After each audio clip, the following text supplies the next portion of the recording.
Good morning, everyone. Thank you for joining us on this snowy Saturday morning. I want to thank you all for being here. We are gathered here for a Taos Municipal Schools Board of Education special board meeting, board retreat. Today is Saturday, March 9th, 2024. It is approximately 9:15 a.m. I would like to go ahead and call this board retreat meeting to order. Can I please get a roll call? Member Concha? Member King? Here. Secretary Trujillo? Here. Vice President Sprague? Here. President Flores? Here. Okay, next item is the Pledge of Allegiance. Board Member King, could you please lead us in the pledge?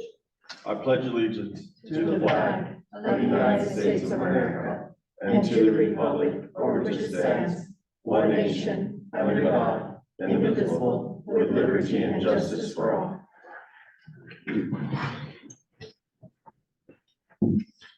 It is respectful to recognize the unique and enduring relationship that exists between indigenous people and their traditional territories. We acknowledge that we are on the historic homeland of the Red Willow people within the original territory of Taos Pueblo. This acknowledgement will oblige as a reminder of our ongoing efforts to respectfully recognize, honor, reconcile, and partner with the Red Willow people whose land and water we benefit from in this great valley today. Item E is approval of the meeting agenda. Hearing no requested changes, I'll go ahead and make a motion to approve the meeting agenda as presented. Second. A second from Vice President Cynthia. Could we please get a roll call? Member King? Yes. Secretary Trujillo? Here. Vice Yes. President Sprague? Yes. President Flores? Yes. Item F is board member training. I want to thank our legal counsel, Mrs. Elena Gallegos, for working to put this agenda together and for also traveling down here from Albuquerque to be with us this morning. So at this time, I'm going to go ahead and turn it over to Mrs. Gallegos so we can start our training. And the first item is F1, Open Meetings Act, Compliance and Board Responsibilities. Okay, good morning, everyone. It's an honor to be here. I'm looking forward to our day together. I'm envisioning a lot of dialogue as we go through the day around the topics we'll be discussing, and I'll talk a little bit more about what that might look like in the context of a retreat. But I'm looking forward to the day, and it's an honor to be here with you. Thank you. I do want to ask Interim Superintendent Mondragon, are we still going to have some finance input as well today? Yes, we do. I have our finance director, Ms. Tanya Maestas, here to go over some travel form and procurement. Okay, and so President Flores, if we may go ahead and jump to the finance issues, just so that she doesn't have to stay here, and she's going to do just a little bit of presentation on compliance, some compliance responsibilities of the board, and then we'll return to the order of the agenda, if that's okay with you. That sounds good. Yes. Good morning, everyone. Good morning. There's a chart right there. Thank you. This is the binder as board policies. As well. It's colorful. Very. That's our finance department's very organized. Okay. Thank you.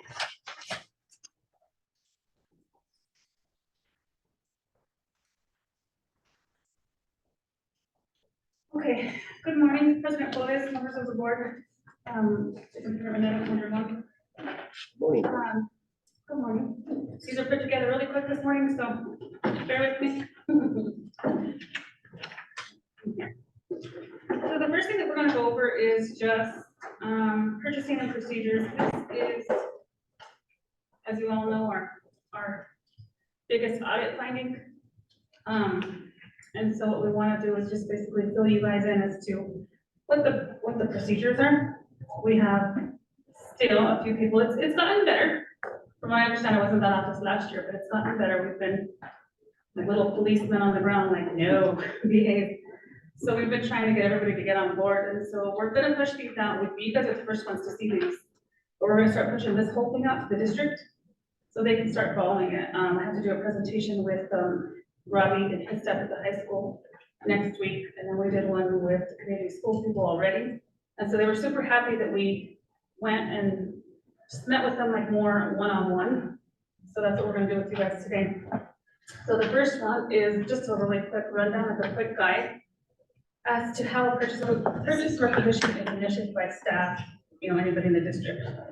So the biggest thing is that to remember who, what, when, where, and why. There's a typo there, I already see it.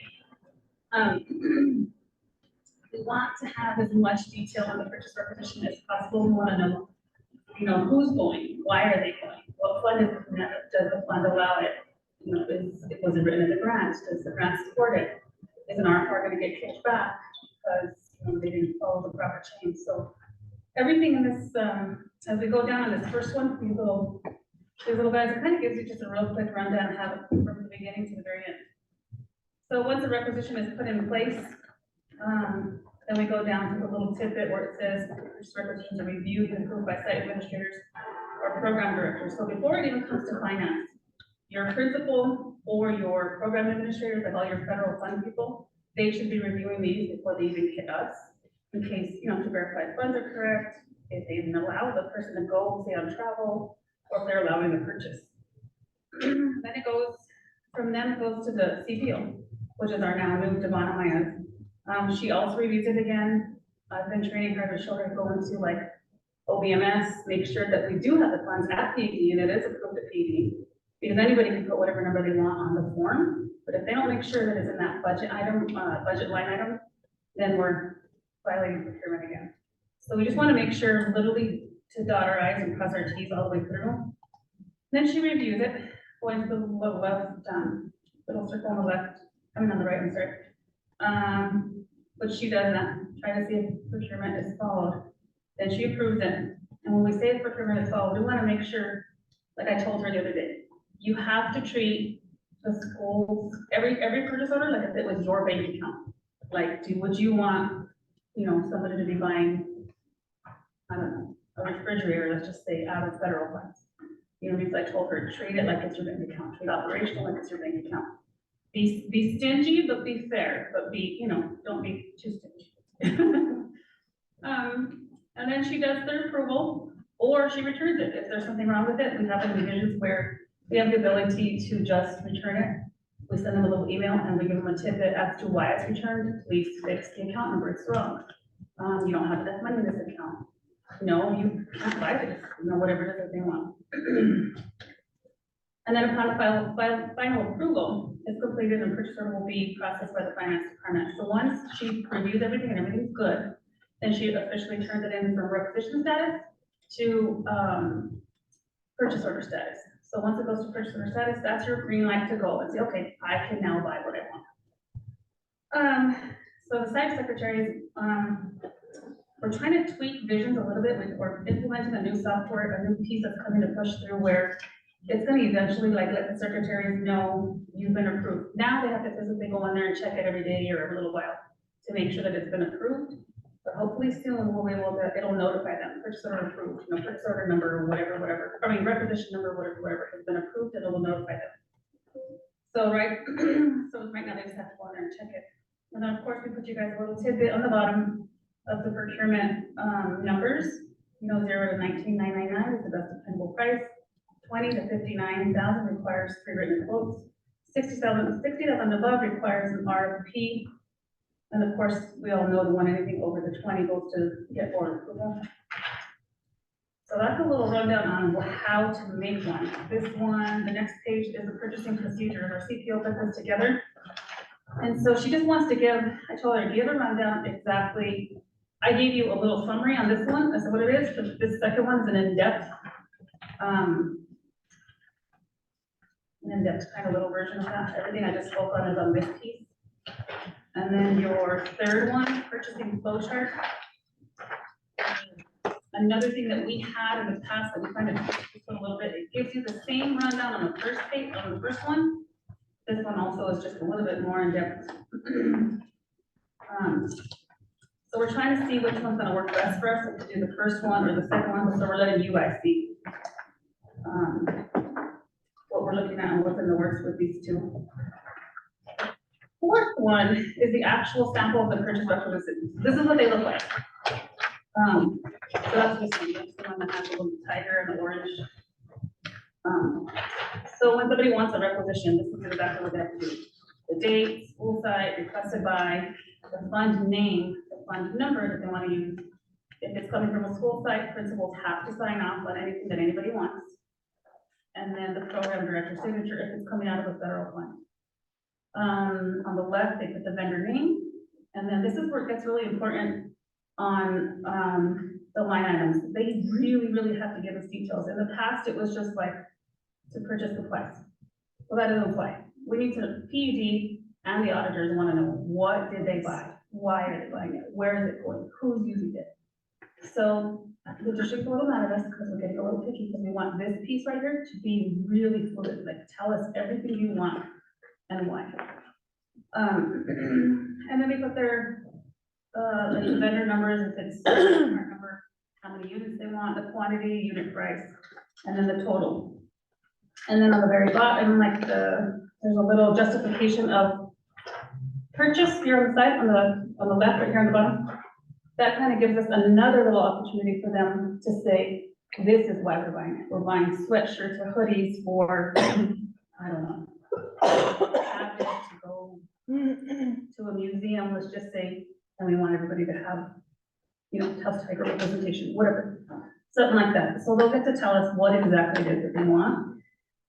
And then so the CPO reviewer, she'll review it, and then she'll bring them to me and she'll say, "Oh, this one kind of looks weird or whatever." So we'll look at it, we'll call it whoever's doing the requisition, and we'll say, you know, why do you want this? Is it justifiable in your application? Can you or can you not? The very bottom, of course, once again, everybody's reminded of the procurement procedures on the amounts for the best obtainable prices. And then, what else here? I don't know why I get so nervous talking to you guys.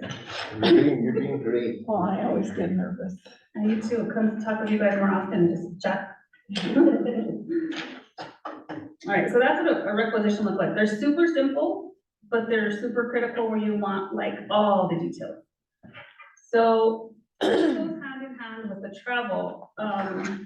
So our biggest procurement violators are people who want to go travel. I'm sorry. Before we go on to the, to the travel, I wanted to bring out something that is really, really important, and especially because we do so much maintenance.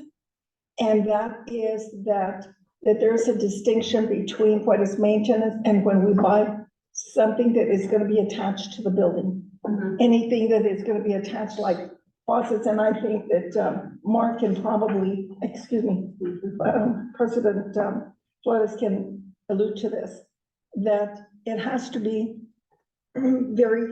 we have to charge GRT, Yes. and you're doing that? Yes. Awesome, Mhm. because Mhm. a lot of counties and municipalities have been audited by taxation and rev, and they have had to pay thousands of dollars in Right. GRT because they haven't done this. And I learned this years ago, and trust me, I was on especially facilities to make sure that they knew what needed to be taxable, like a door. If you buy a door, then it has to be taxed because it becomes part of the building. So you have to know what is taxed and what Right, isn't. and some of the district stuff is non-tax, we have the non. Yeah, because most of it is non-tax, but these other items are very, very specific. We also have I should have included that in this, but we can do it another time, is the contract service agreements that we pushed out. Valerie Trujillo, when she was in the superintendent position, she created a new contract service agreement, because the one that the district had before was just like a one-page, kind of real small, vague, really like non-compliance form, that they would say, okay, this is the little scope of work, this is the vendor, the board approved, you know, if it had to, and then, on the money amount, it was very vague as to whether GRT was even supposed to be in there or not, or included.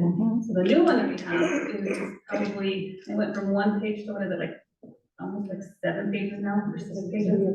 So it gives it in depth, whoever wants to do like contract services with us, whoever's, the program person doing it, they push it out and say, okay, they fill them out. They have to give us the account stream, the phone number, the vendor, and then it gives in there, like all the compliance stuff, and then it's a piece of like the scope of work, and we wanna know exactly what you're doing. And then I think the third version is where the money part comes in, and it literally says, they go based off of their quotes, if their quote says, $10,000, GRT. And it specifies a little tidbit in there that says, we are not responsible for your GRT, the district is not responsible, so if they don't include it, then that's on them. It says on there. So I'll have to bring it to you guys, so you guys can see it. But pretty much everybody's pretty good, we look out for that to make sure that it's included, just because we don't want to have to revise purchase orders and go back and forth. So we try to make sure that they give us everything. But, excuse me again, but on those contracts, it has to be we have to pay the GRT. We've got to pay it. So it has to be the contract amount to 10,000 inclusive of GRT, Yeah. but whatever GRT needs to be paid, whether it's at their place of doing their work or in here. It just depends. But we do have to pay GRT on those contracts. Every service that is done for the municipality, we've got to pay GRT. And the other thing is, I don't know, you were talking about the contract being really vague. Again, what is their warranty? And again, the subcontracting issue. And I think the attorney will probably say something about that. They even specify on their bus. Yes, it's really important. And then again, the liability issue. Mhm. And so it's, because we don't want somebody getting hurt. Are they carrying their own liability? Are they bonded? All these things are really important. And I don't know if we have a template that is in depth for that. If it is, that's great. But we have to protect ourselves. And actually, the contract needs to be ours because we're protecting us. Usually contractors protect themselves, Correct. but we've got to protect us, and that's what's important. We have to have eyes.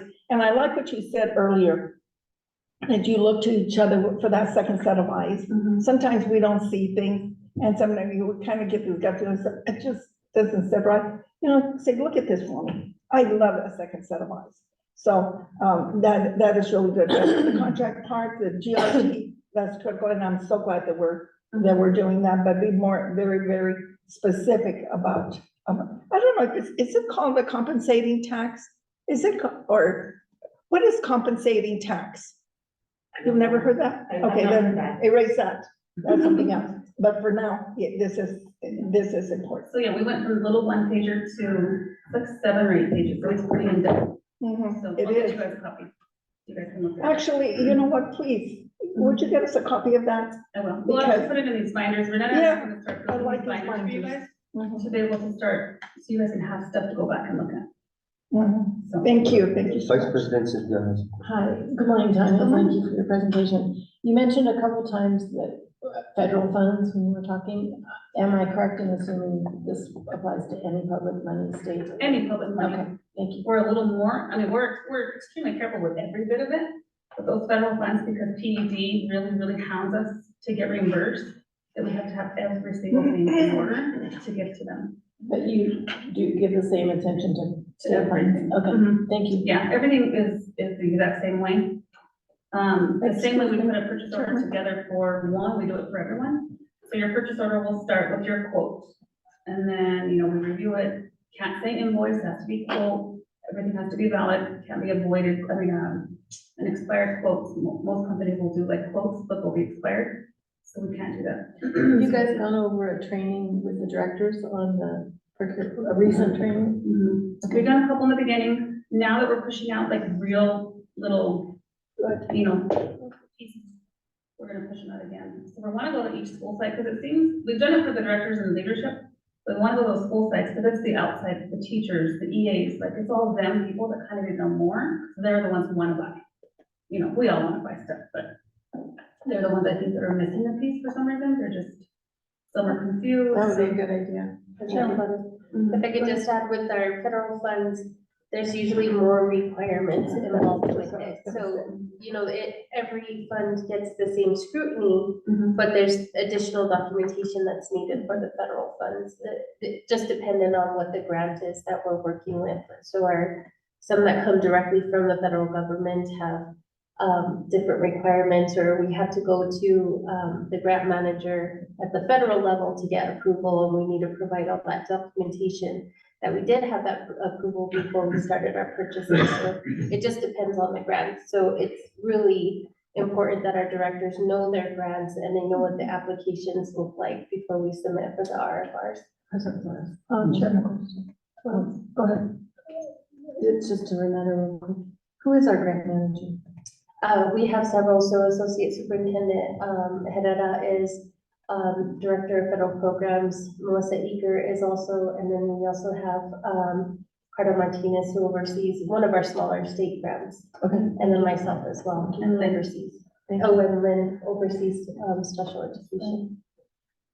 On that, I'm glad you brought that note up, because the other thought that comes to my mind is that they're as specific as even how, what is being paid Right, to the vendors. absolutely. And so that has to be very, when they audit, I don't know, have we ever been audited on federal grants?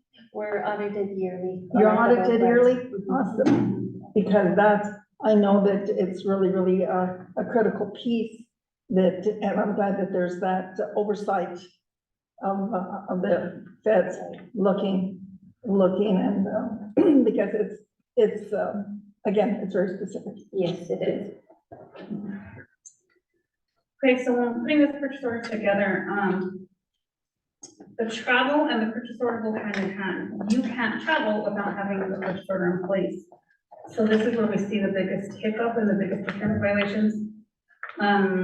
Let's just say, for instance, you guys go to the school board training, and if you go without a purchase order, which you guys have, I'm gonna be mad at you guys today. So whenever you guys come back, you're like, why haven't I gotten paid? Well, because there was a hiccup. You went without all the proper documentation in place, so then the finance department has to backtrack and start putting it together for you guys. So once you guys let's start at the beginning. So in order to get to travel, you have to get your purchase order in place, your little flyer as to where you want to go, and say, hey, you want to go here. We get it approved to the vendor as to where you want to go to pay the registration. So that's one purchase order. Second purchase order is your travel one. That's for your reimbursement. So you have to have pretty much two, sometimes three. Three would be for your hotel. So there's 3 purchase orders before you guys go. So the minute you guys go to whatever conference you guys gonna go to next, say, okay, you know what, I need 3. Did Christina get me the 3? Did Rita get me the 3? We can help you with them as well. So if we go to the little travel section, you want to be able to get your purchase requisition approved prior to booking your hotel. So that, once you get the purchase order approved, that gives Christina the authority to say, okay, we can book these hotels for the board members. 2, she's gonna do the one for travel to get you guys ready to go. If you guys do not sign them, if you guys don't turn them in and you don't get the proper, if we go really quick, let's go. This is your travel form. So this one is the procedure, like how to get it done. And then this is your actual form that we need in finance to make sure that you guys get paid, that when you find your return reimbursed for your actuals or your stuff. So I know that sometimes everybody's like, oh, why does it take so long to get stuff in finance for reimbursement? And it's because we have to, even especially if it's a federal fund, but pretty much for all of them, they all do the same thing. So step 1 on this very first one is it's the out of district travel form, which indicates the travel and location. So number 1 tells you, okay, this is where I want to go. Member King, the school board member, purpose of travel, which is a conference meeting, tell them exactly where you want to go and the date, estimated departure date, estimated return date, the time. And so you gotta do that piece first. Per diem and actuals, and we'll go over that little section more in depth in a minute, but you gotta get it all filled out. So this first piece is basically asking for permission to go. It's signed by whoever wants to go. Your supervisor's signature on the bottom. And then this piece right here for you all, it doesn't really pertain to you too much, but we still need to be in compliance. have our transportation director sign off that there was a vehicle available, or no, there wasn't, or you're taking your vehicle in order to get mileage. So she signs up on this piece, and then the funding will be signed off by either me or whoever is the program administrator, like whoever is authorizing you guys to go, whoever has the money and that fund for you guys to go. So this is your first piece before you wanna go somewhere. And then you make a requisition with your name saying, you know, Mrs. Display is going on this training. We open it, say, for $300. We're estimating the amount of what it's gonna cost for you to go for just meals and mileage. And then it all depends if you're paying for your hotel on your own, and then we have to reimburse you, or if the district's paying. If you're paying for your hotel on your own, that's gonna go here on this little bottom piece on the backside, where we reimburse you for, you know, meals, mileage, hotel. But if the district's paying for you, then it's a little different, when you just get your meals and your mileage. So this is your first piece to go to open requisition. We need a copy of this with a little flyer where you're going. So then we review it, open the purchase order, you're good to go on this. The second one is for your hotel. You cannot book a hotel prior to your purchase requisition being approved into appeal. That's a procurement violation, and that's what we're seeing a lot of. Is people are saying, well, I wanna go, I put in my purchase requisition, I could book my hotel. No, you can't. You have to wait until it turns into appeal. Once it's appealed, that's your green light to go. So, do your travel form first, then do your, requisition for your hotel. Then you do your requisition for your, Mileage. no, the mileage is the one that's made out to you guys. So the mileage is the one, this one is what gets you the one for the mileage. So it'll be that one, the purchase order will be in your name. The second one will be in the hotel's name or the credit card, wherever you guys are gonna stay at. And then the third purchase order is to the conference or wherever it is you guys are going. So always try to remember, I need 3. Unless you opt to pay for it on your own, if it's last minute and we can't get your hotel and you just go off and find one, just remember to open a purchase order before you go. Even if you don't know where it's going, we can open up one, you know, just, Even if we're gonna pay for it ourselves? Even if we're gonna pay if you want reimbursement. for it? If you want reimbursement, then your travel form, the one in your name, will carry you through to book your own hotel. Say last minute, you say, you know what, I'm not gonna go. And the last minute, you're like, you know what, I wanna go, I can go. But the hotel that it's at is already, you know, the rooms are filled, so you're like, well, I'll just stay at another hotel. So this travel form that is in your name gives you the ability to go and stay at another hotel as long as you bring us the receipts back to get reimbursed. So just bring receipts for everything, you know, and then we'll determine in the finance office, okay, well, we don't need this, or yes, we need this. So Nicole Cardenas is our assistant director of finance, and she's very, very good at the travel. And to determine whether you guys get per diem or like the full actuals. So if the district pays, so if you look at this little line again, this is, we're getting ahead of ourselves here, or I am anyway. This one here is the basic guidelines, like the rules, like little, like step by step all the way down, how to fill out the form. And exactly what you need, steps 1 through 3 is the first page.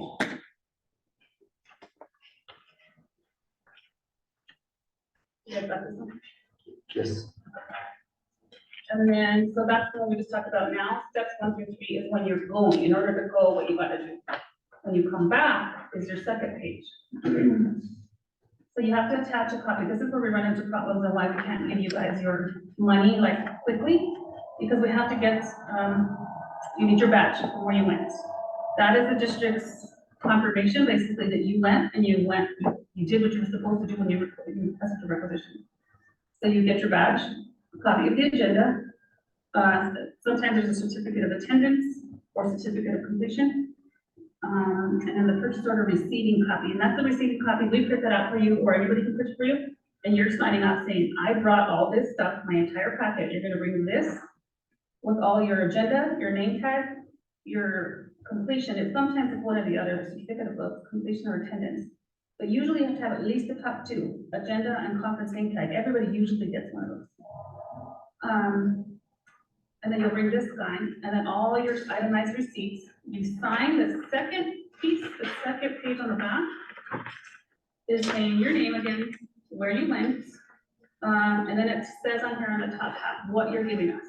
Meeting agenda, copy of your conference name tag, So this goes for everyone in the entire district in order to get reimbursed.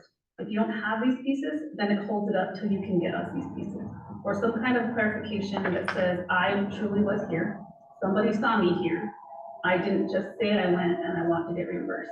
So we want to be in compliance with this we can.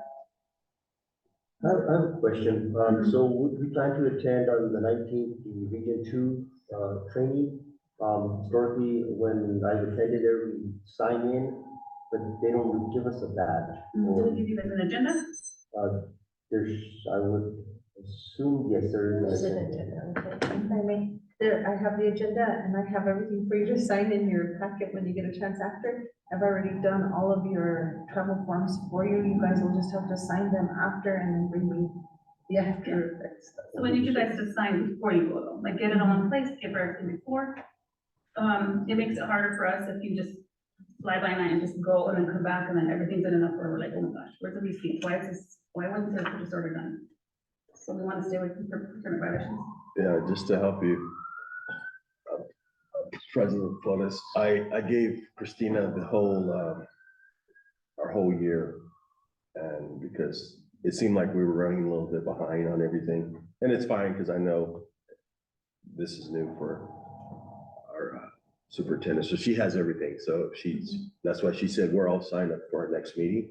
So we just need to sign, and then we've got it set up for May. We got it set up when we were in Taos leadership, because we had it all. They gave it to us last year when we, the conference. And President Flores.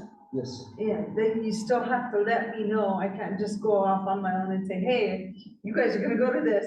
You all still have to come in and sign with me. Because if I don't get a signature, you can't go. Vice President Okay, Sprague. yeah, I just had a couple questions. You mentioned a flyer. We've never received flyers for conferences for the school boards or anything. They usually come like from Joe Guillen, I'm not sure. A flyer? Sometimes it's in the form of an email. Okay, so you also get copied on that or not? You have that? Sometimes I do. I have the one for this one that you're going on the 19th. Okay, I did receive that one. okay, so I just didn't know, I never got a flyer, I don't know how to do it. You're talking about the email that says, here's it's happening type of thing, Yeah. okay. And then secondly, if you guys can be aware, the time between when they open, they tell us where a conference is gonna be and the hotel booking. The hotels book really, really, really fast, and so if that piece could be as quickly as possible, because we have had many conferences where we all are even having to stay at different places and kind of scramble. That's a really tight window on that. You probably noticed that. Anyway, I just wanted to mention if you guys could, I didn't know if you knew that, but The it's minute been you an know, issue. like, hey, I wanna go here, you know, Miss Renetta can, can we get the ball rolling? Yeah. We can open them as early as possible. Conferences will usually say, hey, registration date is March 6th, Right. register, whatever. So like even for us, when we wanna go to conferences, we're like, okay, we designate somebody and say, okay, put the purchase requisitions in place, approve them. That way, the day of registration, we're good to call and book, because stuff does fill up so Yeah, quickly. thank you. Especially Yeah, when it let's comes make to- sure you mention that. And then you want to Anything pay with the the, if we're doing anything that involves the entire state, that's with all of our conferences. Yeah. Unless you're doing it right then and there that morning, as soon as it opens up at 7 o'clock in the morning, then usually by 8 o'clock we're booked. That was our spring budget conference. We were all on the phone trying to book rooms and we still didn't get it. At Yeah. 6:45, Yeah. I'm calling everyone, I'm like, I can only book one, my intention was to book everybody's at one time, to save everybody peace, they don't let me. So I'm calling Renetta, I'm calling Esther, I'm calling everyone, I'm like, hey, this is what we need, this is your PO, like, call them, book it. So we were on hold for like 30 minutes, 20 minutes, we were trying to get everybody's in place. So we're here, I'm at home trying to get everybody in. So. All right, thank you so much, appreciate it. Yeah, so we Thank you just, for that. we hold the entire district, to this, just because it makes it really difficult, and then travel is pretty much our biggest procurement violation, because people will go and register for their conference thinking, oh, I wanna go, my supervisor said I could go, and then they'll go and register, even though, they don't have to pay for it all the time right up front. But the minute the confirmation that it says confirmation or registration complete, you've already committed, or not you guys, but they've already committed to purchase. So that's an agreement between them and whoever they did the confirmation with. So really, district shouldn't even be responsible for it. So when they come to us and say, okay, I wanna go, here's my registration, we're like, no, like, you already did this, you already committed to it. So then they have to fill out a procurement violation as to why they didn't fill a procurement, doing the following steps. Approval from the supervisor, requisition, PO, that, they didn't wait for their green light to go. So it's been, this year, everybody's getting better. I'm not too sure what was wrong in the past, but everybody was just like, I can go, and just booking stuff, and then we're like, no. So we've had a little heart to heart with a few people, and a few people are mad at us, but that's okay. So they, everybody has to follow this. So we're gonna go into step 4, basically. Who has a question? I was a little confused because usually, and I know we have a lot of steps here, and through procurement, but, usually the way I've seen it and the way we've done it is you either choose to do one or the other, either actuals or per diem. And the per diem will cover your room, your meals, and your room and your meals. And for the entire stay on a 24-hour period. And so you're given a lump sum of reimbursement. And they usually would do like 80%. They give you 80%, and then when you return, they give you the remaining 20% plus anything that would extend you after the time, whether it be the 2 hours, the different time. But all we hear it's described procurement, per diem is described a little different, and I don't understand why. Okay. Because again, and then, like I said, if you chose to book your own room, that was through what you did. And so you got reimbursed on per diem because you paid your hotel, you paid for your meals, and that would work. But if you chose to actuals, then you bring receipts and follow, it would be follow this. So I'm confused. So to clarify your question, the district does not pay for services not rendered. So we can't give you money in advance to go. I know like other entities will give you like a check of $80 or $100 to go on a one-day conference ahead of time. Anything that you need additional, then you can get reimbursed with receipts. The district won't do that because we don't pay for services not rendered. We want to be able to, so this is why we do purchase orders. So most entities will accept our purchase order. We now have the P card, which is the credit card to book. And so you guys also may check out a credit card to go. Excuse me, I don't think the travel portion meets that criteria. And you might want to check that with the auditors because the travel does not meet the criteria of services rendered. I'm sorry. Okay. We'll look into that. But for state statute,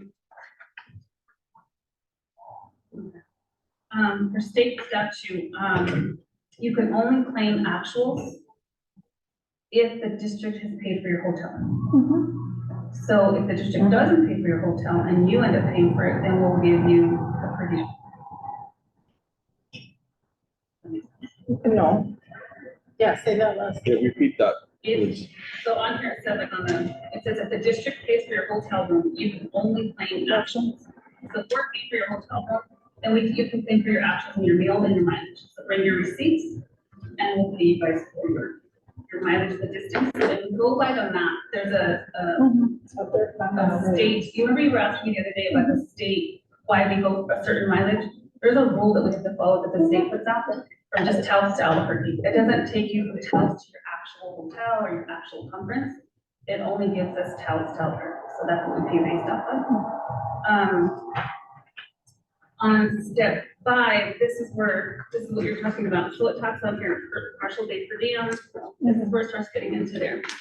Your first 24-hour period, your meals, your overnight travel. So in the state areas, it's 157 per day. Out of the state, I'm not really sure why Santa is considered a special area, but that's 210, maybe because it's just more I think it's expensive. more expensive. I assume. Yeah, And then out-of-state area is 157. Nowadays, it's kind of hard to find a hotel that is 157, you know, we try to tell everybody to stay under 210, 200 if possible. Anything over that needs superintendent approval. Excuse me, see, that's what I'm talking about. If you, per diem is this. This is per diem, actuals is this. Actually, And so when you decide that you're gonna go per diem, you're going to, let's say you wait till the end. And if you're not doing the 80 or whatever, that's fine. But when you come back, you've booked your hotel, you've eaten your meals, and that's it, except for, again, the time, this periods that are extended. So, or if you stay in Santa Fe, it's 210. That's why I was asking the other day, what is the per diem in Santa Fe? Right. Because that would, I booked my own room. And I thought, well, I'll do the per diem and get reimbursed the per diem. Of course, I can go, so that doesn't matter. But that's the thing. Now, if I would have chosen to go actuals, then I would go through you all. Then the actuals would be through the whole process. So to me, that's how I view it. But again, you all seem to have a different, Member understanding. So I understand what you're saying.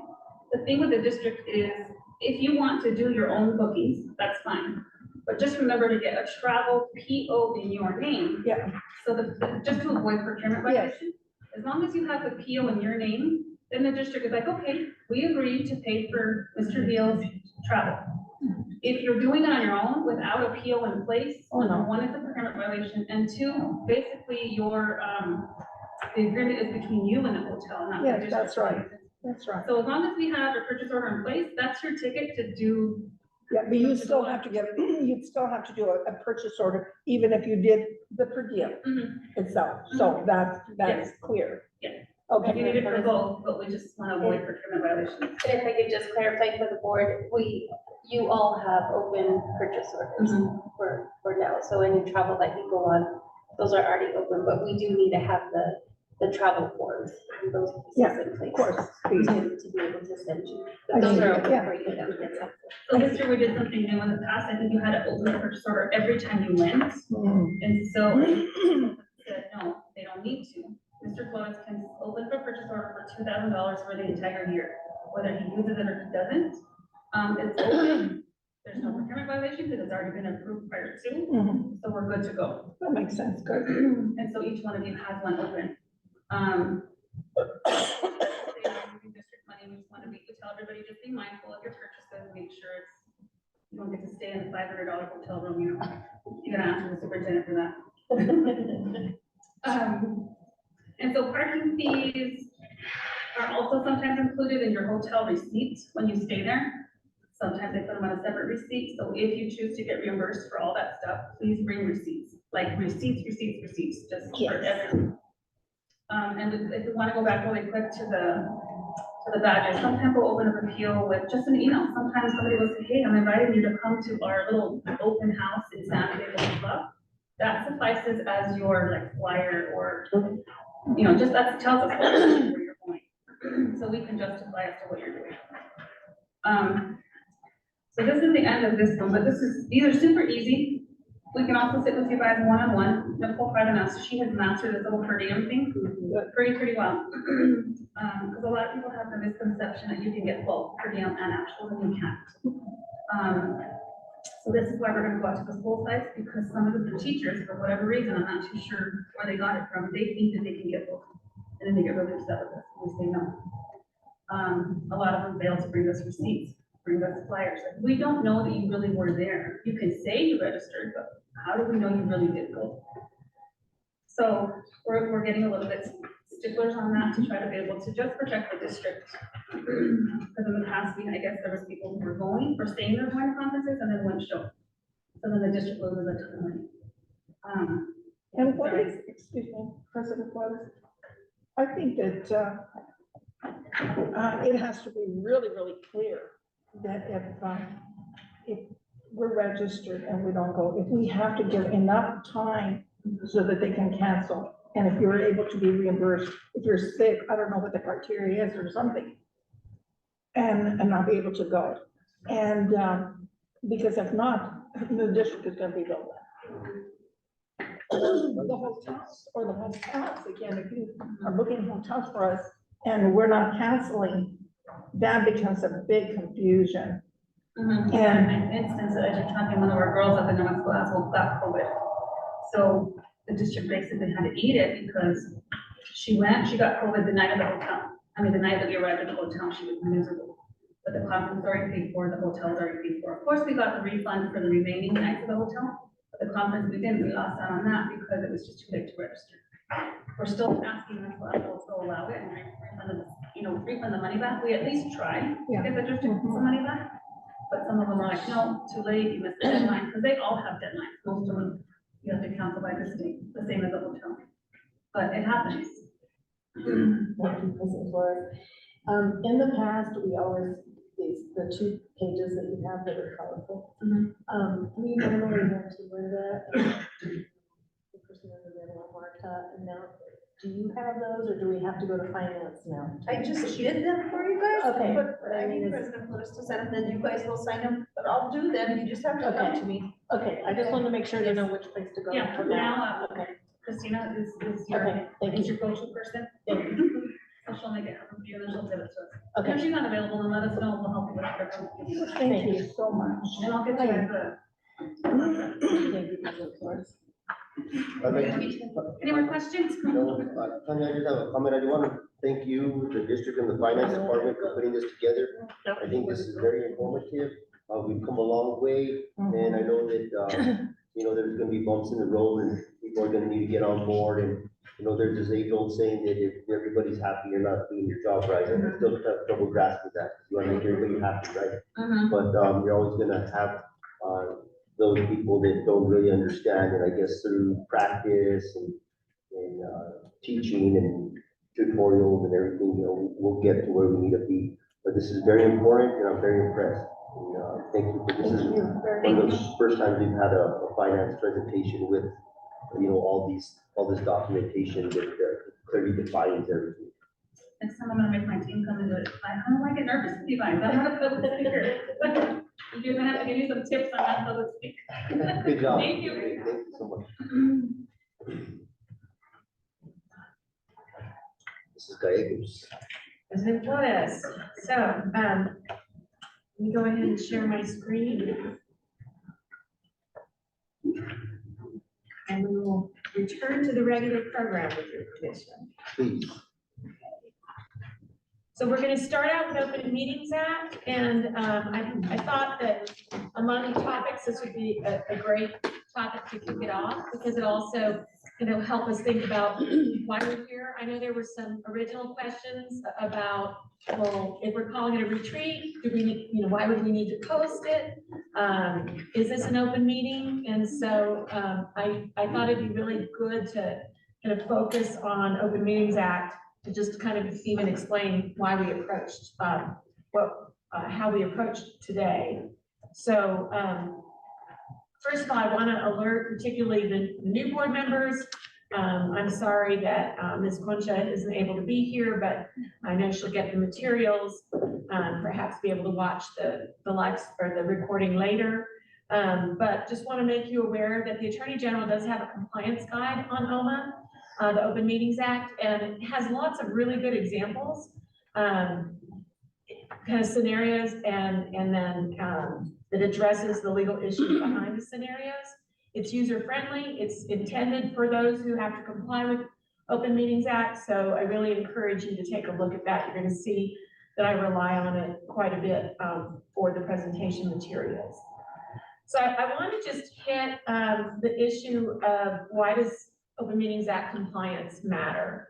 I don't usually start this way, but I'm finding more and more that, I think it's important that we need to presume that that we're gonna be held accountable, for our compliance or failure to comply with Open Meetings Act. I find after having practiced law now for over 35 years, the size of your district, the location of your district, all of those things does not predict what could happen, what could go wrong, who could bring a claim. So I just wanted to hit this compliance issue first. So what's clear in the law is that no action by the board, no resolution, rule, regulation, ordinance is valid if it's not been taken in an open meeting or in compliance with the Open Meetings Act. And any violation is actually, a person who violates the Open Meetings Act is guilty of a misdemeanor and can be fined up to $500 for each offense.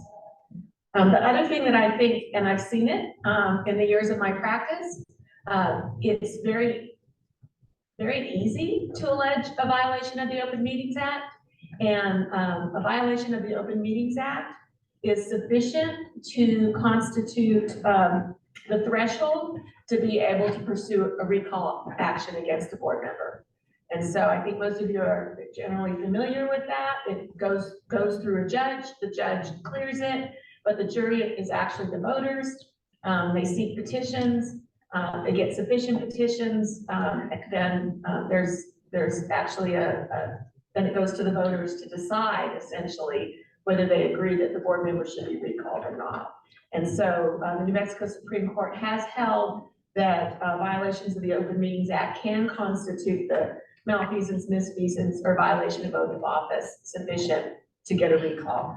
I have a question for you, Elena. So, where it says no resolution, rule, regulation, ordinance, or action of any board, commission, committee, or other policy-making body shall be valid unless taken or made at a meeting held in accordance with the requirements of the Open Meetings Act.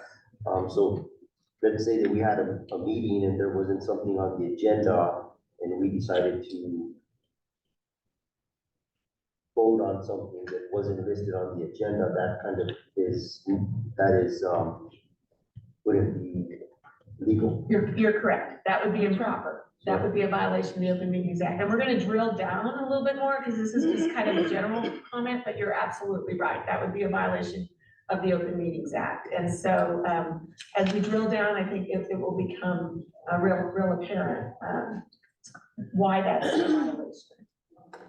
So I want to hit this issue of what does the Open Meetings Act apply to? Obviously, it applies to meetings of the public body. What makes it a meeting of the public body is when a quorum of the members of the public body is present. That could be in person or by telephone. We'll talk about what the Attorney General and the law has to say about remote participation in a few minutes. But this other part's really important too, and during which the public body will formulate public policy, discuss public business, or take action. So sometimes I hear board members say, oh, but we didn't take action. Public business, it's broader than that. It's not just whether you took action or not, whether you're subject to the Open Meetings Act, it's whether you formulate public policy. And when the law is talking about public policy, you are a policy-making body. And so it doesn't have to do with whether you were adopting policy that goes in your policy manual. It's broader than that. It's the public policy discussions that you're having that they're referring to when they talk about formulating public policy. And formulating doesn't necessarily even mean taking final action on it. And we'll look at some language from the Attorney General later that reinforces that. But anytime a quorum of the board is present, and that public body is going to formulate public policy, discuss public business. So for example, the training that you just had, you all were discussing public business. Now, there had been a one-way communication where you were sitting there silently and not allowed to ask questions. You know, there could be an argument that you really weren't discussing public business. You were attending a training at which you weren't permitted to speak. But you were discussing public business. You didn't take action, but you were discussing public business. And there was a quorum present, and each of you were privy to what the others were saying and formulating thoughts and policy. You know, Board Member Secretary Trujillo has a lot of background in this area. And so when she's communicating about these issues. It's conducting public business, it's formulating ideas that are affecting the rest of you. That, in my view, is subject to the Open Meetings Act. And so whether we call it a retreat, whether we call it a training, regardless of what we call it, if a quorum of the board is present and you are discussing public business, it's subject to the Open Meetings Act. And so that's, and I know some districts do what they call quorum notices, which is that they notify the community that a quorum of the board might be present at an event, for example, graduation. That's fine for graduation, as long as you all aren't a quorum, and we'll talk more about rolling quorum in a few minutes. You aren't talking about public business in that, but in a situation like this, you've already done it. And so that's why, regardless of what we call this, it's subject to the Open Meetings Act, which is why today is fully compliant with the Open Meetings Act, so that you're free to be able to have that dialogue amongst one another in full view of the public. Now, why do we call it a retreat? I like to call these things a retreat in many instances, and this would certainly be up to President Flores, although I think you guys have a good flow when you're going through the president, but sometimes retreats are a little bit more relaxed in the sense that you don't necessarily follow all the rules of decorum, like going through the president to be able to ask a question or engage with one another. That to me, you know, is a little bit why I like to call these things retreats, is that generally we relax some of the decorum, but it would not give us permission to go off of the agenda in our discussion of public business. We still have to stay within the context of the agenda. So, so one of the things here I just want to highlight is, you know, discussing public policy or public business or taking action outside of a properly noticed meeting, including through a rolling quorum. So let me talk about rolling quorum just briefly. Rolling quorum is when you're having a series of conversations with one another where maybe you're not all five present. And remember, a quorum is just the majority of the body. So in the case of the school board, it's 3. And so Mr. King calls Ms. Trujillo, discusses some issue involving school business that he feels passionate about. Maybe he's getting her advice on how she thinks the board ought to approach it. He hangs up not knowing what's going to happen with that conversation. And Secretary Trujillo picks up the phone and calls Vice President Spray and wants her opinion on that same issue because Mr. King has brought up some things she hadn't thought about before. And in that conversation now, we've got a discussion of a quorum of the board. That's a rolling quorum.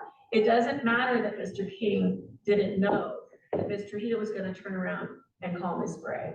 And so one of the things that we were talking about COVID earlier, you know, the problem with COVID, right? A virus, any virus. These days, we're all sensitive to COVID. I don't know that we really ever thought about contagiousness to the degree that we think about it now, but right, you don't know sometimes when you are in that period of, I've been exposed, now I'm passing it to somebody else. You've got to be very, very cautious. And so one of the things that I'm to the point on is strongly recommending that you just not discuss public business with one another. You can talk about other things with one another, but those should be in an open meeting, properly noticed, rather than count on, okay, if I talk to one person, are both of those people going to know they can't then either one of them turn around and talk to another person. And like I say, when you've been seeing handshakes, agreements, we're not gonna let it happen. We're gonna guard against that. It's very hard and unnatural. I mean, one of the things I wanna just acknowledge is that I know all of you are very involved in your community. Probably all of you have served on multiple boards. A public body board is not at all like other boards. It's not like serving, you know, in an organization on their board, in an association, on a nonprofit board. This is a governmental entity board, and it has very different rules, and they are unnatural rules. A lot of people join boards for the relational, to build up their resume, to make connections. When you are serving on a public entity board, a governmental entity board, it's not a natural, relationship with one another. And it's not that you can't be friends, but there are, you have to set very different boundaries around those relationships than how you might typically set in any other context. And so it feels unnatural, but once you get in the discipline of it, you and the district will be better off for it. Let me ask a question. Sure. Let's say in the event, there's a concern that's brought up and one of the board members brings it to the superintendent. And the superintendent, in her capacity of capacity, reaches out individually to each of those board members to provide maybe feedback to her. So let's say I go to Superintendent Mondragon and we have a concern about this issue. Could you, and not that this has happened, but I ask her, can you reach out to the board members Right. and see how they feel about this? Would that be, where would that stand? Well, first of all, one-way communications, or informational communication is fine. That's why I said if, and I've forgotten her name, who came in here. Tanya, if Tanya had come in and it had been a one-way communication. And that's why I said if none of you had discussion about it, and it had been a one-way communication, that would have been fine. So I'm guessing that interim superintendent Mondragon regularly communicates, something has happened at a campus. Those are one-way communications. You're not deliberating about it. And that can be true too. We'll be talking a little bit later about legal advice and how that works. So that can be done in a one-way communication. The Attorney General in the context of legal advice has specifically said that legal counsel can have one-on-one conversations. So I can have one-on-one conversations with each of you. What neither I nor interim superintendent Mondragon can do is pass along what one said to the other. So what we have to be careful we don't do is become basically a conveyor of that virus, become the conveyor of, or the tool for a rolling quorum. And so if I'm having a conversation with you about a legal issue and you share with me your thoughts on it, and then I go to Vice President Spray and give her the same legal information, what I have to be careful to do is not say, and President Flores thinks, this is what he said, this is what he thinks, this is what he thinks we should do. Because at that point, then I'm being the vehicle for a rolling quorum. And so the one-way communication, something comes up, you as board president want to make sure that the entire board knows. It's perfectly fine for you to let interim superintendent Mondragon know, make sure that all of the board is aware of this. But it's that deliberative part amongst the board members that's problematic. And that's what you've got to be careful about. Does that make sense? Yes. Okay, so the official acts, as I said earlier, are what are subject to the Open Meetings Act. And I wanted you to see in this one Attorney General letter back from 2010, how broadly the Attorney General viewed official acts for purposes of the Open Meetings Act. The Attorney General said it includes informal acts by a public body in the course of official business, such as the acts of deliberation, discussion, and deciding occurring prior and leading up to affirmative formal action. So that's why I'm really sensitive about just your discussions are considered subject to OMA. It's that deliberative process that may take 3 or 4 meetings before you actually get to a final act. But that, for example, the act of your superintendent search, that's going to take place over many, many, many months. And so making sure that even though the final act, all of you are absolutely clear that is an action item that has to take place in open session, all of those steps in between, including via a third party, right? Including via a search group, we have to make sure that in that process, there's not an inadvertent rolling quorum going on.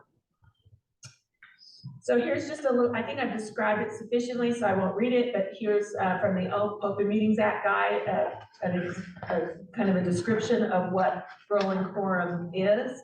And it can be through telephone, it can be through email, it can be through conversation. And so, I think it's even important when you go to conferences like New Mexico School Boards Association. So if you do that quorum notice, which the law doesn't even recognize. So when districts call me and say, well, we did a quorum notice, okay, go find quorum notice in the law, because it doesn't exist in the law. It's more kind of a courtesy. And does everyone know what I mean when I say quorum notice? I don't know if you all do. More than Yeah. 3 board members present. Are gonna be present. There's no legal requirement to do that. It's not a bad idea for optics to let the public know. And so for those of you that are used to doing that, I say, if you wanna do it, do it. What you have to understand, and I find this over and over again with my boards who've been doing it for a while, is they think that that's a legal action that then makes whatever you do there legal. No. And it doesn't. So when you go to an NMSBA conference, and if there has been a quorum notice that you're there, the public hasn't been invited to come and observe you. They're not sitting there listening to you as you talk to one another about the sessions that you went to and what the implications are for Taos Municipal Schools. And so you still have to understand that those conversations, if they're occurring in the context of how does this apply to Taos, what are we gonna do about Taos? Did you hear that speaker? She brought up X, Y, Z, and what does that mean for us? That either if it's occurring with 3 or more, or occurring as a rolling quorum, that's a violation of the Open Meetings Act. And that, what you're calling a quorum notice means nothing. If you go through this entire Open Meetings Act Attorney General Guide, quorum notice does not appear. Do a search. You're not gonna see it. It's not a legal concept. It's just a courtesy to the public, so that if the public sees you all there, they know why you're there. But it doesn't give you more latitude to have a conversation with one another about public business than if a quorum notice hadn't been sent at all. Question. Yeah. So this upcoming Region 2 training in Los Alamos, the board will attend. The setup of those meetings is they set up a table for Taos, they set up a table for Penasco, Cuban superintendent and whatever board members attend, congregate at that table. Right. I'm not sure if it's done, but should we post it? There's a possible quorum of the board for this Region 2 meeting. Again, quorum notice doesn't comply with any law. So if it's your practice to do it, you can do it. But what really is the issue is when you sit down at the table, talking about what your week was like, talking about, socializing is totally fine. You all can socialize at that table. What you don't want to do is take what you're hearing, because obviously you're there for training, you're there to hear about and have your ability to be an effective board member enhanced through that training. What you can't do is, while sitting at that table, start talking about what that means for Taos. I see. You see? Thank you, yes. And so that's why it's so important. People say, well, can we go to dinner together? Of course you can go to dinner together. Can a quorum of us go to dinner together? Of course a quorum of you can go to dinner together. It's what you talk about that matters, and you can't be talking about Taos Municipal Schools business. And I think it's particularly hard in those settings that you're describing, because you're there listening about, you're there to learn about how to be an effective board member, what schools are obligated to do. So you're there to hear about the subject matter that is related to your board role. But when you are at that table, you can't be then going, oh yeah, and what do we think about that for us? So in that instance, let's say that they bring something to our attention that this is going on in the state, they inform all of us at that training. And we all look at each other, Yeah. I wouldn't really talk about it. And would we be we should put this on the On the agenda agenda. for the Perfect. next meeting, so Okay. then we can discuss it and be in compliance. That is the perfect response when you're, you know, that was an excellent session. We need to get this on the agenda. So we could discuss it and not discuss it there at the table. Right. Discuss it. Right, and that's totally fine to say agenda setting, and we're gonna talk about it in the context of Open Meetings Act. We're also gonna talk about it in the context of, you know, effective board work. But yes, agenda setting is where that energy needs to be directed at that point. That's perfect. So I think nothing wrong with saying, we need to get this on the agenda. That's not showing your hand on what you think about the issue, other than it's important enough to get it on the agenda. So, perfect.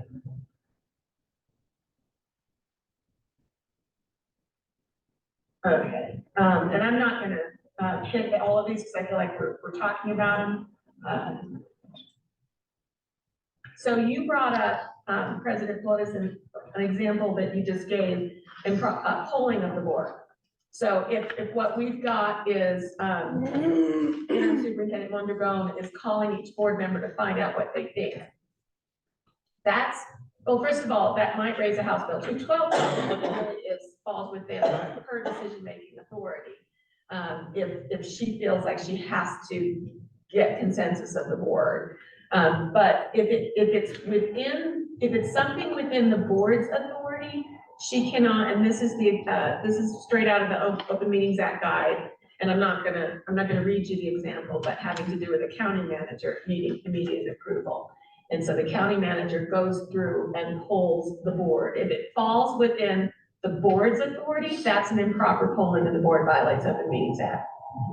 If in our example of interim superintendent, if she's just calling because she just wants your thoughts on it, and she's not gonna make the decision based on whether the majority approves or doesn't approve, and it's not within your decision-making authority, but instead within hers, then getting your feedback and impressions about what you think is not a violation of the Open Meetings Act.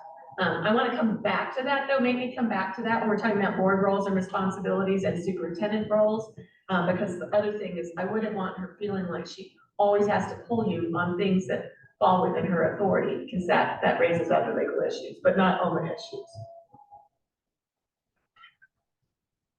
Okay, so I want to just hit a little bit in the context of Open Meetings Act, the issue of norms, decorum, structure, and order. So I just had here, what rules of order do we follow? Robert's rules, our board president's rules, the presiding officer's rules. Who is Robert? So I think most of you know that Robert's rules of order, first of all, it's very complex. There are actually people with like certifications in it. It's very complex, and it's really written for large bodies, large legislative bodies, not for a public body of 5. And so if you really were to try and apply all of Robert's rules of order to this board, you all would go crazy. And it really much of it wouldn't be applicable because I just listed some of the subsidiary motions just so you could see, much of it would not be applicable to the size of your body. But I did want to just show you what your board policy says about rules of order. So this is policy BEDD from your board policies, and it says the board acts by the decision of a majority of a quorum, but with equal opportunity for all members to participate fully, whether in the majority on a given issue or not. So that's that, and I've watched it happen. I've watched President Mondragon President Flores kind of keep an eye on, okay, Ms. Concha hasn't said anything yet, and, acknowledge her and try and get it kind of a balanced discussion where everybody's voice is being heard, regardless of their perspective. So I've witnessed that in your board meetings myself. It goes on, decisions are made on the merits as determined by the voted conviction of the majority, rather than from a manipulation of the procedural rules. I've been in board meetings, not one of yours, but where it does feel like there's some procedural kind of maneuvering going on to try and accomplish something. But your board policy tries to keep that from happening. While your policy, and I'll defer, let you look at that on your own, does have certain basic requirements, like each action item shall require a motion, and all motions shall require seconding, which you all do. You have not adopted the Robert's Rules of Order for your board meetings. Vice President Spray? Thank you. Always had a question on this. On our agendas, it says underline, all items on the agenda are subject to action. And then I also noticed that we also say discussion of this item, no action taken, or discussion and action. What does that mean, that they're all subject to action when it's not in the actual agenda language that we are going to take? That's an excellent question. We're gonna get to it. I'm sorry, okay. No, don't apologize. I thought we were talking about agendas for a second. We're getting, Questions for us? Thank you. I just want that answered before I leave. yeah, feel free, and President Flores, I'll defer to you in terms of how you wanna handle questions, but I definitely want Well, the, I encourage the board to ask questions. I think this is the perfect setting, and I mean, any question that goes unasked leaves, that question unasked and unanswered. exactly. I heard you mention agenda and I wanted to get that answered. Yeah, today. no, Okay. agenda is a big piece of this, Okay. so, and hold me accountable. I will. If I defer the answer, I will. hold me I have it accountable for circled answering it, here. okay? Okay, so role of the board president by your policies is to preside over the meeting, and conduct the meeting in accordance with New Mexico law and, PED rules and policies of the district. Encourage and maintain orderly and democratic participation. Keep all discussions factual and on the subject at hand. And on the subject at hand is a legal obligation that board president has. So, sometimes you feel clipped, if sometimes you feel cut off. I don't envy being in that seat. I've never had to be in that seat. I've watched lots of board presidents be in that seat. I've watched board presidents on their first board meeting and second board meeting in that seat. People that were very comfortable and confident and eloquent in all of the other seats. And when they take that seat, it's not easy. It's hard to maneuver. You've got a lot of things going on in your head at the same time. And so I just want to be clear that, again, unlike other boards that we may have served on, he's juggling legal issues as well. One of them being Open Meetings Act and making sure that the issues that are being discussed are consistent with the agenda. Allow for full and complete exploration of each item of business. Again, that can be a challenge sometimes as well. So here's policy BED, having to do with the role of the president, responsible for the orderly conduct of the meeting, shall rule on such matters as the time to be allowed for public discussion, the appropriateness of the subject being presented, and the suitability of the time for such a presentation. All such rulings shall be consistent as to length of time allowed for discussion and viewpoint neutral. These rulings are subject to review by the board at a subsequent meeting. So, there are ways to, after the fact, I mean, now and then, there'll be internal issues where maybe somehow the board president handled a particular situation. The board wants to have a discussion about, and according to your board policy, that can occur at a subsequent meeting. But again, I was just trying to highlight what under board policy is the task of the board president.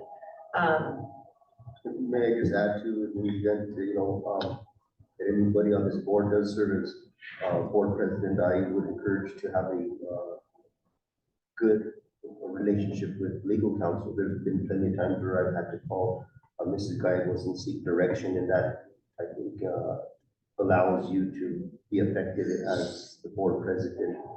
The previous president, Jim Sanborn, when I spoke with him upon becoming president, he felt that one of the things that and he shared with me that he did not do, or if he could do things different, would be to have a good relationship with legal counsel. So as becoming board president, very thankful for Elena. I don't just call her for anything and we sit there and chat for hours, but when there is an issue that I need direction, I would encourage you, when you do step into that role, that you have a relationship with your legal counsel. President Flores, Yes. on that note, I'd like to say that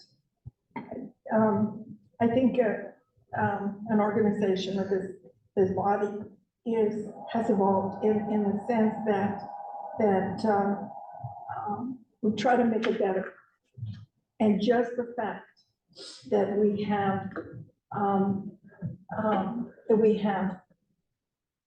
Ms. Gallegos here, and we know that she is the oversight, our oversight.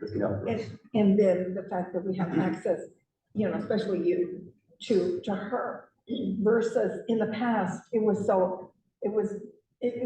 maybe it was there and I just didn't have that sense.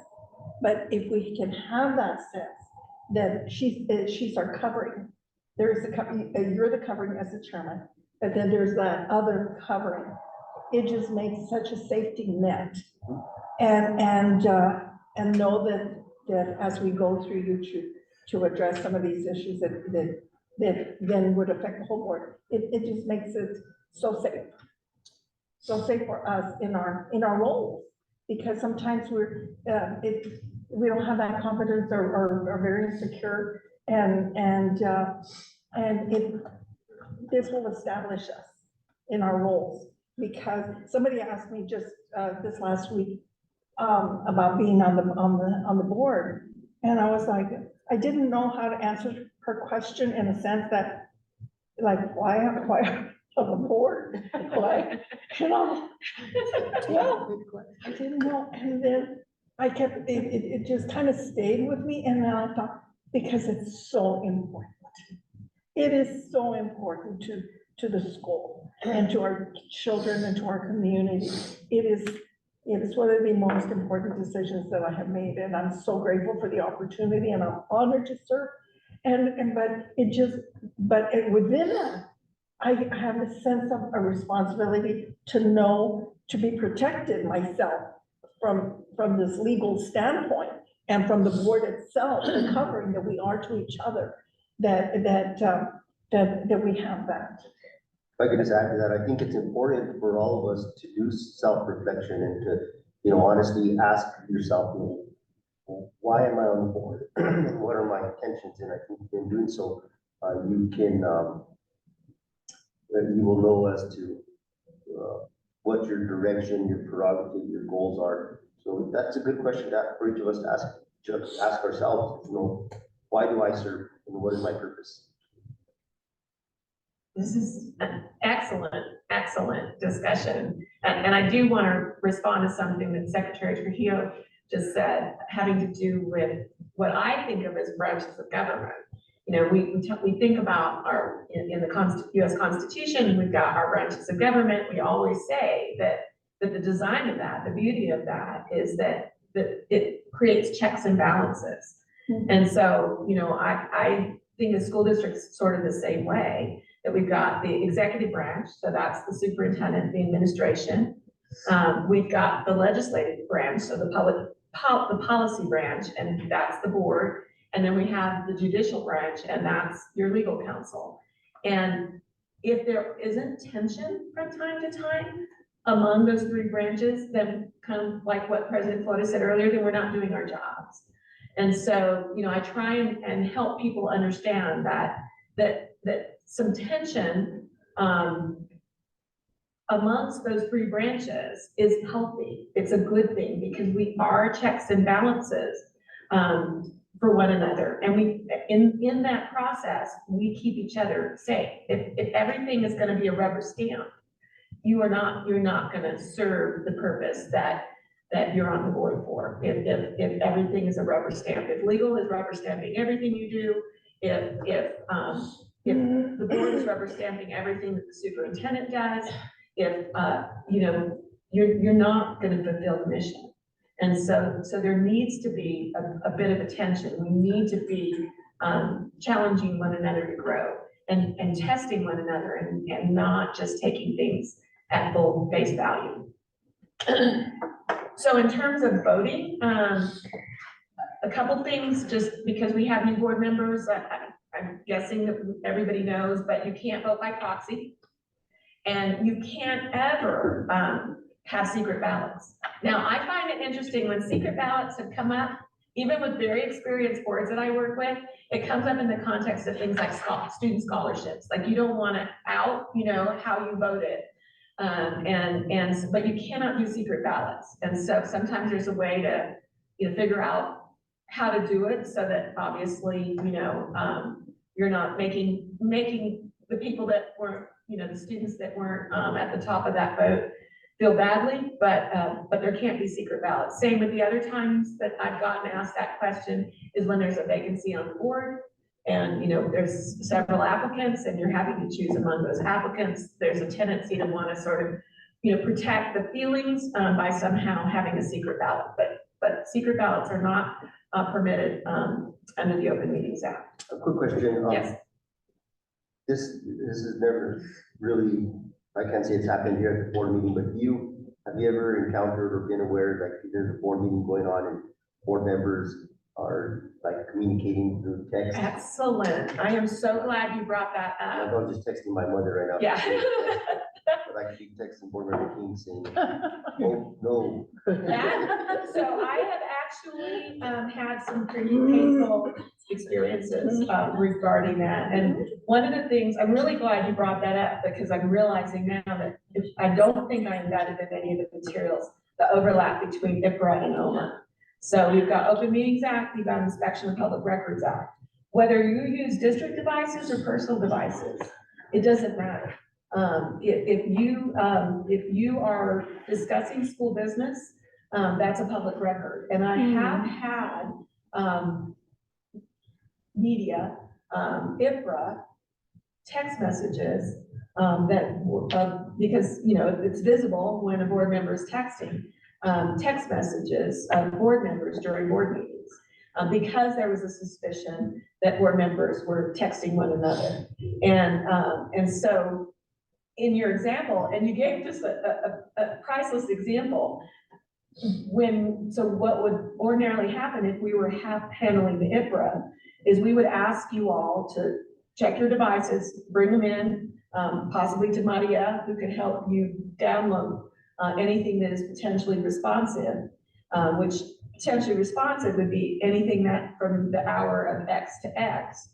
And then typically what we do, Stephanie Mendivi is usually the one that does our IPRAs, is she would be looking at them under the exceptions, including whether they even meet the definition of a public record. So your text to your mom that we're running late, it's going late, that wouldn't even meet the definition of public record, but it wouldn't spare you in all likelihood, just to ensure the legality of it, of the discomfort of having to send that off to Stephanie, you know, run it through Maria, or your custodian of records. And so that would get called out.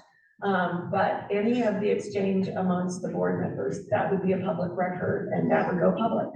And I've had a lot, more than I care to count, a lot of situations where that has then been caught up in all kinds of controversial issues. And one of the things that under Open Meet, so here it wouldn't necessarily be a rolling quorum, right? Because it could just, you know, what you're describing might just be a text between two board members. And of course, we're talking in a hypothetical. But it would be a violation of the Open Meetings Act, because one of the things that the public has the right to do is observe your discussions. And part of those discussions would not be observable to the public. So you've just gone underground with some of those discussions. And so I thank you for bringing that up, because it's really, really important. And sometimes just not something that when it's happening, it even occurs to you what the implications of that are. And when those have had to go forward, sometimes it's two board members complaining about the president, complaining about how long things are going and how, you know, how so-and-so just tends to go on and on and on. And so, you know, but that's public business. And it's embarrassing when it happens. Yeah. Okay, let's talk a little bit, just briefly, about remote participation. The Open Meetings Act does allow that by conference call or similar communications equipment. Of course, we, in part because of the pandemic, advanced, you know, significantly in terms of things like Zoom, which is how we're doing it today. So that is recognized and is possible. The main thing that you need to be cognizant of is that each member participating by that remote method has to be identified when speaking, so there has to be a way to know that there's who it is, and that all participants have to be able to hear each other at the same time. And members of the public attending the meeting are able to hear any member of the public body who speaks during the meeting, which actually, President Flores, if you apply that language to just the example you gave, it emphasizes that everybody has to be able to hear at the same time, the public and the other board members, what any board member, in this case, now we're talking about remote participation, but what that board member is saying. And so I have had situations of board members who are maybe in some like remote location where the stability of their connection might not be great, might be out of the country, and I've had to, remind the board, including that board member, because they want to kind of have it all, have their cake and eat it too. That if it becomes unstable and we can't reliably hear you, then you're not gonna be able to participate remotely. So those are all things to think about. Excuse me. Yes. There's a flood. And on that note, it's when I've done the Zoom, and this might be for Maria, that I think that maybe the podium should be closer to this. Are these supposed to capture? These are supposed to capture camera and microphone. Because it would be, because I thought if, we hardly ever have any of the public.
One of the things I just want to hit, and I don't think that's been an issue with this board, but just so that it doesn't become one, the Attorney General, if you go back to the Open Meetings Act, it's really clear that virtual participation, can only occur when circumstances beyond the member's control would make attendance in person extremely burdensome. And so what's clear in the commentary about that is that you wouldn't participate virtually just for convenience. And, you know, sometimes that does develop, and the truth is that, you know, when everyone is virtual, like during the pandemic, and I'm sure President Flores can attest to this, because everybody's virtual, you can kind of manage that like you do a regular board meeting. But when you've got a hybrid of some virtual, some not, it's just harder to manage. And so, so virtual's not permitted for convenience purposes. And when it does become a problem, I do recommend that, you know, that it be handled between the board president and the member, hopefully initially, to just point out that this is becoming a pattern and it's affecting the body. So now we'll get into notice and agenda requirements. And if it appears like I'm picking up pace, I am mindful of the time, and but I don't want it to chill your questions. So just be assertive and jump in as you need to. And I know President Flores is keeping an eye on you as well, as far as making sure you get your questions answered. But in terms of notice requirements, so notice and agenda are two different requirements. That's one thing to kind of keep in your head. Notice and agenda are different under the Open Meetings Act. And we owe both, notice and an agenda. And so for notice, we can only have an open meeting after reasonable notice has been given to the public. What's hard about that in the law is that the law uses a phrase reasonable notice, and then you're required through your annual OMA resolution to define what reasonable notice means. So the law doesn't actually tell you what reasonable notice means. Your OMA resolution is what decides it, but then that has the force of law. Now, in the Attorney General guide, the Attorney General does have guidelines for what's reasonable notice for a regular meeting versus reasonable notice for a special meeting, and I know your resolution is consistent with that. I believe it's either 10 or 14 days. I can't remember whether it's 10 or 14 in yours for a regular meeting. And then for a special meeting, it's shorter, which makes sense because you're not conducting all of your regular business, and that's 3 days. And that's consistent with Attorney General guidelines. So that's the notice that we're going to have the meeting. It is the role of the board president to call special or emergency meetings. Emergency meetings, I'll flash the standard for you on one of these slides, but it rarely happens. In all of my years, I think I can count on one hand for all of my districts combined when there's been circumstances that have justified an emergency meeting. So really, for practical purposes, you all are dealing with regular meetings or special meetings. Regular meetings requires that longer notice, special meetings are the shorter notice, but notice for your regular meetings is satisfied when you decide ahead of time when those regular meetings will occur, and you put that with your resolution. So if you say that your meetings are on the first and third Thursday of the month, and it's a meeting that falls in that, then you don't have to give another notice for that meeting. You've given notice through your annual resolution. But if you change it and it's a regular meeting, then it has to meet the 10 or 14, whatever yours says, timeline. And so if you change that regular meeting, now if you cancel a regular meeting and there's some business that can't wait and you hold a special meeting, then you're following the special meeting notice requirements of 72 hours and not the 10 or 14 days that yours says for regular meetings. So special meetings is the role of the board president to call and also consults with the superintendent on the agenda for each meeting. So here's the legal requirements for emergency meetings. In the interest of time, I'm going to let you look at that on your own. But when it does occur, a whole lot is waived. Your timelines for notice is waived. Your timelines for agenda is waived. The requirements for those things aren't waived completely, but the typical timelines are waived. But you do have to, within 10 days after having held an emergency meeting, you have to submit a report to the Attorney General that one was held and what the justification was for it. So now let's hit agenda content and timeline. This is something that, as you all have gotten to know me, you know I'm very particular about. Because again, I've dealt with these things in sometimes less than great circumstances. So what the law says is that meeting notices shall include an agenda containing a list of specific items of business to be discussed or transacted at the meeting, or information on how the public may obtain a copy of such an agenda. So let me just clear that up in case there's any questions. And Christina, feel free to jump in and ask questions. I think that everybody learns through, and I know you've been amazing. But feel free if I'm saying something that doesn't sound consistent with what you understand, or you need me to clarify, to just jump in. But we'll co-present together. How's that? But in terms of the notice itself, that doesn't have to contain the agenda. The notice can just tell the public, members of the public, how they get the agenda. So you can post the agenda separately. And the agenda has to be posted at least 72 hours prior to the meeting. It has to be posted at least 72 hours prior to the meeting, and that includes Saturday, Sunday, or holidays. And so here is where the issue of specificity comes into play. And here's where I'm going to attempt to answer Vice President Spray's question. It really, I think it's important that you try and think about it on a continuum. Because when you look at Attorney General guidance, and I'm not going to read you that guidance because you all can go back and read it on your own. But when you look at case law and Attorney General guidance, including the body of cases from other states that our Attorney General has adopted, it really has to do with what is fair notice to the public. And so the higher the interest to the public of what you're going to discuss, the more specific you need to be. And so what you don't want to do is hide the possibility of, for example, an action on an item in a generic statement if it's high interest.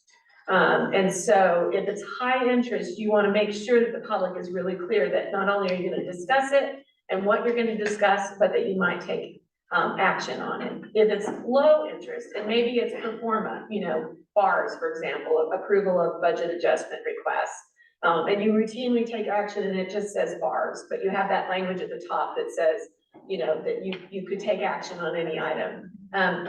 That to me is not an issue. But if it's an item like, well, we'll get an example in a minute, straight out of the Attorney General. What you don't want to do, as you see in this guide language, is attempt to mislead the public about the business that you intend to transact.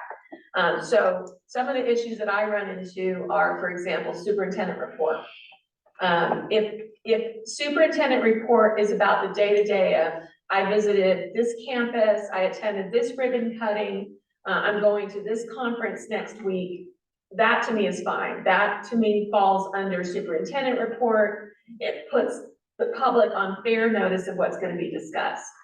But if hidden in superintendent report is a change in district logo, you know, something like that, even if it's just discussion and not an action item, people are going to care about logos. They're going to care about uniforms. They're going to care about the results of an audit. And so you don't want that to be hidden in superintendent report. What I've been having a lot of my boards doing when they tend to have a lot of density in superintendent report is to put superintendent report including. Now remember, the word including isn't an exhaustive list. If you don't put including and then you itemize some things but not everything, someone might say, well, I thought she was only going to talk about those 3 things. She talked about 5 things. Why weren't all 5 things there? So I like to do superintendent report including, and then itemize any of the high interest topics. So the things that what you want to think about is Joe and Julia Public, they need to be able to look at the agenda and say, is there anything here that interests me such that I want to go or I want to watch it? And they need to be on sufficient notice of those things so that they can make a fair decision about whether they wanted to take the time to observe the meeting or not. Quick question on that, so in superintendent's report, let's say that the superintendent was gonna be reporting on, she's going to a conference, and then, let's say it said including possible out-of-state travel approval, could that be like an action item under the superintendent's report? Can you have action items underneath there? I would not recommend action items unless you listed it, itemized it. It's not practice, or Yeah, I would not put under superintendent's report anything that's action. anything that's actionable. Because I think, I know that you've got that broader thing on top, but I would really try and avoid that.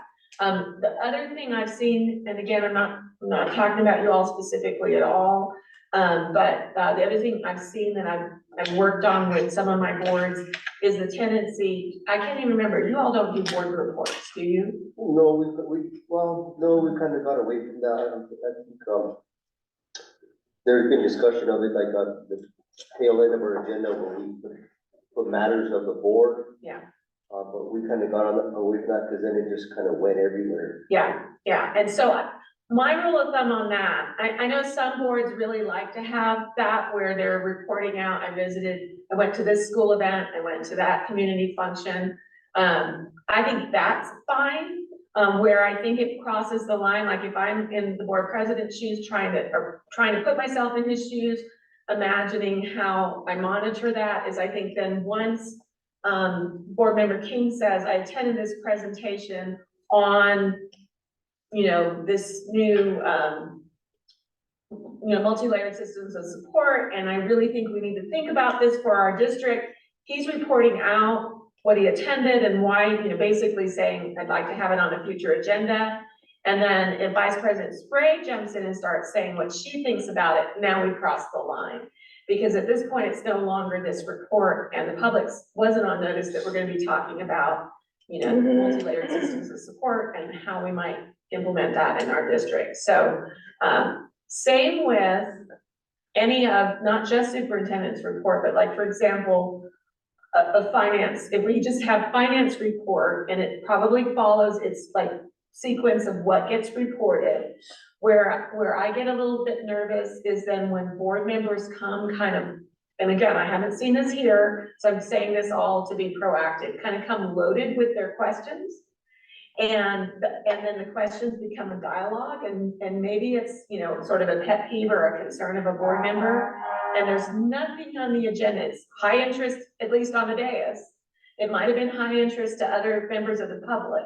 But there's really, all it says is finance report, or all it says is athletic director report, or facilities report. And now we're getting into this huge deliberation about something that is high interest. Again, low interest and feedback is fine.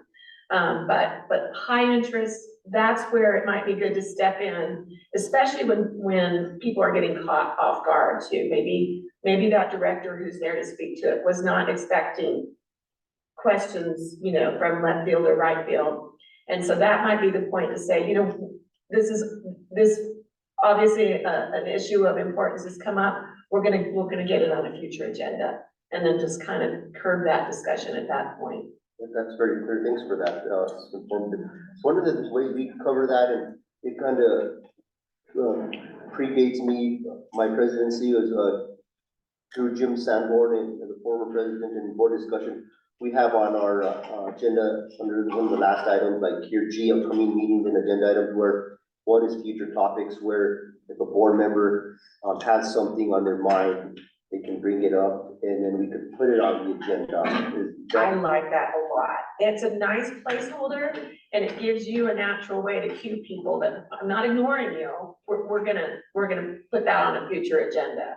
And then again, I want everyone to understand that when president does that, it's not just for time management. If a high interest kind of hot button issue hits, then it really is his job to move it over into that placeholder spot. So yes, I think that's, And it's not really a place to get into the discussion of it, it's just say, you know, I have this item. right. Yeah, I like that a lot. Elena, a question, President. So that was when you were alluding to, the board reporting of activity. So that would be on the agenda. Right, if it were on the agenda. So, But even on the agenda, there has to be some boundaries around it. right, so we just don't have anything like that. We don't, I mean, if the board, I mean, and we could discuss that another time, but if the board would like to have that discussion, like at their next meeting, which I think the agenda's already been set, Yes. but we can, discuss maybe putting that on there. Oh, it's fine. I was just curious how, you know, I was just, so this Do is on other our. boards have that? I go to a lot of board meetings and I would say it's about 50-50. And for the most part, you know, again, if you do it, you just have to be disciplined about it. You can't use it as a platform for an issue that's important to you. That should be an agenda item. But you could definitely do it if you wanted to on, you know, this is what I did this since the last board meeting. And, you know, some boards like that, but it's not, I wouldn't say it's the majority. I would say maybe about 50-50. I think one of the reasons why we kind of went away from it also on like matters of the board is because a board member could all of a sudden start a discussion about a big issue. Right. Like, you know, Taos High School, I really have an issue with the way things are being done there and, you know, what's going on, and then it goes back and forth, and it's not like listed under board reports. It doesn't say like Taos High School. You're absolutely right. That would have to be, that would not be okay. Is to use board reports as a platform to raise an issue not on the agenda. I visited, and I've not visited Taos High School, so I'm making this up. I visited Taos High School and I saw the gym, and the gym is a mess, and I talked to so-and-so, you know, which is gonna have other legal issues too, but I talked to the coach, and he thinks that we ought to do this, and that, and yeah, that would be a violation of the Open Meetings Act in my view. Real quick, I have some discomfort at times. I'm on a couple of different committees, not the audit committee, but different committees like the auxiliary gym committee and so on. I feel sometimes like I should just make a very cursory statement that we met and that we're meeting, we're continuing to meet, we're working on this project, things are going well or whatever, just because, We're gonna talk about committees. okay, that's great. Yeah. Thank you again. Make sure. See, I'm on, way on it. No, I love it. I love where your brain is going. When people ask questions that we're gonna get to, it's like, oh, good, I got those Perfect. materials right.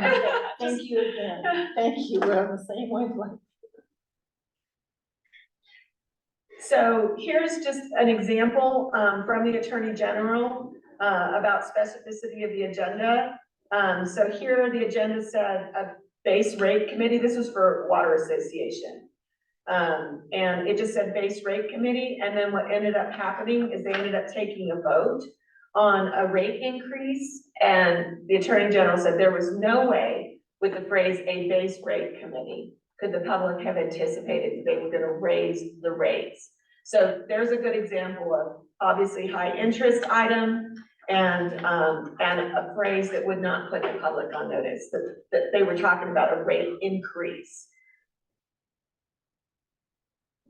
So, you know, one of the things that all boards that I attend do, and you all are among them, is approve the agenda. And so what does that actually mean if we've got a 72-hour requirement? And so what that really means is you can take something off. You can move something around, but you can't add something to it. It doesn't matter what the something is. You can't add something to it less than 72 hours ahead of time.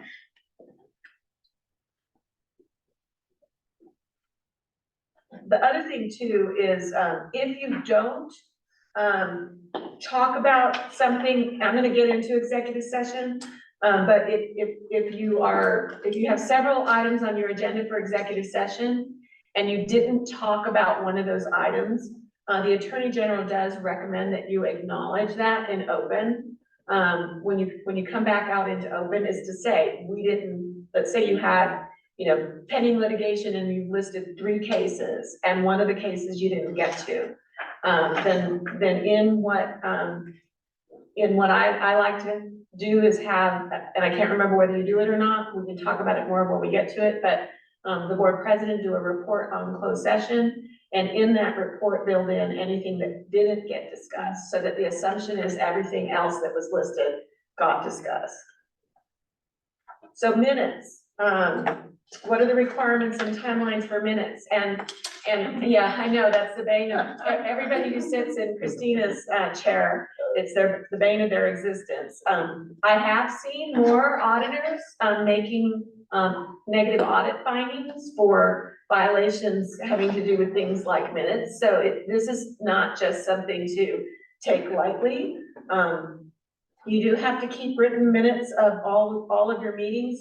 Draft minutes have to be prepared within 10 working days after the meeting and have to be approved, amended, or disapproved at the next meeting where a quorum is present. So that's pretty tight. Minutes shall not become official until approved by the policy-making body. Now, what is the content? Because I see districts sometimes go overboard, which makes them the job, of people in Christina's shoes very difficult. So what has to be in the minutes? Date, time, and place of the meeting, names of the members in attendance and those absent. And I always think it's important to indicate that if someone attended virtually, how they participated. The other thing too is I do think it's important when a board member doesn't arrive on time to get the time that they arrived, or if they have to leave early, the time that they left, so that in attendance is known throughout the entirety of the meeting.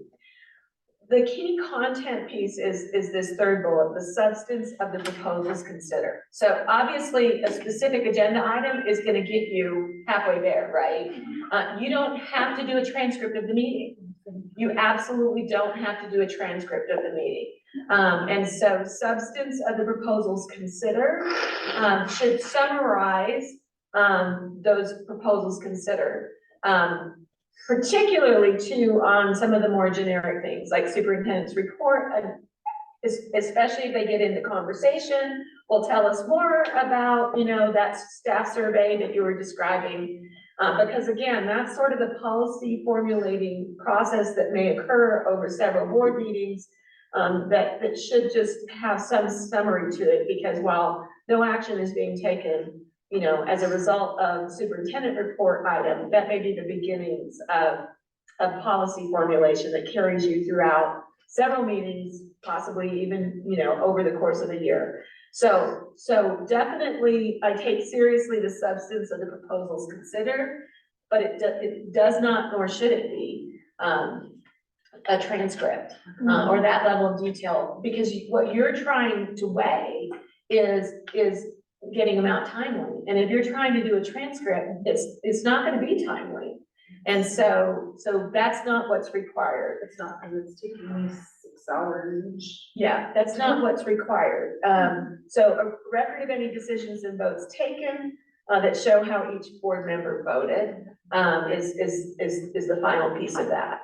Yes, sir. A comment, I guess it would be wise or advise on this, as board members, I guess, in making our comments, to try to be efficient, if not to, say more than we need to, for the sake of the minutes and also meeting efficiency, but not to exactly silence ourselves. Would you advise on that? Like, try not to go off subject too much. I mean, it's hard for us to always be clear and concise, but maybe I guess what I'm thinking is keep in mind that we wanna,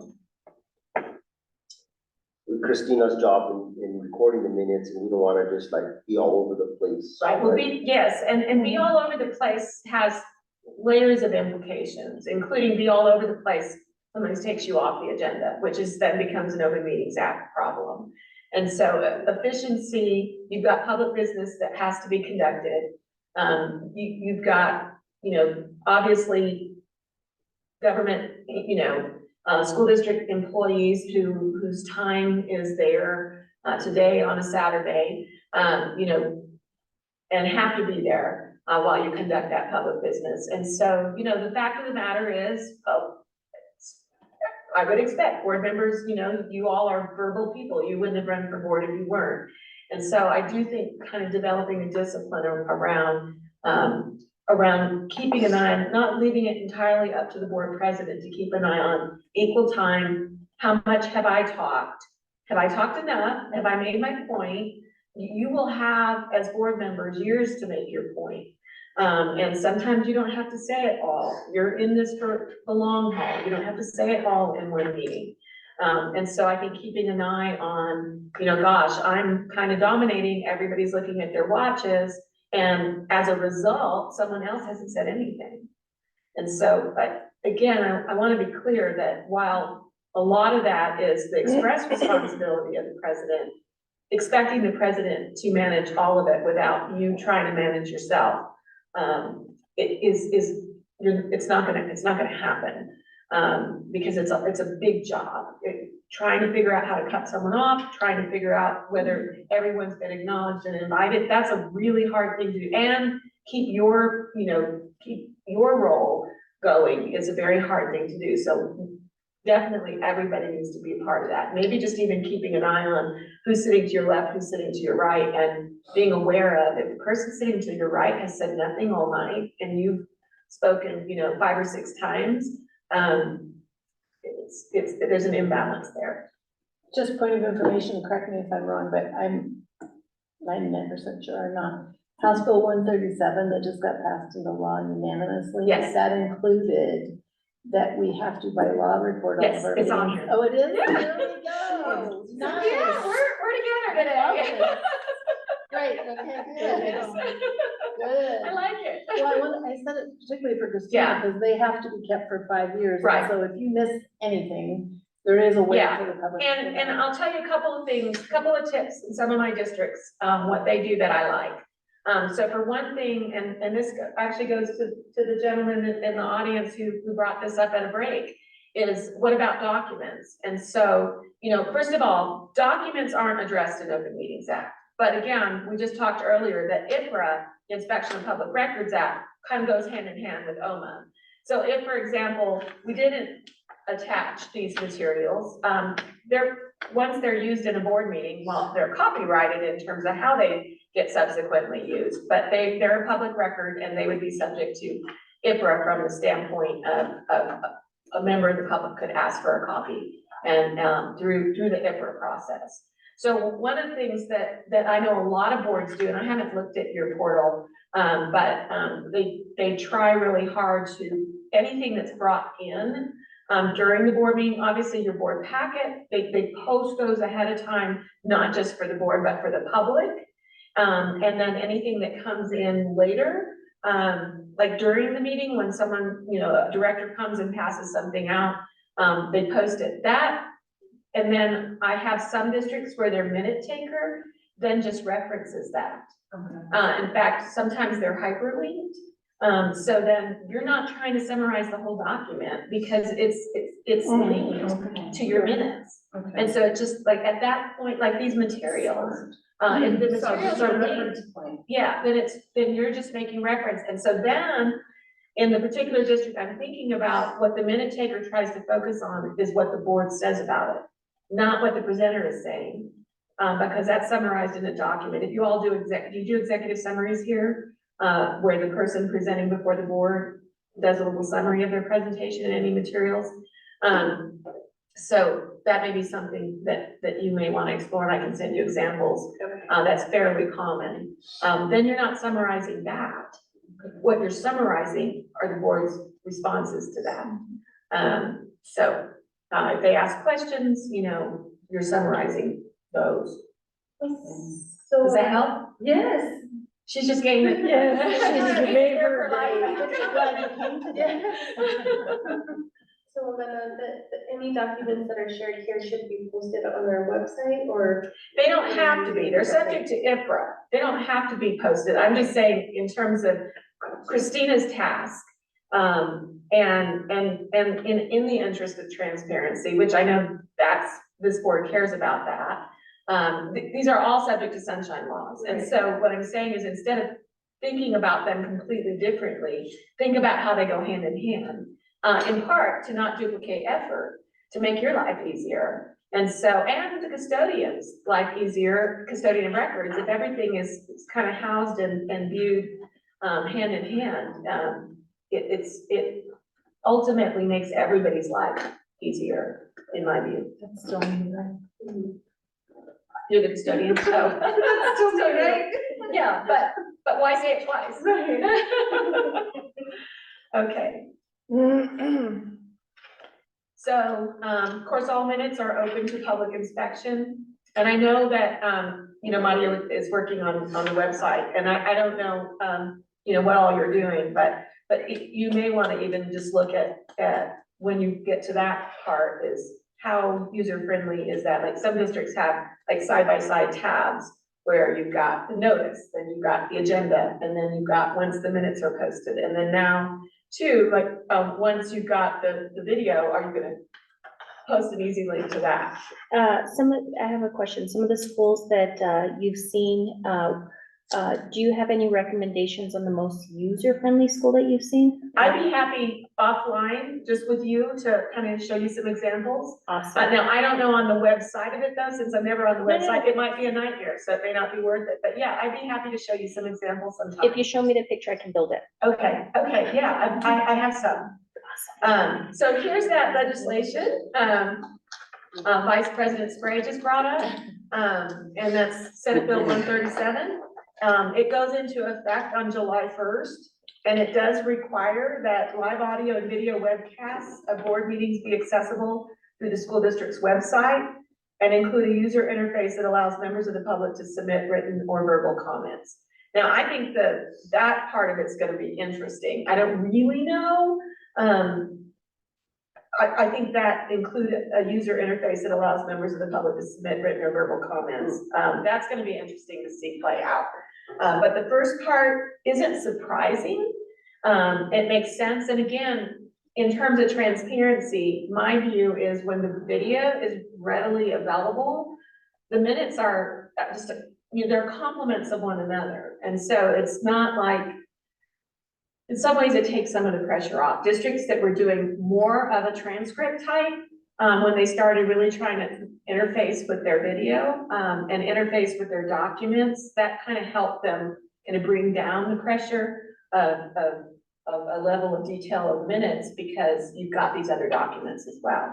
But I just kind of have a comment. So, the town of Taos, during their meetings, I think they have some form of software that captures the speaker's voice, and it actually puts it in, like, Transcribes it. it transcribes it. So I don't know, moving forward, if the district would want to look into that. That would be good. So it actually transcribes it all, like everything I'm saying right now, it reads it on the screen there, like closed captioning on TV. Right, I've seen that, and some of that too. The one thing that I've actually handled, but it's been a long time, are complaints to the Office for Civil Rights in terms of ADA accessibility. And so definitely any technology work that you're doing, you're gonna wanna make sure it's ADA compliant.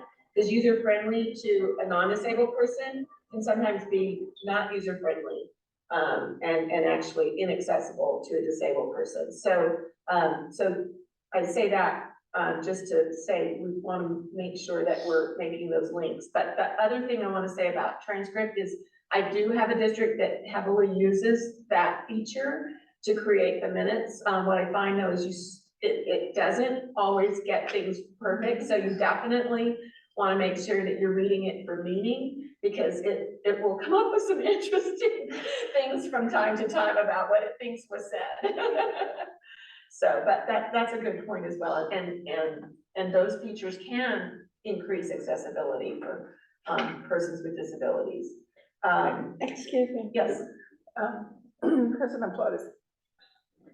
I like that concept, but also sometimes you would kind of miss what was said, and maybe for Christina's purposes, this way she can just go back, even though this is recorded.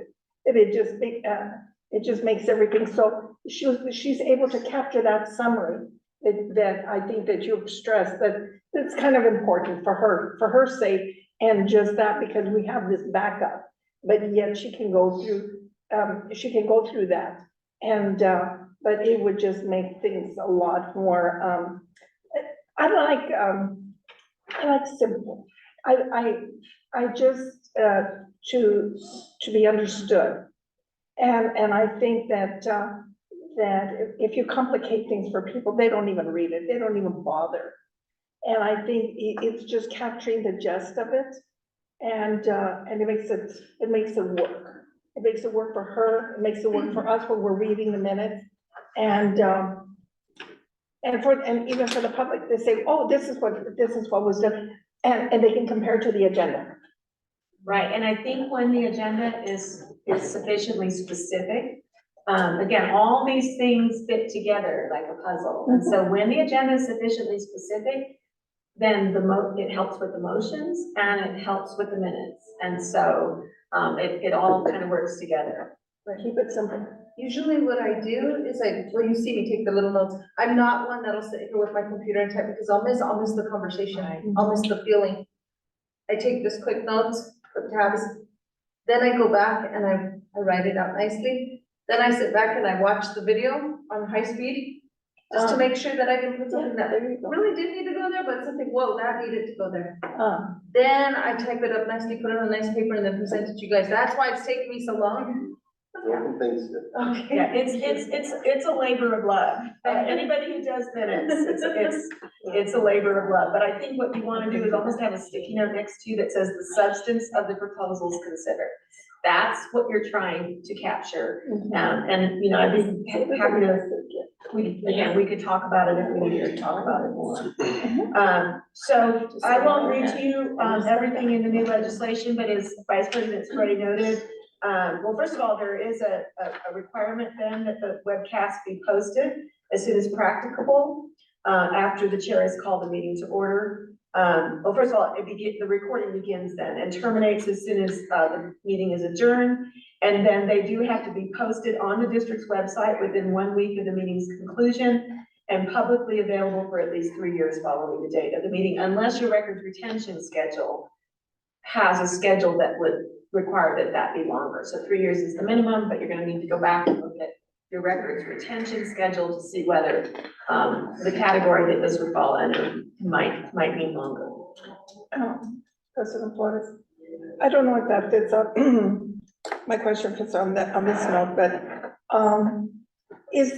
would it be appropriate to ask our presenters, and even for their sake and for ours and for the sake of the public or people sitting out there, is that they just be given a time frame, let's say 15 minutes to present, and that way they themselves can maybe summarize all that they do and present it. And I don't know, for the sake of the meetings, of time, of everybody concerned. How does that? I think as a practical matter, I have seen in retreats, which by the way, retreat doesn't appear in the Open Meetings Act either. So it's just my way of trying to characterize a different sort of meeting. But it falls within special board meeting legally. Sometimes they've done that, is put some, in fact, we actually did one in the agenda setting. President Flores and I, when we were talking about topics, I kind of gave an estimate of how much time for each topic. So agenda setting, definitely, I would encourage board president and superintendent to have a conversation as part of agenda setting about how much time do we want to dedicate to this, so that she can give feedback to her directors and other presenters about how much time the board is trying to dedicate to that. I wouldn't recommend that you put it in the agenda. My concern about that would be if you know, Elena Public says, oh, I want to go listen to that. I don't want to listen to anything ahead of that. This agenda says that that's going to happen at 8:30 p.m. And so I'm going to just come and log on at 8:30 and then I missed it. And then I'm going to feel like I was sort of deceived. So I wouldn't recommend it on the agenda, but I would recommend it in agenda setting, some sort of internal kind of feedback about how much time you want to dedicate to something.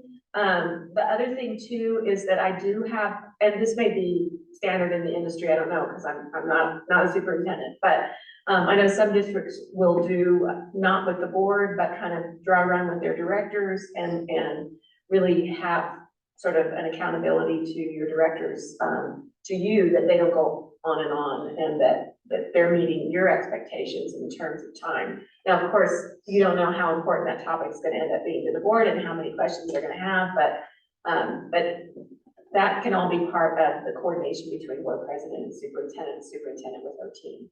Excuse me, and that's not to say that we want to discount what they say, but we want to give what's really, really important, because they are so anxious to tell us the wonderful things that they do, and they are, and they're important.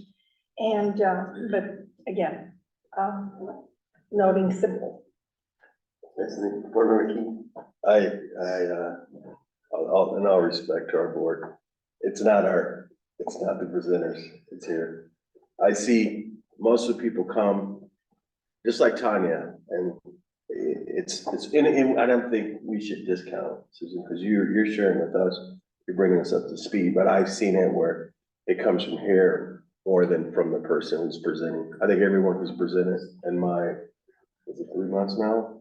I've seen it that everyone is, it could be as short as 10 to 15 minutes max.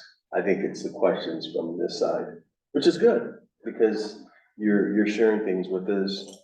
I mean, sometimes we could just talk to Superintendent Renetta if we had it, because Tanya did send us all emails on the new travel. It was all there.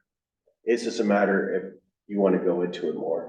And I've just seen it where no one has gone over. I mean, it hasn't been anything that we could just be 10 minutes on everything, if that.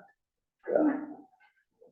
I think that, if I can speak to that, I guess it really does, sometimes the board may have, like Elena said, we may have a lot of questions, and then that drags out the presentation, and in asking our questions, sometimes we turn into, we're commenting more than questioning, and then every board member has a couple minutes of comments and questions. There's 4 or 5 of us, that's an additional 20 minutes on top of their 10, 15-minute presentation, and before you know it, that presentation is turned into 25, 30-minute presentation.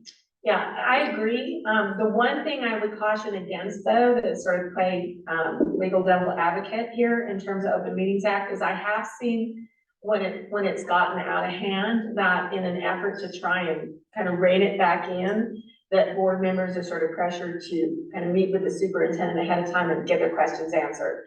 My problem with that is then Elena Public, who's sitting out there wanting to get a sense of where you all are at, you don't have the read, nor do they have the benefit of having the answers that you thought were important enough to go ask and get answered. And so, some of what the public is there to observe is you, the elected officials, reacting, responding, questioning, because you're their advocates. You are the advocates for your constituents. And if all of your advocacy is happening one-on-one, even if there's not a rolling quorum, I'm not talking about rolling quorum, but if your public business effectively is occurring outside of the boardroom, then the public has lost the benefit of that. And so there's it's all a balance. It's all a I balance. agree with you, Ms. Elena. I think it is the responsibility of the board too, though, to ask questions. Right. But the right questions. We do have members of the audience that are unable to interact because of the board format of the boardroom setting. But let's say Mr. Hall is like, they didn't even ask her any questions, and they have a litany of questions that, I would have asked these questions if I was a board member. Now, not to say that we can read minds and so forth, but I think it is important for the board to ask important questions that the public might. So when we're sitting here, and in my years of experience here, so when I've sat here on these board meetings, I've kind of thought to myself, well, what would the public want to know, or if I was in the public, what questions would I have? Because we are representatives of the public body, so we need to look at this, just try to ask questions that may answer somebody else's. Yeah, I couldn't have said that better. I completely agree with that. Now, I do think, though, it's respectful if you've gotten a report ahead of time and maybe you have some concerns about, how per diem is being interpreted. I think it's respectful, when possible, to give that give the superintendent a heads up so she can give her director a heads up that a board member has concerns about how it looks like it's being calculated.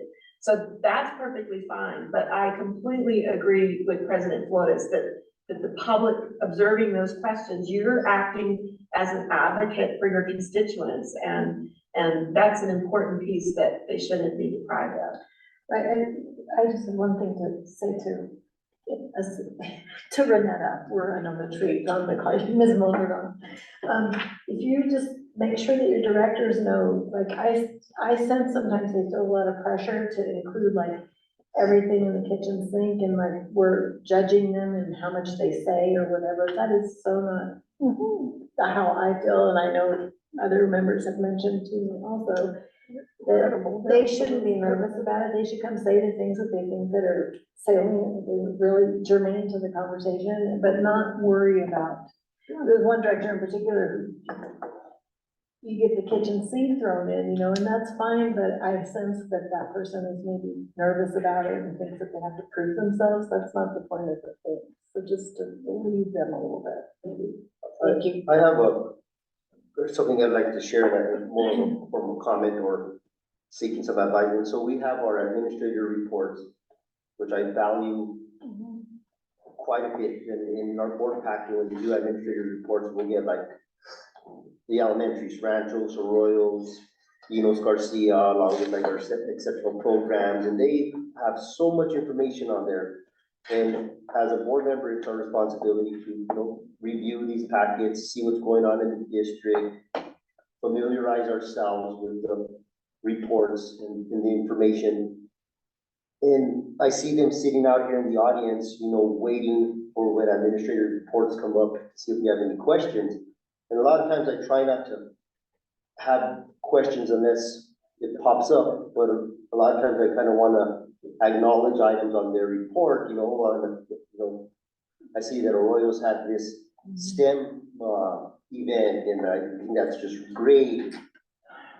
So I juggle with like not saying anything for the sake of meeting efficiency, but then a big part of my heart is saying, you know, I read you guys' report. I see, and so a lot of times I'll ask the board, and as president, you know, you take the lead, and you know, you're looked on to kind of to guide the ship. So I tend to be the one kind of pulling things out, but I'll look at the board and like, is there any questions for administrators? And so I think it's good that not every board member asks a litany of questions for administrators, because then that meeting just, you know, the timeline goes way out the door. But I guess I'm not sure in regards to administrator reports, and I don't know where I'm going with this, it's just, I'm following it. it's just like, I want to make sure that Yes. like, and sometimes I notice where I've highlighted in multiple meetings something the Royals is doing, but I didn't say nothing about Ranchos. So I don't want that Ranchos administrator to say, well, you know, I'm on top of doing anything good that the board hasn't mentioned, or do I not mention anything at all about the administrator? Yeah, no, I actually really agree with you that, I think that when administrators have worked their tail off to put information together, that it shouldn't just be questions that, you know, what we know, in psychology, I'll just use the diet analogy. You know, when the research on diets and which is the diet for the best weight loss, they say it really doesn't matter if the feature of a diet that makes it effective is observing the behavior. So like if it has a feature of writing down what you ate, it's going to be all equally effective regardless. And so observing something changes it. And, you know, one of the things that you want to do is not always be trying to change things through criticism and scary questions, but through observing the positive. And so I think that it's an insult to people who have worked in tutorials to have that sense that the board didn't come prepared and never read it. And so again, some of this can be managed through agenda setting. If some of those reports are taking too long, or maybe there's something within that report that's gonna take long, then you may wanna look at, do we need, you know, I'm not familiar enough with your agendas to have a sense of the sort of the sequence, but sometimes interrupt and skip this report so that there's more time for comment and questions on a different report. And then I think, I'm glad that you shared that you're wanting, you know, that this is something that is valuable, so that all the board members know and can share in that load of calling out. And it doesn't have to be that you're calling out equally, every report. I think that the important thing is, I think you mentioned STEM in your example. If this is something that's of importance to you and behavior you want to reinforce, then by calling it out, not only is that administrator gonna be reinforced in that, to continue to do it, it's also gonna send a message to the peers that this is something of value to the board. So I don't think you should forego that. I think balance, you know, and the other board members hearing that's one of the things you're trying to accomplish. Hopefully they can share that, that it doesn't have to just be questions, it can be comments that call out behavior that we want to continue. If I can add to that too, I think it's important that we are calling it out as the board members are, because that's, we don't get everything that we're doing in the school sites in the newspaper. Nobody's there seeing what's happening, and when you all call it out at the board meeting, it's a public meeting and anybody could be listening, or they can go back and listen. I know, the Taos News has asked for, you know, for the recording so that they can hear, but that's their opportunity to hear what's happening at the school sites, because we can't call out, you know, every SEL night that we're doing and have the newspaper go over there. But when you acknowledge that, you know, the administrators know, the staff all know, and now the public knows as well. I agree, completely with what you said, Elena, what Superintendent Obregon said. One of the things that our last meeting, Ranchos had as part of their report, how they're focusing on attendance and kind of what they're doing for attendance. And part of our board initiatives at a previous meeting was, you know, enacting initiative on attendance. So I saw that in their report, and I asked Mrs. Marble at the middle school if she could explain about it. That was a long meeting. She was up there like at 10 o'clock telling us about about what they're doing in attendance at Ranchos. And so I do try to do that when I see the administrative report. I mean, because there's like 12 things on the Royals and 10 on Enos and all. You can't go through them all, but I try to pull out some highlights so that we can acknowledge it, bring it out to the public, and then also cement that, you know, that you're doing something that the board is focusing on, or I like to see this. And it does like raise ears of the other administrators. President Flores, would it be possible to put on the agenda, just that kind of highlight? And just, say, you know, and ask the board, did you see anything, you know, or something? I don't know how we could, go ahead. Well, when I do the agenda, we work together to do the agenda, we put there, you know, the superintendent's report, and then we're gonna have that little including. We put administrators reports, maybe I could just put there, you know, administrative report highlights, like the sports highlights, you know, whatever the highlights that you guys. You could maybe put some highlights of the different school districts. You could let me know what, you know, or you could just tell me the schools that you wanna highlight that meeting. And sometimes what we try to practice in the district is have presentations from the different school sites. So when we're at Enos, they do a presentation on their school. When we're at the middle school, they do a presentation on their school. When we're at, they do a presentation on their school.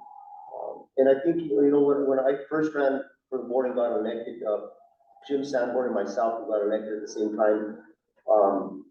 With all due respect, we initiated the school site visits prior to me coming on the board and Jim Sanborn coming on the board. And with the other board members, David Chavez and Jason Silva, you know, through the board's action, we started meeting at the different school sites to visit their schools, to show importance. But prior to that, every board meeting was held here. And now we visit the different school sites, and it gives that school site the opportunity to showcase something. So, like, we're gonna be at an ONCs at our next meeting, which is a district charter. They'll be able to give us a presentation as to what their school is doing and highlight some stuff. So, I mean, I don't think that we need to highlight everything that every school is doing in our meeting, but you know, it was just, you know, we went off a little bit here. But I think each school has the ability to highlight their school site when we visit their school site. But in the administrative report, I would just like to encourage the board to try to review those. And if you could pull one or two tidbits out, comment, maybe ask a question, it would save me a lot of asking all the questions. Right, yeah, and you're worried when you're doing it, like, if you don't do it, is anybody else going to? And so that's the value of this conversation. I don't think we're off topic at all in my view. I really think you're hitting really salient points, and I think one of the things you're hitting that I was gonna hit in, the next, PowerPoint, but I'll do it now because we are talking about agenda, is the strategic use of agenda. And so, for example, if you're used to thinking about these things like attendance via campus, so, well, if it happens to be in that campus's report, but if, let's say, you're not satisfied with how attendance is going, and I've seen you guys do it, I don't know, I'm not part of the sausage making that gets you there, but I get the impression you do this, is if, for example, attendance is an area of concern, you can, and maybe there is a campus that's having some particular success. You could, instead of just having it part of that campus's report and hope that it makes it in there, you could put it on the agenda item as that, attendance, or attendance at, you know, it's elementary, so that they can describe some of the innovative things they're doing and success. And so that's all strategic use of the agenda. I personally think the agenda is one of the most powerful tools you have as a board, because you can via agenda highlight things that will, by highlighting it, shape behavior. And also it's a statement of your priorities. If equity is important to you, then where is equity on the agenda? You know, and how do you want it brought up? So the things that you all say are important to you, you have to ask yourself, how are we highlighting it on the agenda? Is it being hidden in the agenda? And therefore you may be frustrated that it's not being highlighted adequately. Well, then let's blow up the agenda and reconceptualize an agenda that matches the priorities of the board, because that will produce behavior change. Good conversation. For actually for both. For Yes, for them everybody, and for us, everybody. for, you know, and it just makes it alive and interesting and just, we're engaging everyone concerned. Exactly. Exactly.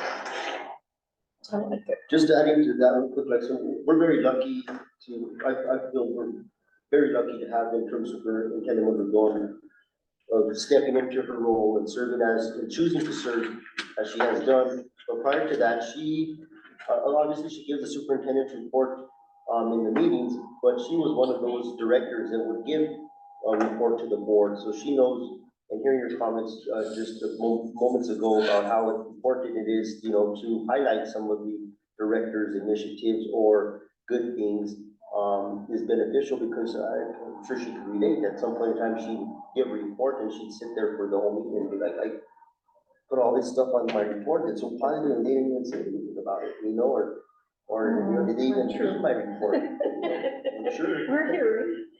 So I think it's important that we highlight that and take time to read them. I will say that the directors do appreciate when you do, and the site administrators, when you do pull out items, like, and if they do go back, if those are highlights for themselves. One of our discussions was attendance after it was pulled out for Dr. Stefan Monroy. She did, you know, we talked about it in our leadership meeting as well. It's good. That's cool. Okay, so I want to hit, we're still in OMA. I want to hit subcommittees and the Open Meetings Act.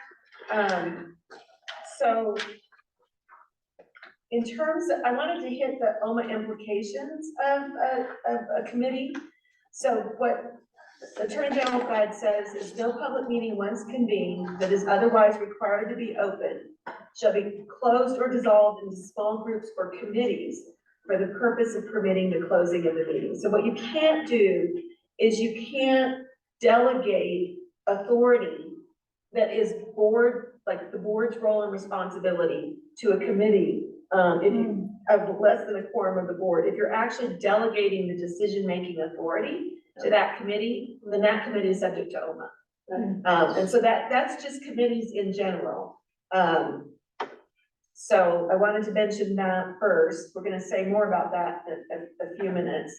But the other piece of this, and unfortunately, I don't have all the answers yet, but in terms of statutory committees, what the Attorney General has said about statutory committees is, and we'll talk about it more in a little bit, when we get to, Finance and Audit Committee, in a different presentation.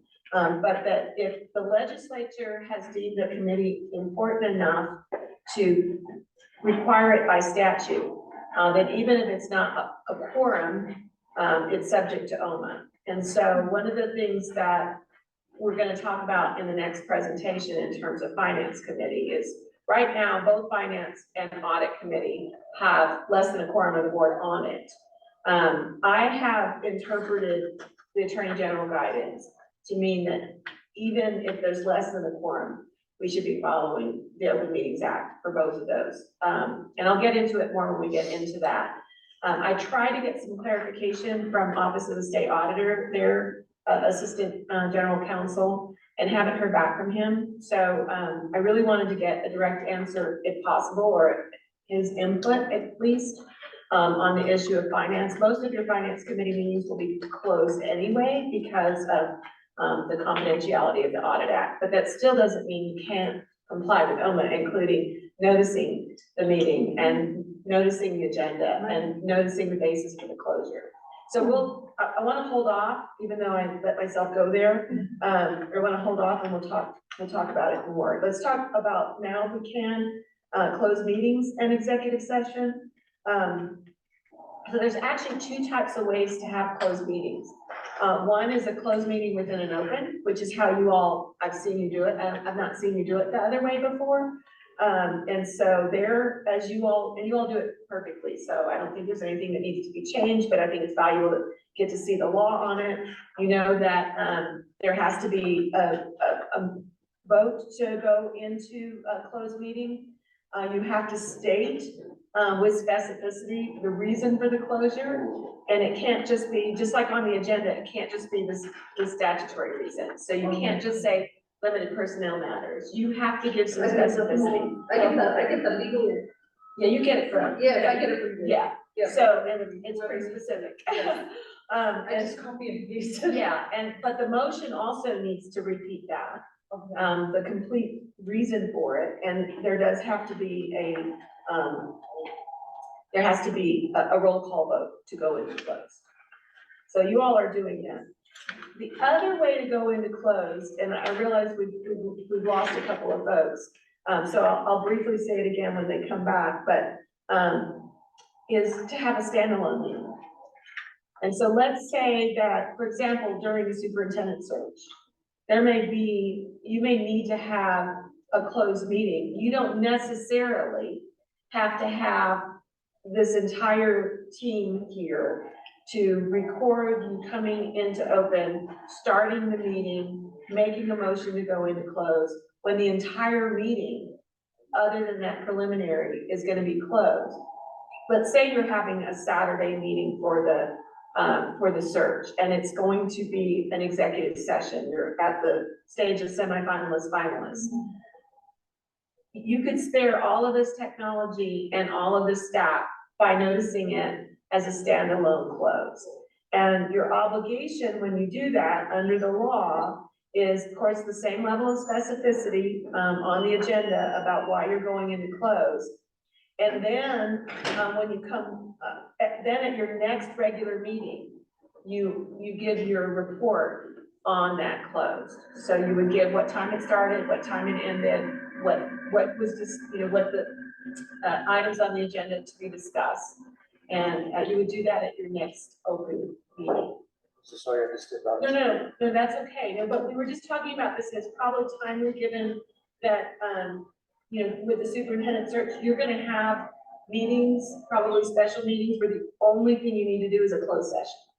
And so I was just pointing out, rather than have all of this staff support, for the technology to go in, to start out in open, and then, you know, do your opening and your approving of the agenda and your, calling for a vote to go into closed, and going into closed and then coming out and doing your report. The Attorney General allows you to do standalone closed sessions. And, if that's the only thing the board needs to do. And then what you would do is you would notice it as a standalone, and then your obligation would be to give a report on that at your next open meeting. And so then that spares all of the technology of the public watching you go into closed, when nothing else is gonna happen. You're not gonna take action on it. Now, if you wanna come out of open and possibly take action, then you would do it like you typically do. But if all it's gonna be is for deliberation.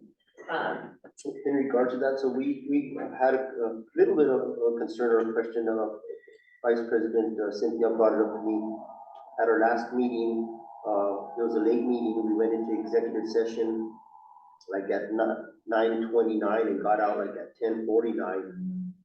We had our IT rep here, and I went ahead and told him that he could shut down the recording and we'll document the time, how, and if any actions were taken or not. Do we need to keep that?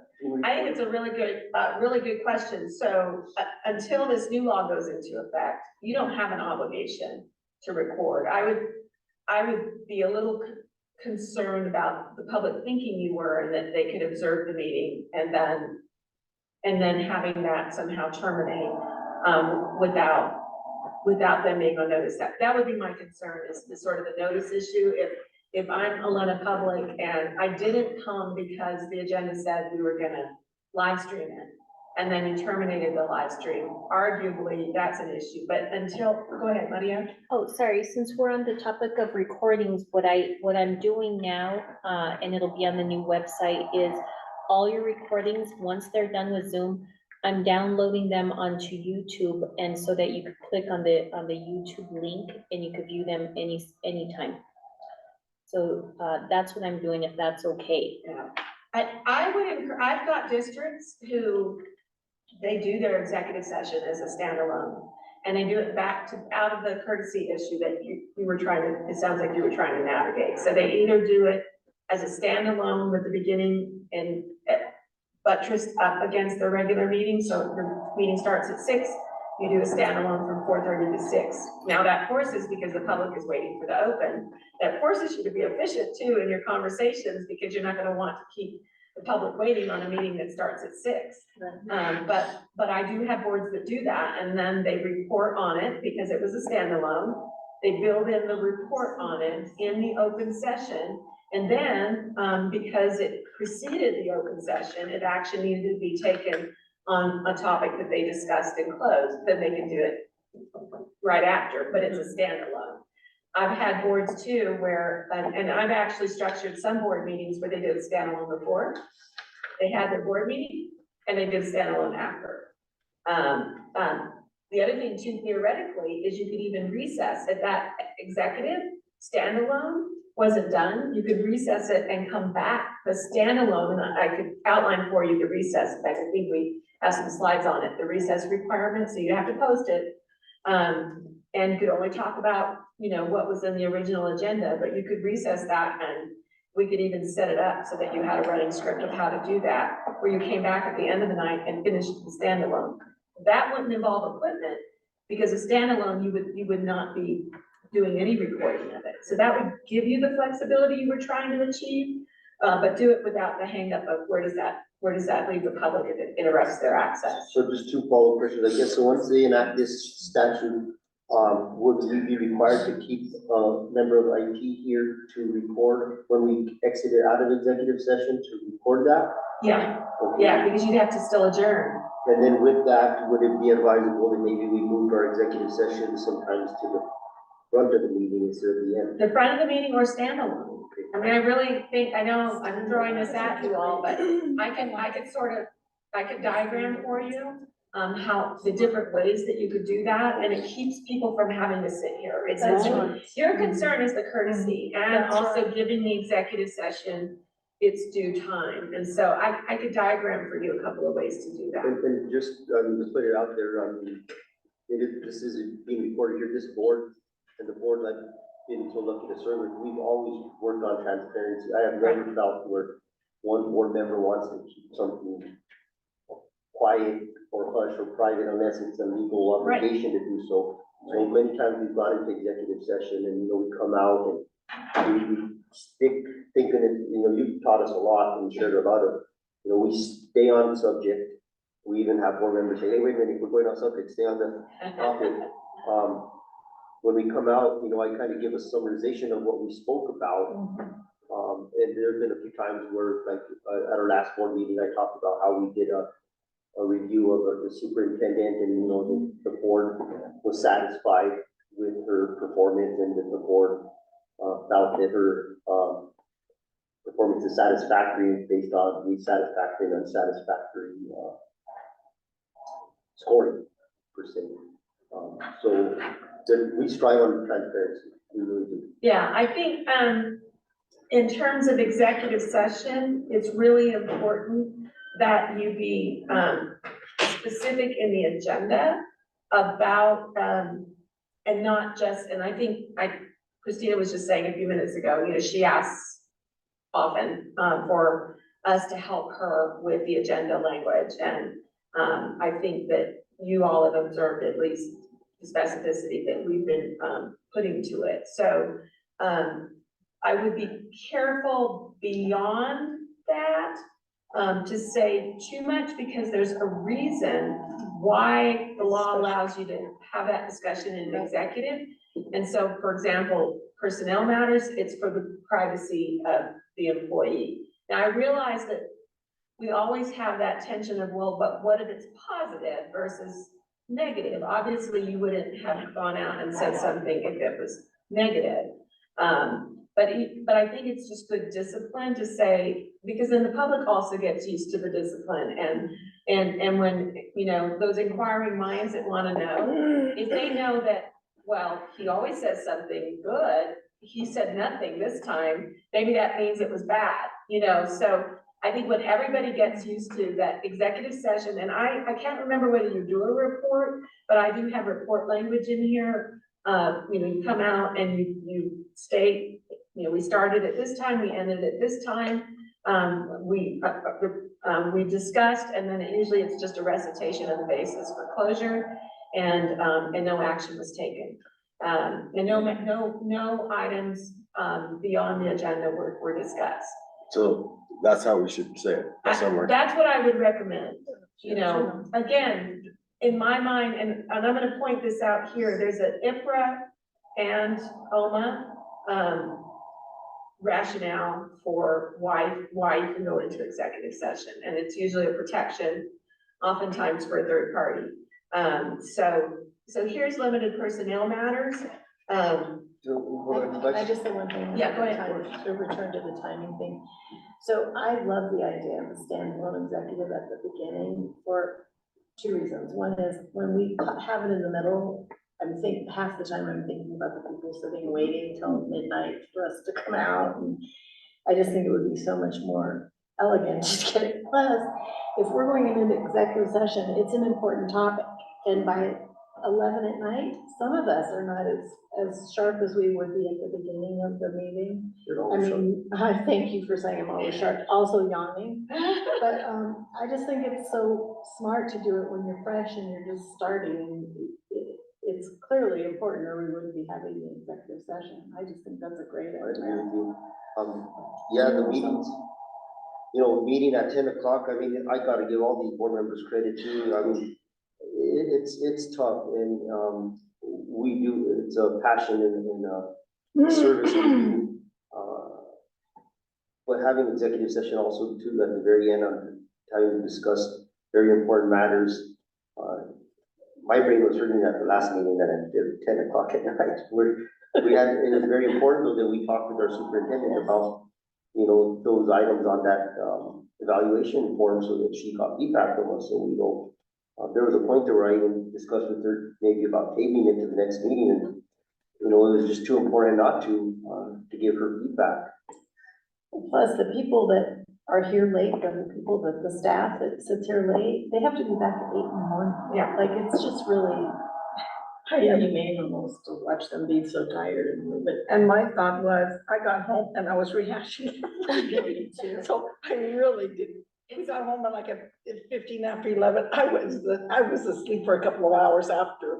You know, because you're still thinking of everything that kind of transpired and trying to put everything. I'm very methodical. I just put things in here. So it's just like my mind continues to work in that frame, and so it takes a lot, and again, for her sake, but then even that. Ms. Renetta prepared such a beautiful presentation for us. And I don't think we really did it justice, and I want to apologize for that, because it was, again, like I said, I want to acknowledge that, and thank you for that. And, so if it had been done at the beginning, it would have just been taken an entirely different note, even though, you know, we'll read it and we'll take it to heart. So we just start out with the meeting, not with the report of it. Yeah, but again, Already that's- done some work. We've already- let's just do it. Yeah, That's and you know, on big ones, like, for example, a superintendent evaluation that's actually gonna be filled out, that I usually recommend, first of all, over a series of executive sessions, not one. And usually it's the board by itself, and then then once it's approved, then bringing in the superintendent. But even that, sometimes I've had more than one executive session with the board to just get their input distilled, and then the feedback back. So more than one, and then even if it's not more than one, it doesn't have to be immediately before. That's easier to do as a special meeting.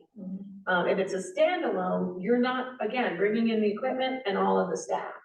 And so boards are usually, if it's something where you don't know how long it's gonna take, because it's a heavy, you know, a potentially long topic, maybe you can't do it immediately before. But boards are generally more willing, to come to a special board meeting that's a standalone executive session, than when it's just a special meeting, with an array of topics outside of executive. And then you're not burdening the staff by calling a bunch of special meetings, especially ones where all it's really gonna be is an executive, and they have to sit there and watch you open and wait for you to come back and close.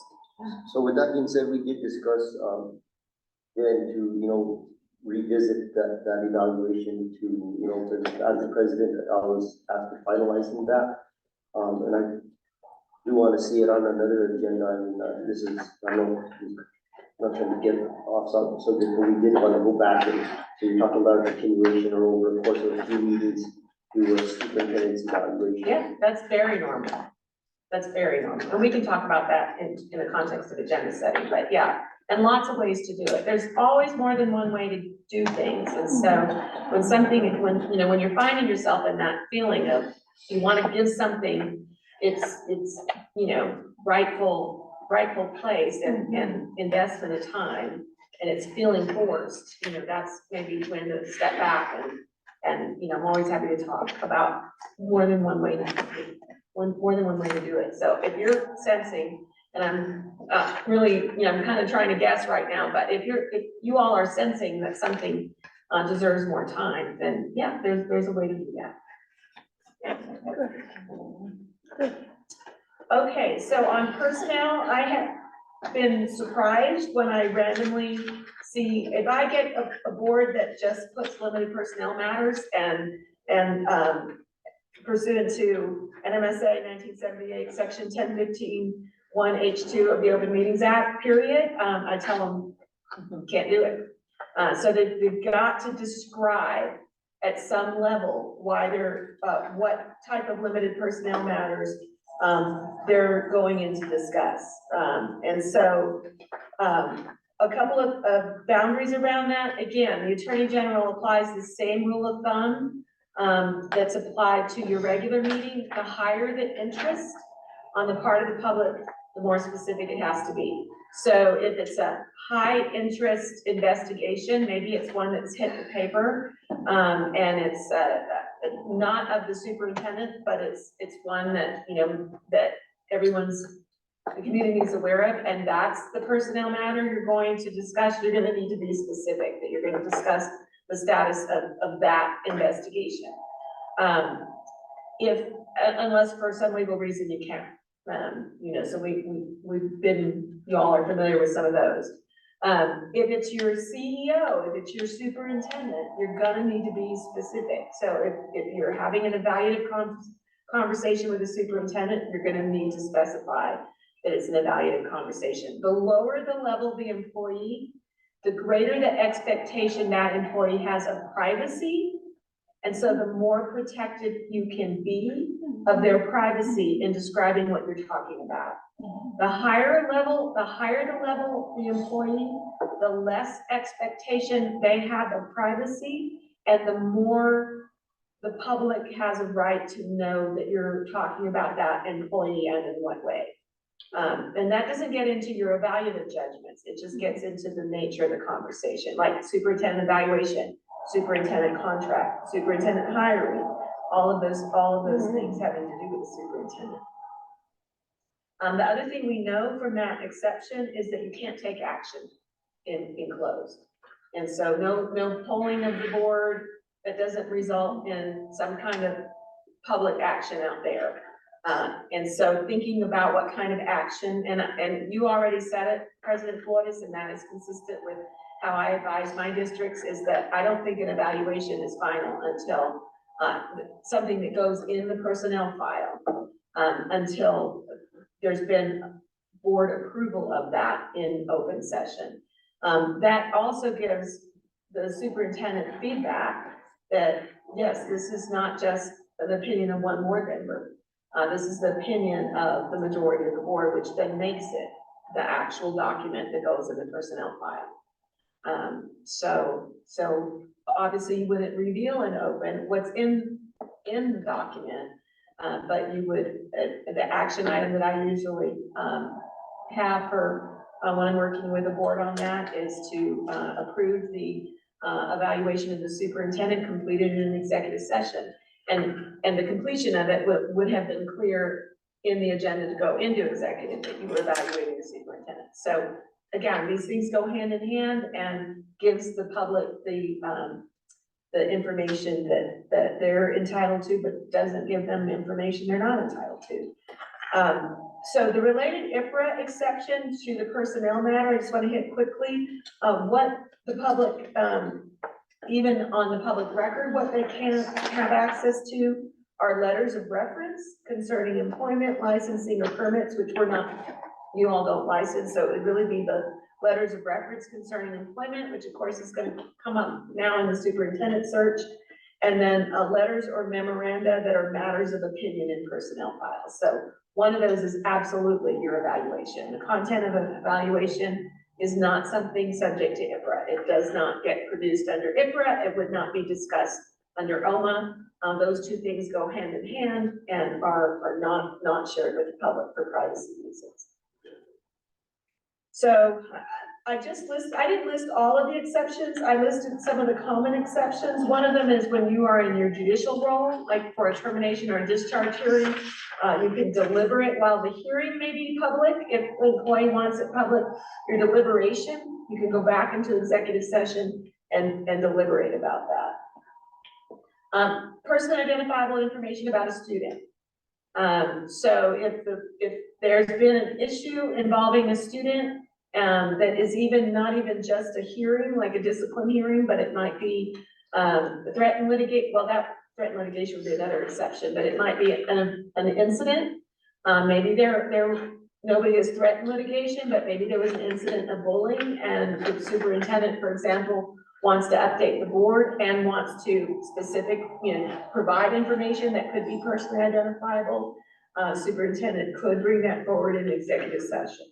And again, I would want to work with her if she needed assistance in terms of how much specificity you give it to be able to balance the privacy protection with the issue of the public's right to know.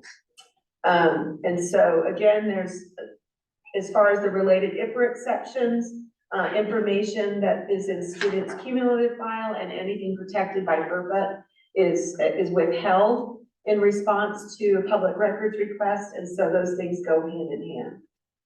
Collective bargaining strategy. For some reason, I found that some of my boards aren't briefed on collective bargaining strategy, and that kind of surprises me. So I do encourage that boards be part of the dialogue about bargaining strategy. Of course, that's highly confidential. That doesn't mean you're on the bargaining committee. That means you're briefed on this is the strategy, this is the approach that we're taking, and that is done in executive session, and it has a corollary to it of from the Public Employee Bargaining Act that recognizes that would be confidential as well. When you say bargaining strategy, is that like our approach to the union? Yes, yes, and so you've got a bargaining team that is representing, the district's interests, the board's interests. But the law allows for the board to go into executive session and brief. That way you're not shocked at the end when you're asked then to ratify the agreement. And sometimes, I've had boards where they feel really blindsided by what's been going on. This board. Huh? This board. Yeah, we Okay, well, haven't- I'm not trying to speak to this board in No, particular, I'm just saying, this is great news. but We yeah. haven't been privy, and they're negotiating now, right? Yeah. we So haven't- I strongly recommend, and this has been our practice, is that before bargaining commences, that there's some discussion with the board about the bargaining strategy, and then the board is briefed at different points along the way, so that by the time then the agreement is reached, the board feels like it's been included in that bargaining strategy. So it helps. Well, I'm glad you're Thank telling you. us this, because in fact, I came in 2 weeks ago, and I guess they started, right? I met with the attorney, he was in, he just was passing, and he goes, "Oh, I'm here to talk to the union." I was like, okay. So I think what we could do is, President Flores, put it on the board agenda for the 20th. We could talk about it. Yeah. So as part of that strategy, I guess it's also talking on how our approach would be, so not to get off into the weeds, but I've had a concern, like we have been having trouble like hiring maintenance staff and custodians for those roles, and I kind of feel maybe the pay is too low. And the union sets a lot of stuff like that. Yeah, So so here's where, and you're bringing up a really good point, and I am gonna kind of limit the Yes. content of it, but I want to respond to you because you're bringing up a really good point, and to me, this is why it's important that strategy be discussed in executive, is it's actually it's considered a prohibited practice in terms of labor law for you all to eclipse the union showing off in terms of what they got for their members, let's say. So I'm just gonna talk in as plain a language as I can. So there's all kinds of things that can result in prohibited practice. And the union sort of has the right to champion for their people. And I always get nervous when I'm in board meetings and board members are on the dais starting to champion for, well, we think this group is underpaid, and we think, and I'm sitting there thinking, you're championing, you would think the union would be loving it, but the union itself might be going, hey, we're bargaining for that, but first of all, that's confidential, and we want to be able to have our narrative and take credit, and that could actually be a prohibited practice. But you all do want to have some influence in terms of the strategy. Ultimately, you have the final say, and that you're going to either thumbs up, ratify it, or thumbs down, but that's the last thing you want to have happen, is to, again, feel blindsided and feel forced, because now at the end, when everybody has reached some kind of agreement that doesn't maybe reflect your priorities, that you don't know how they got there, especially when you were under a different impression in terms of what the availability of resources were. You don't want that at the end, nor does the administration want to. That can really lead to problems. But what you don't want to do is on the day, be engaging in discussion for or against that could actually result in a prohibited practice. And so that's what, and collective bargaining is something that I can tell you, is not necessarily intuitive. It can be very, very non-intuitive in terms of what you can and can't say. And so I think it's really important that first of all, it occur, that the board be included in some strategy discussions, but that it occur in closed session. And that the board be advised on, the limitations in terms of what, while bargaining is going on, what they can and can't say publicly. I think that, I'm not seeing it here, and in my experience as a finance director, I knew that this was coming forward.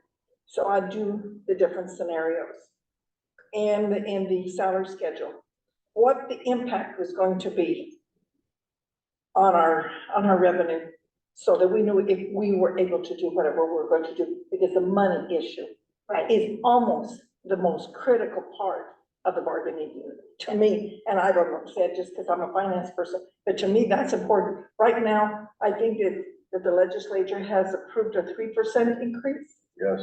And then on top of that, they're saying, okay, are we given 6% or something on our, what is it, President? It was 6%, but then there's a 3% increase in, I think, the benefits that are going to be paid out. So it's an actual 3%. So Yeah, so it's just, they give us 6%. then they raise. But then here we have to comply with, then 3% we're going to, which again, is going to come from that 6%. But then the issue comes to where our grants people are afforded the same, again, they should be. And the grant does not allow for that increase. Right, and those are So all. then it goes into our pocket. Yeah, and so this is really your bridge. This exception is really your bridge, so that the board along the way knows that those concerns are being attended to without engaging in, from the dais, the conversations that are supposed to be confidential and don't eclipse the union. And I know that's frustrating for boards, because sometimes we were talking about how important it is that you're advocating for your constituents from the dais. This is where, again, it's counterintuitive. I learned most of what I know from Roxanne de Santiago, who's one of our attorneys, who actually, before coming to us, not immediately before coming to us, but prior to her doing the immigration work, she was actually in the firm that represents NEA. So she did union work for years from the union side of things. And so hearing her perspective on this has been incredibly valuable to me, in terms of it's not even just the advocacy of the bottom line and the budget that shouldn't be discussed on the dais while bargaining is happening, but even the grandstanding on behalf of the union. That's the union's job to get to do that. And so there's certain things you can't eclipse once bargaining happens, but it doesn't mean that you should be kept in the dark, or that you shouldn't have the ability to express your thoughts that shapes ultimately the direction of the district's bargaining team, so that when it comes to you as a thumbs up or thumbs down, you're not feel like you're just stuck having to approve something that you didn't even know that was the direction it was evolving into. So this is the legal bridge for that. In regards to that union negotiation, the superintendent and her staff or the bargaining, they work on behalf of the board, correct? Yes. Yes, but so the Public Employee Bargaining Act has its own, which is what we're subject to, has its own set of really distinct rules about how that functions. And so it does have sort of, in many respects, its own independence. Even the superintendent can't have an improper influence on the bargaining team. But again, in closed session in terms of strategy. What are the priorities of the district? What are, what are we gonna do? What is our perception about groups that maybe, the kinds of things you all have been talking about. I don't want to give too many examples, but that's appropriate discussion for closed session. Okay, so you all are familiar with, and I think do a good job of pending or threatened litigation. Again, if you go randomly online, I think districts across the state are getting better at it. I can tell you when I first started my practice here in the state, came back home and started it, I was surprised at how big. Like, no, we're not doing that. But I think across the state, it's gotten a lot better. And so if it's threatened litigation, and by threat meaning the district is threatening it, if you all were considering threatening litigation, you do not have to show your hand.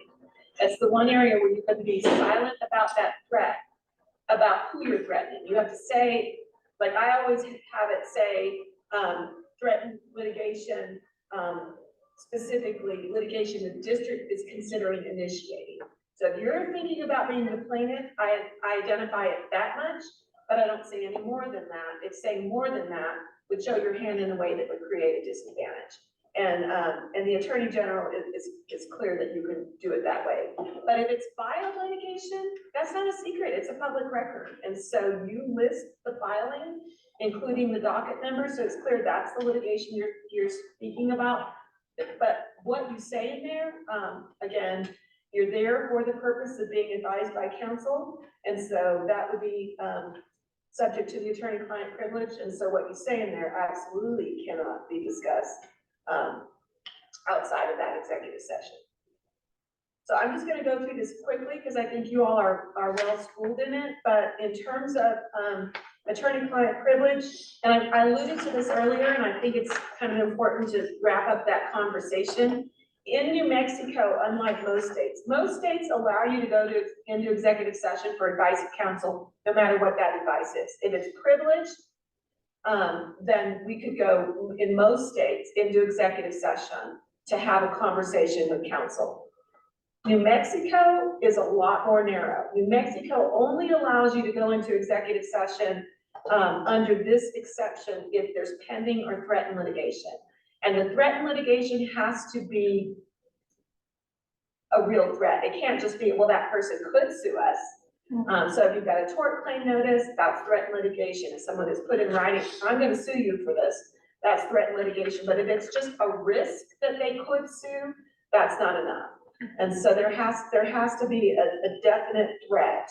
Either we're threatening, we're considering threatening, bringing, or we've had a threat against us, or there's actual litigation. So that leaves a whole lot of other legal issues that can come up that you all might need advice on. Obviously, you've already gotten a sense, and we'll talk about that a little bit more in another spot, but that the board president has access to district counsel, the superintendent and her designees have access to district counsel. But let's say, for example, that the board president had a concern and wanted an opinion, a written opinion letter from one of the law firms. That could be provided as a one-way communication to all of you.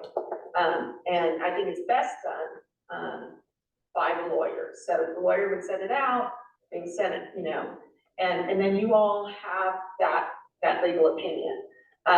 The other way that the Attorney General, and I've done it before, because sometimes there needs to be a dialogue. Sometimes it's the type of issue where Board Member King is gonna have questions and Board Member Trujillo and down the line are gonna have questions. It's not just clear cut.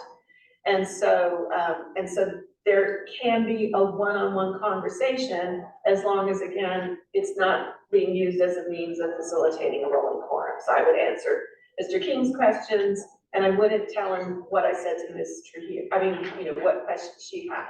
And so we would go that way. So I personally wish that New Mexico would change that, because I think it would be a lot more rich to be able to give advice to you all as a group and executive on matters that weren't just pending or threatened, but that's what we have. The other way to do it is sometimes when it falls within another exception, and you all seen that, if it's a personnel matter, then we would be going in not under, we wouldn't be going in under, the H7, but we would be going in under H2. And then if your lawyer was in there, your lawyer could also advise on the legal issues. And so it would cover it that way.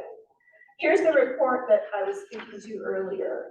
The Open Meetings Act says that following completion of any closed meeting, the minutes, so that's, Christina's ultimate job, the minutes of the open meeting that was closed, so that would be when your typical way, it's an open within the closed, or the minutes of the next open meeting, if the closed meeting was separately scheduled. So that was the one where I was saying if it's a standalone.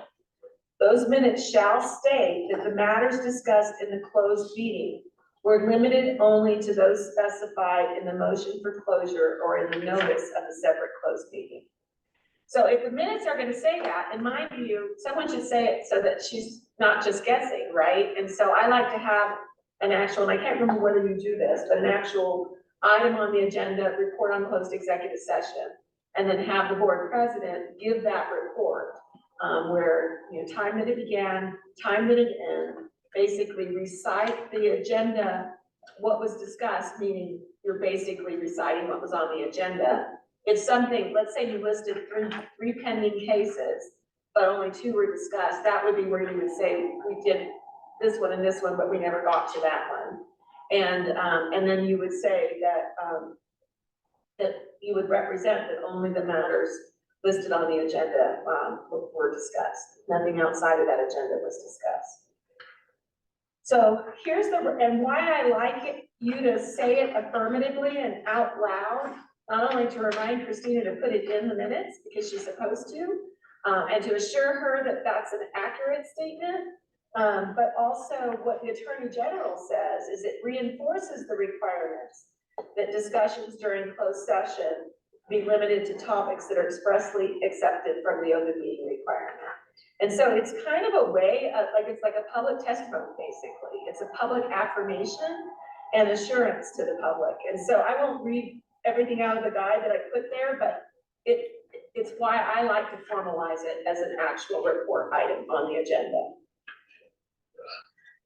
So that's just Open Meetings Act, President Flores. I don't know if you want to take a little break, and then we switch to the next topic, or take a break when lunch is here, or what you all want to do. So lunch is You here. guys want to take a short break? About a 10-minute, 5-10-minute break?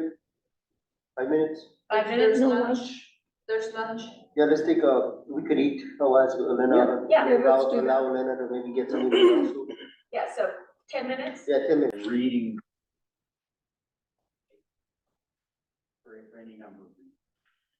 Isn't that kind of what you mentioned when you mentioned hyperlinks? Yes, and I was just showing Maria, a website that does that, and what I recommend is if you were to put board packet as part of the linkable thing, what I usually recommend, again, this is above and beyond for transparency, because obviously any document that shows up here during a meeting that wasn't part of the board packet is a public record, and anybody can make an IMPA request for it. So it's not a way of hiding it, to bring it in after the packet deadline. It's still a public record.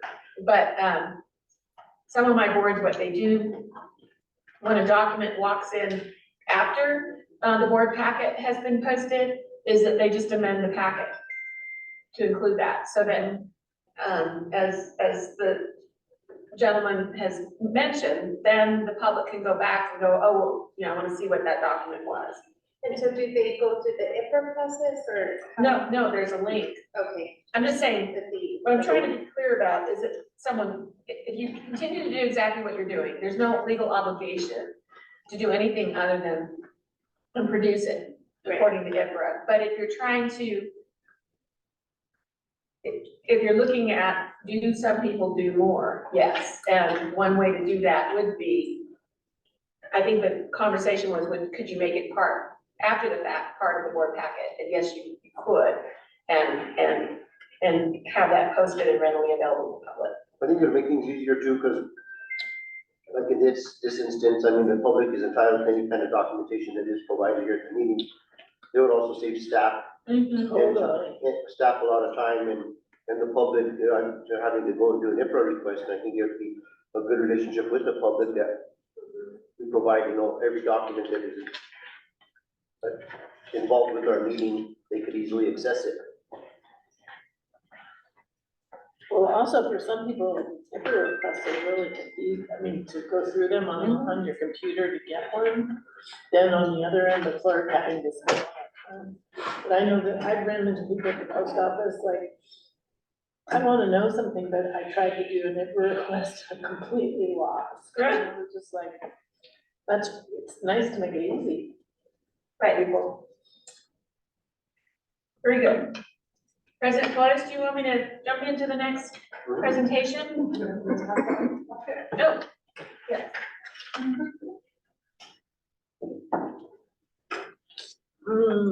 If I would have. You already such have a one. lunch. Yes, ma'am. Thank you very much. Thank you. Yeah, thank you so Thank you for the much. lunch, Christina. This was amazing. And it was so nice, it was like a real substantive lunch. Really? Thank you. It's starting to drain over here. Yeah. Thank you. This is really good. So the next presentation, there will be some overlap, and for that overlap, we'll start picking up speed in terms of referencing it, but moving through it. So this is on board and superintendent authority, responsibilities and roles. We just lost Mr. King temporarily. Okay. Wait a minute or two. Okay, yeah, we can wait. Oh, we went to the bank? Went to the bank? Yeah, he just went to the bank. Isn't the bank closed at noon? No, two. I don't know what time the bank closes. He was going to the US Bank. What time do they close? I think one on Saturday. Okay, that's what he wanted to make. I don't think we have time to really wait for him. We get started. Mm-hmm. It's important that If he'll have this, we can just reference how far we are, you could read it. we that one of the most important ones. We can wait a few minutes. It's totally up to you. Let's wait a few President minutes. Flores. Yeah, and we'll just have to breeze through it. I didn't know they was going to the bank. They can be on speakerphone driving. I didn't know either. Well, I'll go get some more mashed potatoes. Please do. I mean, it was really critical that we have this training, for the new board members. I know, right? I mean, I always enjoy this stuff because you can never hear it enough. I know. But how it pertains to us, really,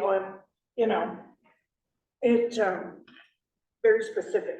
I really, really enjoyed that part of it so far.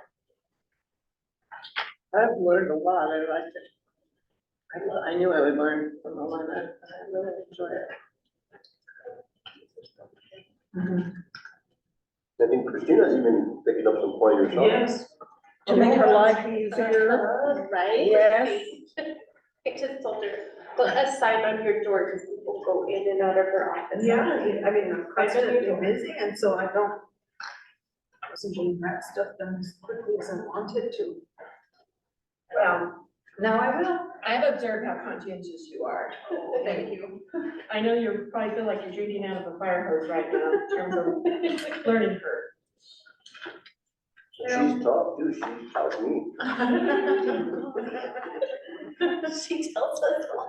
Yeah, I remember I grew up with I've been in the house with nothing but police officers. No.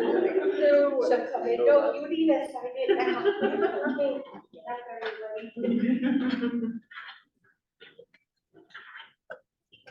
Oh, and our husband tonight.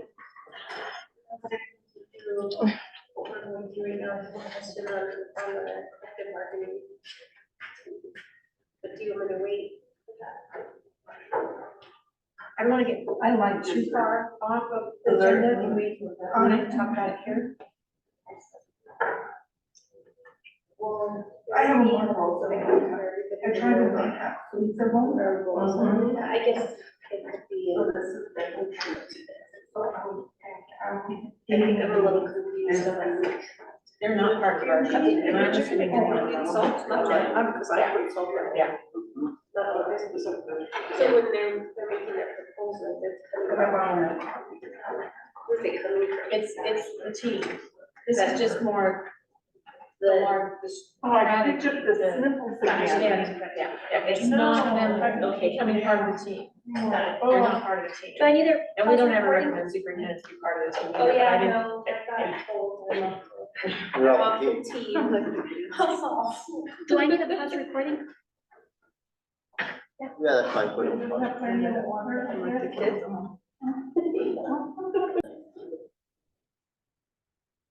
Okay, so we're gonna go ahead and start this next handout. Board and Superintendent Authority, Responsibilities and Roles. And I just stuck this in here, I'm not gonna read it, but just, language having to do with the oath. And what it is when you take the oath, you're affirming. And that is that you'll support the Constitution of the United States, and the Constitution and laws of this state. So we talk a lot about policy development. I think all of you are very, very clear that that's one of your major roles. I really want to encourage you to be active in that. I know you use NMSBA, but I think that sometimes what that does is cause boards to sort of check out in terms of, A, is this what we do? Because what you don't want is a discrepancy between what the policy says and what you do. And B, is this our voice? So sometimes I do have boards that are very active in localizing some of those policies. I have boards who use those policies and still like have a schedule for reviewing and localizing. Now, I will say historically, some of the challenges have been the delay once the board adopts a policy change, getting NMSBA to upload it. And so I know that oftentimes they actually direct the superintendent, not that the superintendent doesn't want to, but make it a definite responsibility of the superintendent and her team or his team to push NMSBA to be the squeaky wheel so that those get updated, so that there's not a discrepancy between what you adopted and what's online. But the main point I'm trying to make here is all of you, I'm sure, readily say that one of your main responsibilities is policy. But if you're using NMSBA as a service, make sure that you're not advocating that role and that it really does reflect your voice. Our policies have been in, Claudia, I think, we're updating our website, but they are accessible, right? There's a place there. Yes. I've done it in the past and for my fellow board members, you know, on a quiet Saturday or Sunday, you know, they get into the website and you could actually go through those policies and review them. Yes, that's a great idea. And so, as you can see, what I try to do in this slide is show the board's role and then the superintendent's role. So in terms of policies, and even board attendance, by NMAC, superintendent has to attend all board meetings or when necessary designates a licensed administrator to attend. And then the superintendent carries out the policies of the board. And one of the things too, that sometimes actually comes up is it's important to make sure that there's no conflict between your administrative regulations, which again, most of those come from NMSBA, but that could also take the form of your employee handbooks, your, finance, policies and procedures, all of our procedures. You want to make sure that there's not a conflict between those and policy, and also not a conflict between practice and policy. The employee handbooks, just a quick question, are they given out like annually or how is that done? Are they being hired? So at the beginning of the school year, there's a sort of staff handbook. Actually, what we've been working on this year is putting together a comprehensive staff handbook that is addressing our board policies, because there's been some issues that have just come up within the district that, staff weren't aware of because they didn't know the policy. They're not going in and getting in the board policy, so we're trying to bring all of those forward with that. And the only thing hard about that is if one isn't updated. And so I think it's great, it's a great service, but I also think it's really important that employees, their contract requires them to abide by policy. Yeah. And, you know, it's hard if you're not like actively stressing the policies online and the expectation of employees, that they know policy, and that they comply with policy. Then when there's a problem, it's hard later. So I would continue to emphasize that, including, you know, with regard to the board. So a few things I wanted to emphasize in terms of what to check. So who can request adoption of a new policy, or review or revise that policy? That's addressed in policy BG. And it says that a member of the board, a superintendent, a staff member, a parent, a student, a consultant, a civic group, or any resident of the district can request a policy review. How does that go about? Do they need to be brought forward on the agenda? Yes, it would be, again, so then it goes to, you know, agenda setting. And we'll talk about that when we get to it, but well, I'll just answer it now, and then I'll note it when we get to it too. But in agenda setting, if there is a request for an agenda item, then the board president and superintendent could decide not this agenda, it's too full, you know, you can always put something off because the agenda is too full or it's time is a Friday. But yeah, it would be an agenda issue. Because I think we've had a concern brought to us by a parent, staff member regarding our attendance policy. Yeah. And they had like their own recommendations, so, as a board, you know, it's our duty to hear them out, to per se, so. Well, you could, so you're expected as a board by state law to annually review your policies. So you could flag that policy since, for example, a citizen has expressed concerns about the policy. You might not, and you do, here's the other issues, how many readings are required before you can modify or repeal it, and under your policy, it's 2 readings. So, you know, the first and the second one, which at that second one, it could include approval of the changes. That would be standard. So you could, let's say, take your attendance policy and specifically flag that for review. It may be that at first reading, you know, you're not necessarily recommending any changes, or you might take their document and have a committee, a policy committee of 2 board members, you know, look at the policy and see if they want to incorporate for first reading some of those suggestions. Usually, what I'm familiar with is that boards post the red line changes to any policy between first and second reading, so that if anyone in the community has comments to that, then they can comment. And then those comments are brought forward to the board too. So in the situation you're describing, you might not necessarily get those changes in first reading, but you would let the board know of what those suggested changes are by that constituent. So I think it's a good thing to do. So what is the role of the superintendent with regard to policy? And again, there's a lot in your policies, but I highlighted what I thought was important for you all to know. Policy BGC says the superintendent is responsible for calling to the board's attention policies that are out of date or in need of revision. So that's an active duty, separate duty, that the superintendent has. How many readings are required? I just indicated that. BGB is the one that addresses that, and it's 2 readings. Are there circumstances that would allow for fewer readings? Yes. Policies can be adopted or amended at a single meeting if declared necessary by a majority of the board. When I've been in that situation of declaring necessary, I've always advised the board that the motion actually say due to necessity, so that the board is actually making that determination and not just like, well, you know, they're affirmatively concluding that there's a necessity that requires that they approve the change after only 1 reading, that it meets that standard. And then I just added this question that goes to something that we've been talking about, other ways you can monitor policy compliance from the dais. So that's always a big thing, because we get into sometimes, in my view, an unhealthy thinking about House Bill 212 and the separation of duties. You know, the truth is that under your policies, there's a lot that you by policy are directing happen. And some of those things involve your expectations of personnel.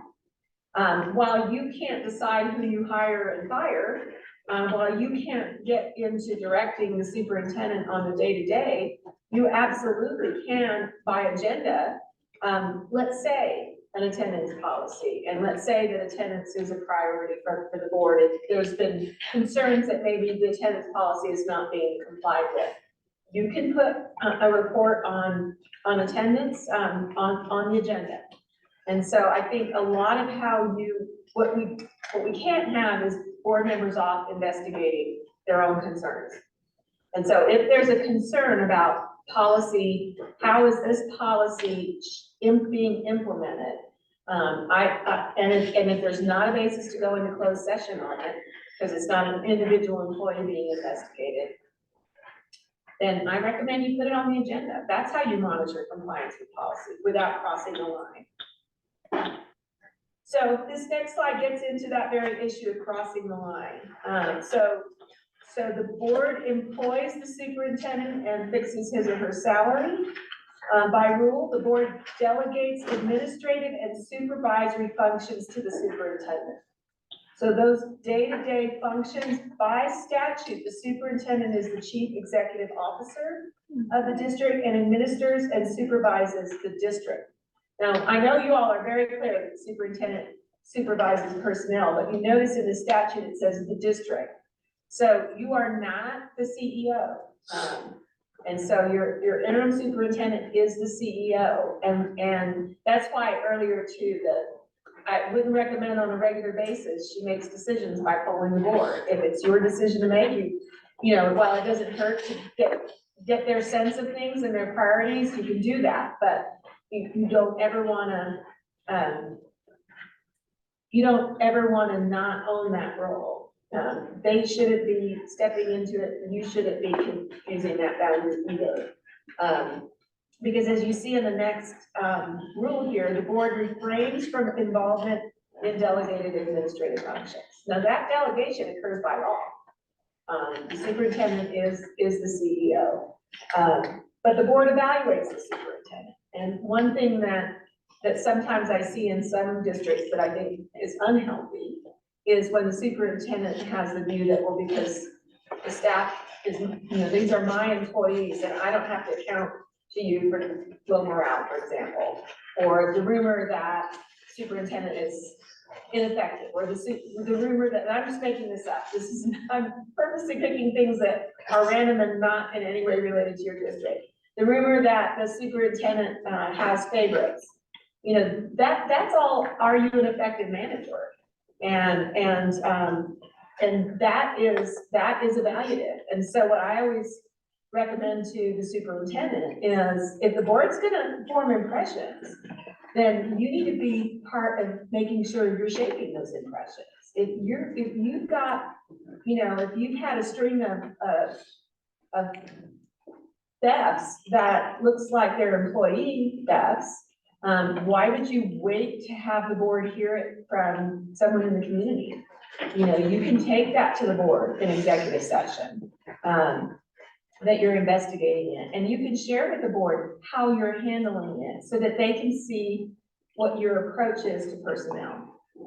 You know, some superintendents are, you know, perhaps very, very oriented toward how do we develop leadership? How do we deal with coaching up? For example, you know, new principals, if you've had high principal turnover, you know, how do you develop that? I mean, that could be a case study brought into executive session, where the superintendent now the superintendent can't talk nameless in executive session about personnel. If you're in executive session under personnel, it has to be because you're talking about an identifiable employee. If it's nameless, it can be done in open. If the superintendent has some sort of creative mentoring system for new administrators, that would be something that could be done in open. But what I'm trying to say is just because it's exclusively day-to-day the superintendent's job to handle that and not the board's job. The board ultimately, it's their job to judge the effectiveness of those things. And you're gonna end up, and I always say this to superintendents, the board's gonna end up with an opinion. And so you might as well be the driver of that opinion by being transparent, by being disclosing, by seeking feedback in a healthy way. And there's lots of ways to do that. So I always say to superintendents, look, if you want to communicate something to the board and you're not sure whether or not that could be done, for example, in executive session, call me and I can tell you the ways that it can be done legally, if it can be done. So that communication is really important. So while I emphasize that you cannot be involved, you cannot take things into your own hands as board members, that doesn't mean that ultimately you're not gonna have an opinion, you're not gonna have a say in terms of whether or not the superintendent is handling that part of her responsibilities in an effective way. In regards to personnel, let's just say there's a principal of a certain school and one board member is not happy with what they're hearing about the way that principal is running things. Obviously, that principal is not our employee, it's an Right. employee of the superintendent. How would the board or a board member go about, expressing their, like, let's say they have an outright, they're not happy at all, some of the stuff is factual.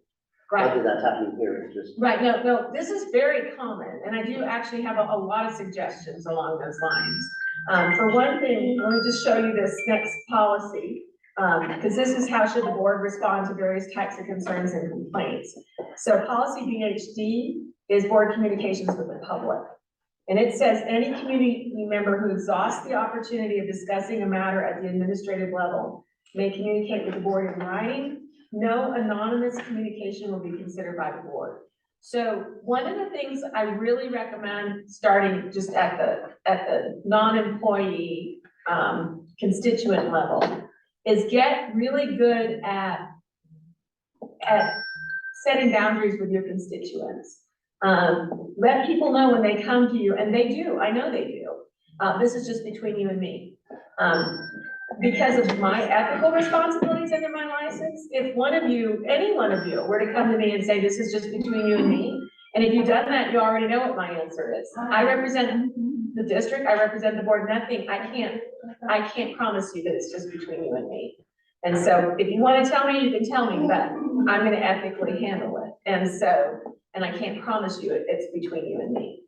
The hard part, when you allow a constituent to say that and then let the rest of what comes out of their mouth, come out of their mouth, is they may then tell you something that raises, for example, Title IX, sexual harassment issues, where then you have an affirmative obligation to do something with it. And they've been led to believe that it was just gonna be done with them. So get really good at some phrases that you use to be able to cut off those conversations, not to not let them finish, but to let them know the boundaries of what they're, so that they can weigh whether they want to tell you or not. And same with the no anonymous. You can't take an anonymous and then turn around and judge your superintendent based on something that they're wanting to convince you that the superintendent is ineffective, but they're wanting to be anonymous about it. And so I think setting those kinds of boundaries is really important. And there are policies, and I've given you references to them, policies about how the public concerns and complaints, policy KE, come forward. Public concerns and complaints about personnel. So if you have, for example, maybe it's not you that has the concern about the principal, but that principal concern is generated because members of the public have come to you. It's really great to have, maybe in your pocket, this little list of which policies apply. Because you're not telling them there's nothing you can do about it, or nothing that they can do about it. You're referring them to the appropriate policy. And in this case, public concerns, complaints about personnel under your NMSBA policy, it's policy KEB. It tells them what their chain of command is, that they have to follow. it's not appealable to the board because it's personnel and that's strictly, the board's, or the superintendent's, role. Yes, Elena, repeat what you said before the person, I said the anonymous one, the phrase before. yeah, so, I would just tell them that you have certain legal and ethical duties, and they're speaking to you, and they're coming to you as a board member. And so you can't promise them confidentiality or anonymity. That if what they tell you triggers a legal or an ethical duty, you're gonna have to act on that. And so you want them to know upfront. And like I say, I know that I've seen board members where that causes them to squirm. I tell baby lawyers this, once you get in the habit of doing it, it just rolls off your tongue. Setting that boundary, but you have to kind of decide your script, like how you're gonna say that. So is it fiduciary duty? Is that a phrase that is appropriate or really not? Fiduciary goes It's kind of more finance. to the fiscal side of things. I just think legal and ethical. Legal, ethical. Fiduciary is a fancy term that not everybody knows the meaning. Yeah, So I think legal and ethical, covers that. But, because a lot of times it's some kind of illegal conduct that, and the thing is, and I'm not gonna ask for showing of hands of who's had their deposition taken, but, there's nothing more uncomfortable with the questions, and when did they come to you, and what did they tell you, and what did you do with that information? And it's not gonna be a defense that they asked you to keep it confidential. It's not. If it raises a legal or ethical issue, you're gonna have to come forward. The other thing too, I think in terms of a healthy relationship with the superintendent is not promise confidentiality or anonymity about concerns that they force them to go through chain of command. Let them know that you will take the concern to the superintendent. Now, I wouldn't ever convey, I think it's fine to say, to follow up with the superintendent and let the superintendent know, but I wouldn't convey to the constituent that you have a way to fast track it. But I would still insist that the constituent go through the chain of command. That's how the system works ultimately. But I also think it's a good idea then to give the superintendent a heads up. So it's okay to me. They're upset with their teacher. They haven't even gone to the principal. I told them about policy KEB. I sent them policy KEB. If you're worried that the constituent is gonna think you did nothing, you're gonna have a hard time saying you did nothing. If you've got a, say, follow up to your concern attached is the policy. You've stayed in your lane, but you've given them something. You've actually given them something concrete. In the event that a member of the public or an employee, there's an issue of some concern and they come to the superintendent and they're like, don't tell the board about this. I asked this to be kept in confidentiality. What is the role then of conveying that to the board? From the superintendent? I think the answer is still the same. I mean, the truth is there's a whole lot more that, the day-to-day stuff, but the superintendent doesn't necessarily have an affirmative duty to run and report everything that happens day-to-day. So it's more likely that she will be able to keep it to herself. But I think, again, it's just a good discipline to recognize that you're there in a representative role and that you have an obligation to the entity that's bigger than you. And so I think doing the same thing, I have certain legal and ethical responsibilities and so therefore I can't promise you that I can keep this confidential. It's a really good habit to learn that phrase and have it roll off your tongue. And, it sends such a powerful message about, this is not about wink, wink, nod, nod. This isn't about just taking care of people and making them comfortable. The managing partner in our firm has a fabulous phrase that I adore. He said, don't confuse support with comfort. And think about that. Support is not comfort. Truly supporting people doesn't always mean making them comfortable. Supporting them may mean making them uncomfortable. And some people, well, he doesn't support me, she doesn't support me. No, I made you uncomfortable. That may mean that I absolutely support you. So I think some of those habits are really important habits. So going through your little cheat sheet list of what you send them, so KEB is a public's concern about personnel. KEC is a public's concern about instructional resources. KED is a public's concern about facilities and services. GBK are staff grievances. There's timelines. If they think that they can just get in your ear and that you somehow have the ability to pull strings to take care of them, that's not healthy at all. There's a staff grievances process that has a chain of command within it. And then I did put need to review on this. I can't remember why I flagged it as need to review, except that the board can be a review authority, like the final appeal in a student expulsion or long-term suspension. And I think there was some issue. You can call me, Renetta, later on. There was something that I flagged when I saw it that I thought, oh, that needs to be reviewed. So that's kind of the cheat sheet list. I'm sure I'll say more as we go through, but I wanted to hit policy CBI, which is evaluation of the superintendent. So I personally think it might be a good idea, maybe in conjunction with you going through the superintendent search process right now. So maybe the goal would be before June 30th to have reviewed CBI. I was looking at when under your current policy, the superintendent evaluation cycle begins and ends. It begins in March and ends in December, January. And so under your policy, you meet with the superintendent for an informal, that would not be a written evaluation, an informal evaluation of the superintendent's performance as a formative. It provides an opportunity for a frank and candid exchange between the board and superintendent on the board's perceptions of the superintendent's performance. These formative sessions take place in March, June, and September. Now, I We do, just did one of those. yeah. Well, So, it was kind of informative. We haven't formalized it. It hasn't been written, placed in a file, subject to boards. Yeah, we're gonna continue moving forward with that.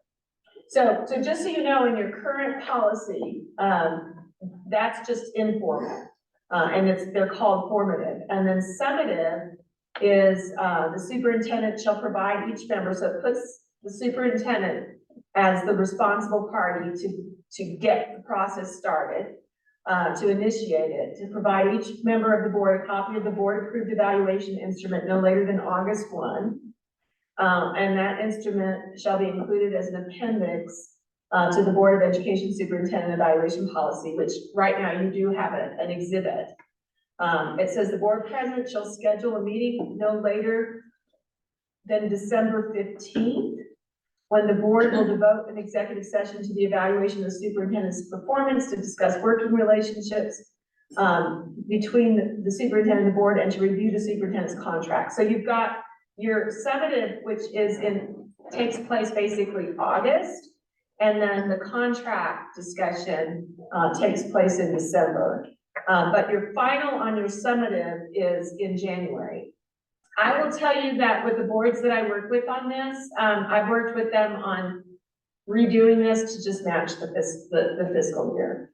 It's not that you're gonna leave your superintendent hanging. Superintendents get nervous saying, well, am I not gonna know how I'm doing until the end of the fiscal year when my contract expires? No, because if things are going well, you're not gonna let that contract expire. You're gonna have at least a running year on it, is the typical standard. So you're gonna renew that in December, after the mid-year, so that there's not less than a year running on it when it comes to year end typically, or you'll renew it at year end by adding a year. So it doesn't make the superintendent's position less secure than the old way. What it does, in my opinion, is it saves you in your end of it from going, well, how can we tell how she's gonna do on budget when we're not done with the budget cycle yet? How can we know how happy we are with bargaining when bargaining's not finished yet? Everything else in the cycle of education runs on the fiscal year, not the calendar year. So when it's chopped up like this, I think it's really hard, because I've had boards sit there and look at me on budget and they say, well, should we talk about last year? when you're already, way past that? Or do we guess based on how things are going right now? So, if you all get there and want some suggestions on how to do it, but I do think this is worthy of some review. The one thing I do like that they build in, I don't think you have to bind yourself like this does. I usually use more global language, but I like that they seem to sort of build in almost like quarterly check-ins. And I do like the informal, periodic check-ins where you're giving each other feedback. What I like to do is have you use your blank form, evaluation form, and then let's say you're talking about something that is in the evaluation, and the superintendent might say to you, okay, this says you want communication, here's how I'm doing it. And then that gives you a chance to say, oh, we like it, or that's not what we mean in our evaluation. That's not what we mean by that, and kind of course correct. So to me, those periodic check-ins are really, the motivation for that should be to set the superintendent up for a successful end of year. Written, and I like to do a written, and these are just ideas. I'm not in any way suggesting that they fit you, but the style that I like is a written mid-year, a written end of year, but only the end of year having scores, and the mid-year having only written comments, and then the in-between just be verbal. So, because the idea is you're just trying to set that person up for success. So any superintendent is going to care the most about the grade, the score, that they're going to get really caught up in that score.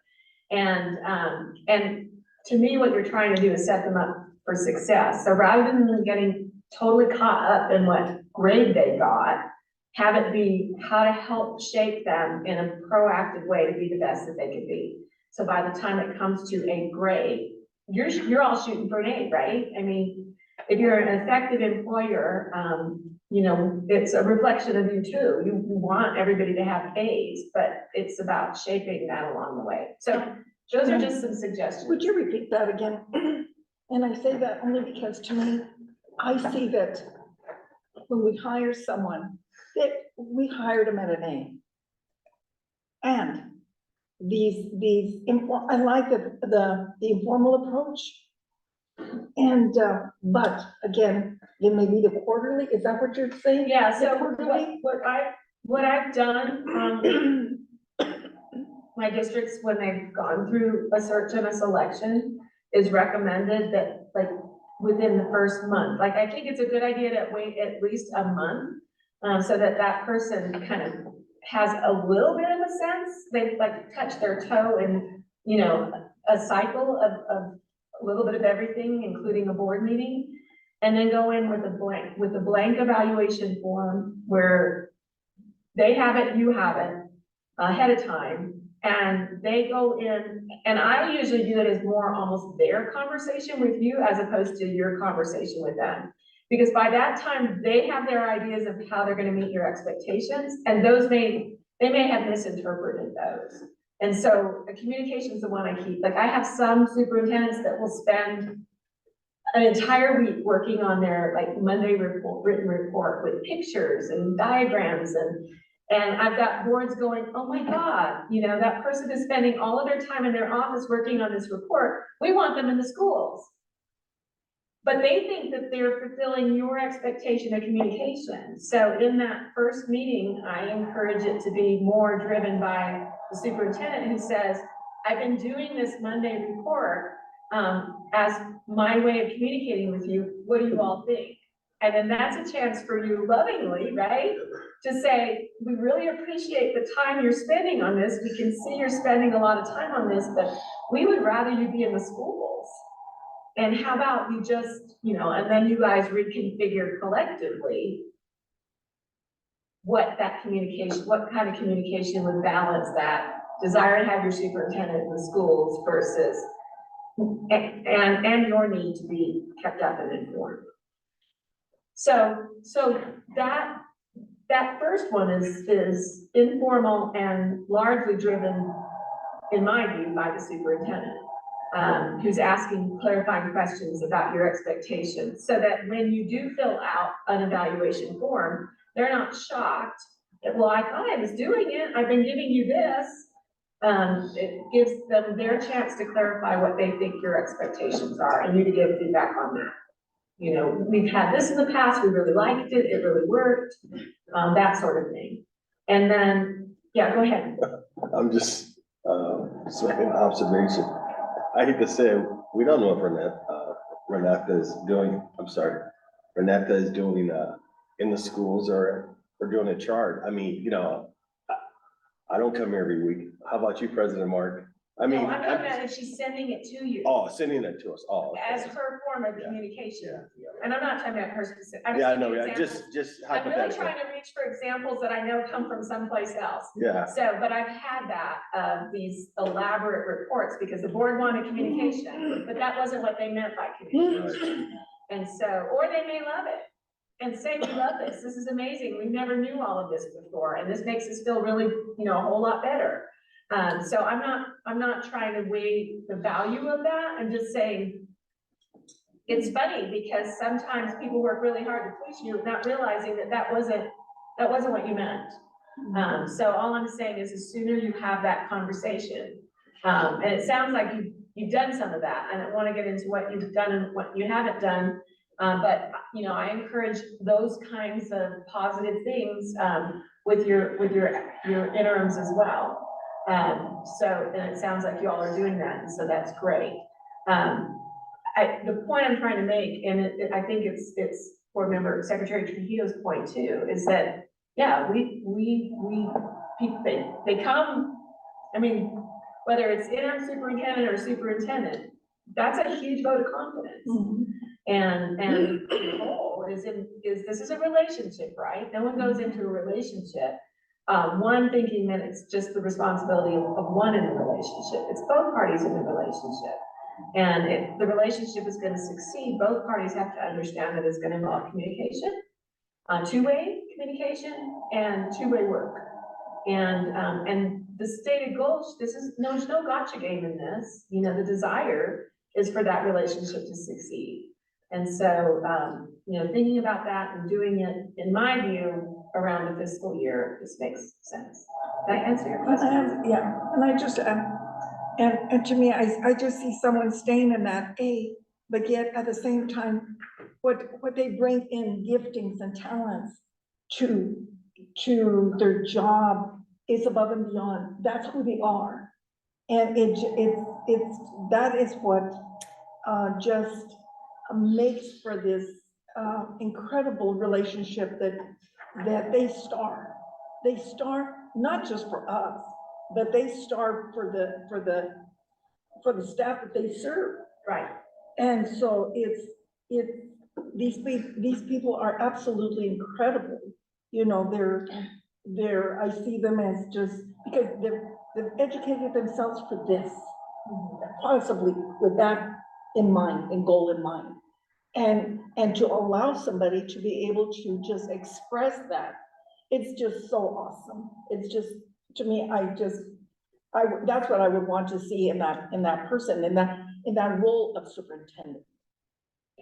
Yeah, I mean, it's definitely one, that the board's attitude, in my view, should always be about how do we help this person be successful? And it does help the superintendent to get evaluative feedback, because it helps the superintendent to get a sense of what's important to the board, so that the superintendent can use it as leverage. I mean, not in the sense of, well, the board's, you know, President Flores said such and such. It's not that kind of thing, but it is for Renata to be able to say, I know this is important to the board. It's huge. That gives you leverage.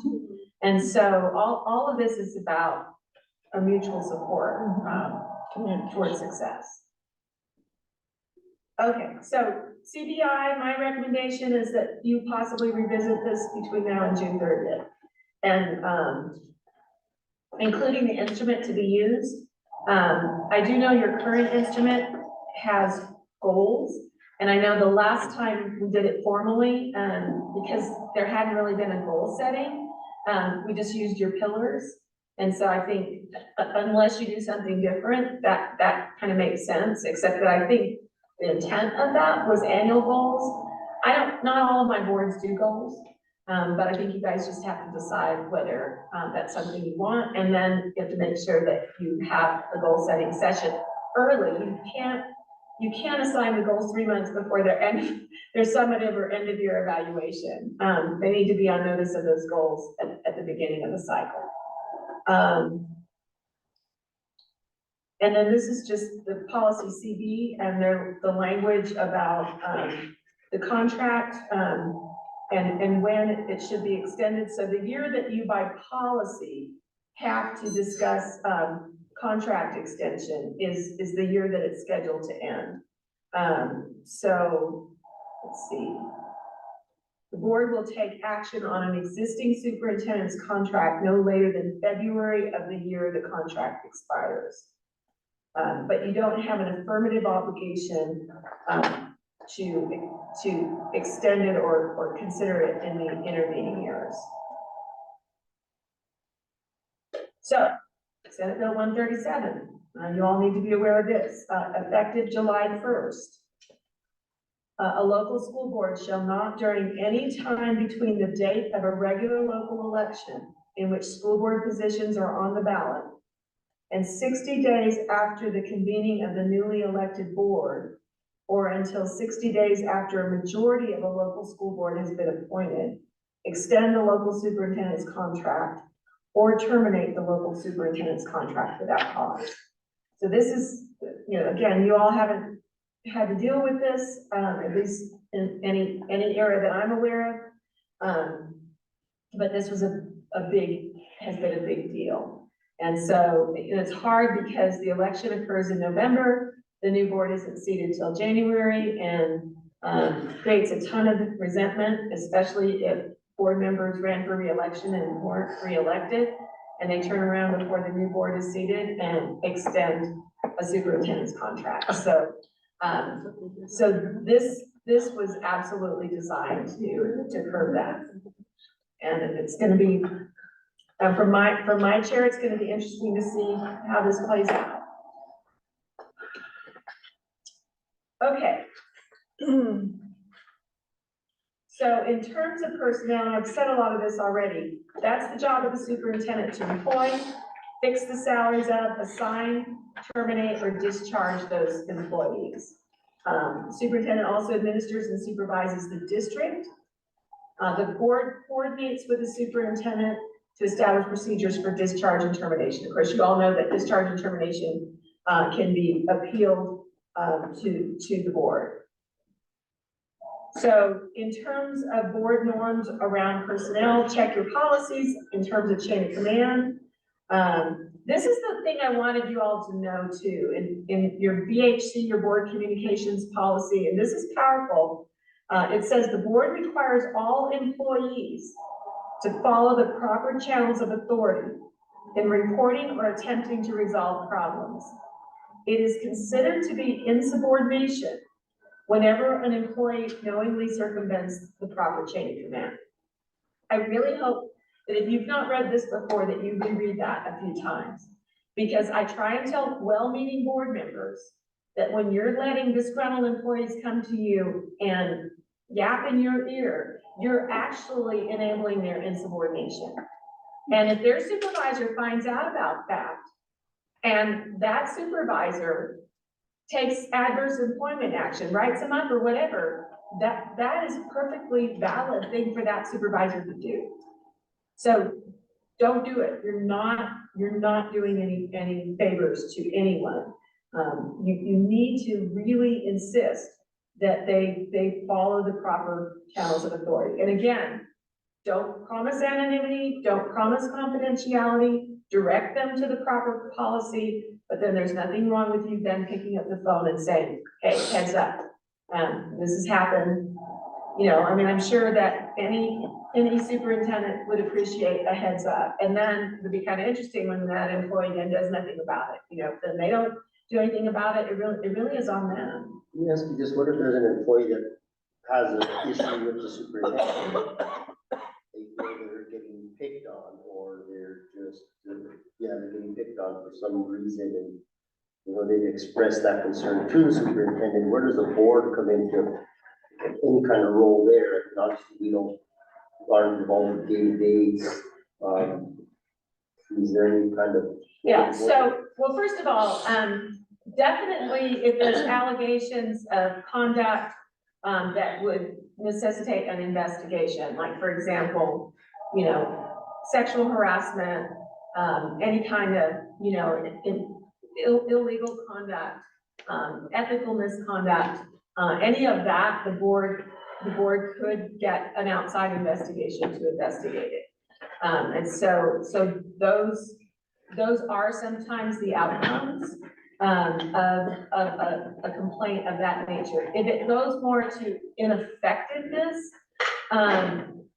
that also can be part of an evaluative conversation. I just don't ever recommend that you act on anything that is anonymous.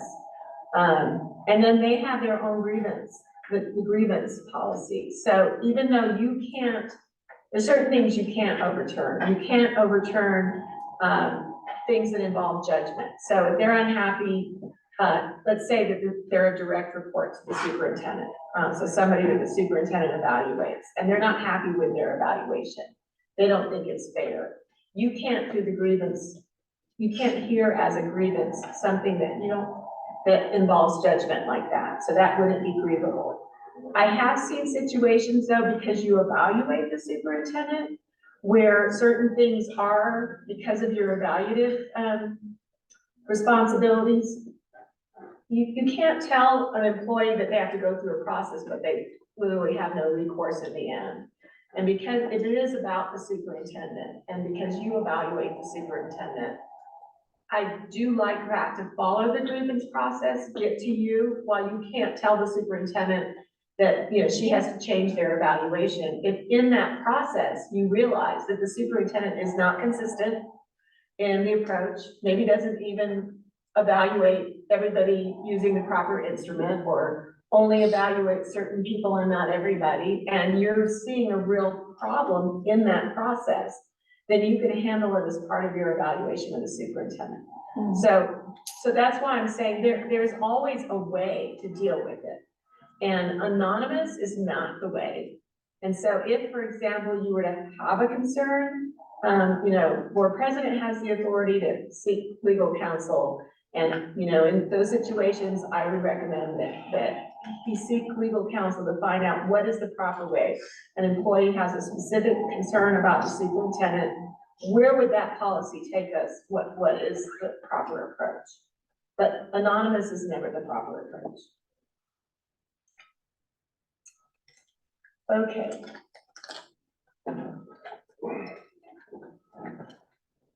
Then I did mention here about the superintendent updating the board on personnel matters in executive session, which we've already talked about.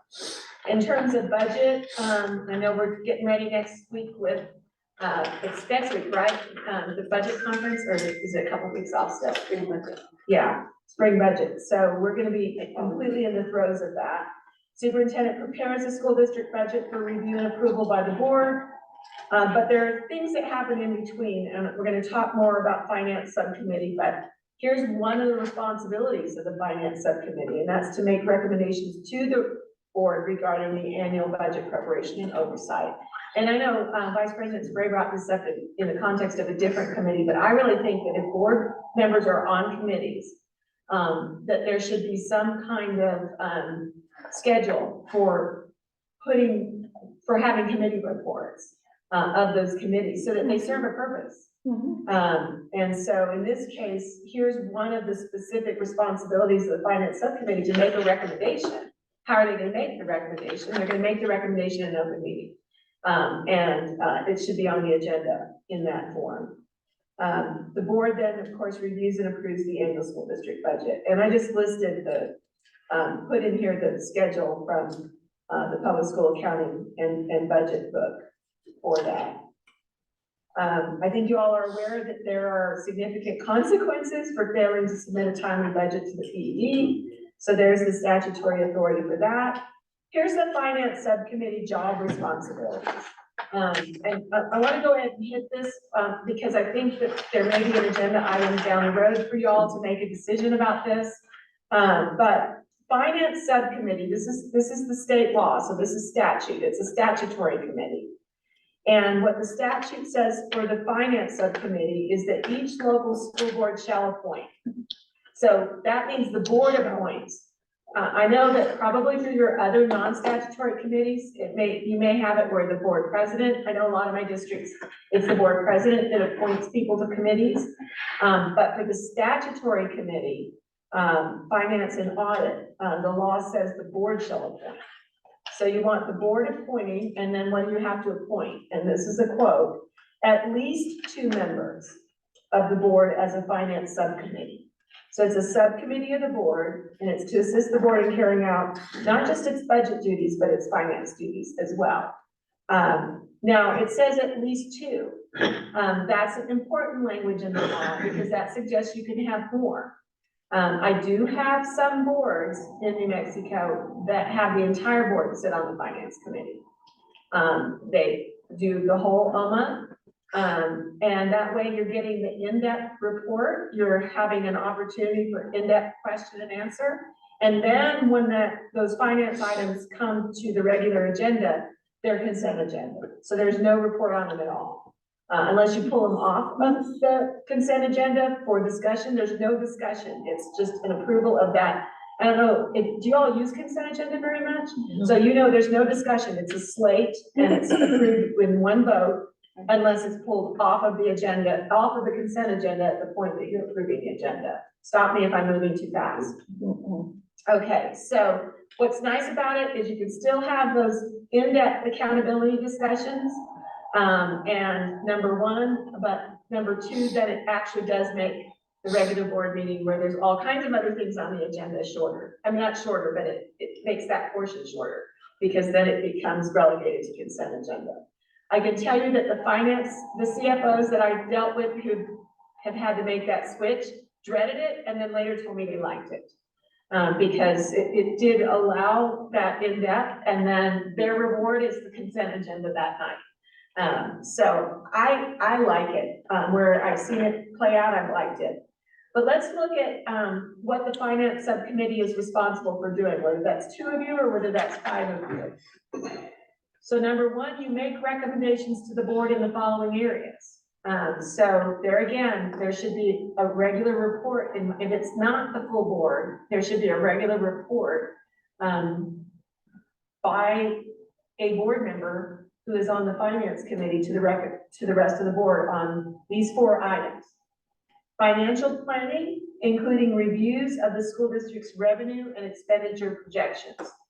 So that finance subcommittee is the one that is looking at the ledger, is understanding the ledger, and is reviewing those revenue and expenditure projections. Number 2, or B, review of financial statements and periodic monitoring of revenues and expenses. C, annual budget preparation and oversight. People tend to refer to the finance committee as the budget committee. You can see that that's one of the finance committee's responsibilities. Now, some districts will have a separate budget committee that isn't just the board. Now, finance committee can only be board members. By statute, each local board member shall appoint at least, and that's it. View this as a check, as a checklist, because you're going to see audit committee is different. And we're going to compare that language in a few minutes. And so for finance committee, it should only be board members. It can be more than 2 because it says at least, but you're going to need to decide if you want more than 2. Board appoints its members, and budget is among its responsibilities. A lot of districts have separate budget committees where they have maybe community members on it, that sort of thing. That's fine. If you all want some kind of budget advisory committee or whatever, that's fine. I'm not discouraging that or encouraging that. I'm just saying this is a separate separate list here. And then procurement. And so, I know what passion and thankfully we have Secretary Trujillo's expertise in this area of finance and including procurement. And so, yes, we talk about the board being very, arm's length in many of its responsibilities. But in these areas, and I'll use, Board Member King's term, fiduciary, here's where your fiduciary duty is. It lies in this area. And I will tell you that finance directors, tend to sometimes take it personally, these hard questions. And there's where, I think it's important to go through this job description with them and help them understand that that's where I get back into the tension. You are the check and balance on them. You are actually a protection for them. The fact that they went over these numbers with you is gonna be part of their defense if there's ever a question. And so it's a good thing in the end, that this occurs. And it does include procurement. Yes. I think that, I like the idea of the whole board. Yeah, kind of. did we? Well, Yeah, we decided that. I know, but you I did said, decide it? Yeah, last meeting, board meeting Oh, at the I middle didn't know school. that. Okay, Yeah, sorry. you weren't here. Okay, yeah, but I was- I like the idea because we're all hearing the same thing. yes. And we're all learning what the process is, that the school has in place. And to me, I should change the idea to the concept that we've adopted. I think that's great. I like it. I've not seen a situation where it hasn't had a beneficial effect. And given you all's passion for this, I think it'll be really good. The second,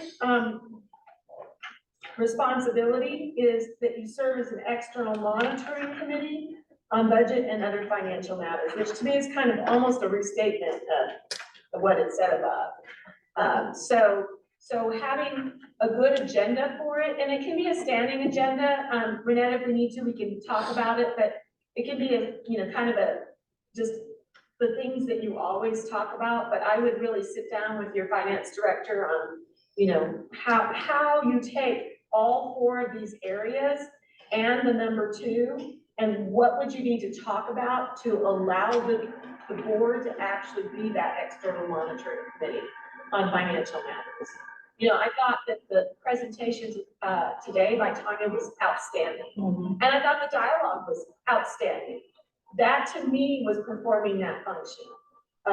External monitoring committee on financial matters, but you've got to be informed to be able to effectively do that. And so yeah, that to me would be the sort of thing that would be occurring in those finance subcommittee meetings. Okay, now that I know you've done it, I'm excited you've done it. Yeah. Now that I know you've done it, any questions or comments? We definitely, have they adopted the OMA resolution then? No, the one that was sent to me doesn't have it listed on there. I couldn't find I it. thought I'd given you the 2 versions though. It was the same version. I thought it was, Oh, I accidentally gave you attached it twice? Okay, sorry, and I'll do that. yeah. Okay, bug me. All right, sorry. And I think that you have brought this concept out and we followed up on it. You did. Well, good. I'm excited you're doing it. So you'll need to get on a schedule and it will be subject to OMA. I think that the resolution we're looking at you all doing is just 72 hours notice of your finance committee meeting. So it's not going to be as long a notice as a regular meeting. But you'll need to post an agenda also 72 hours, but those are usually like standard. It's not like there's going to be, a ton of variability unless something has occurred.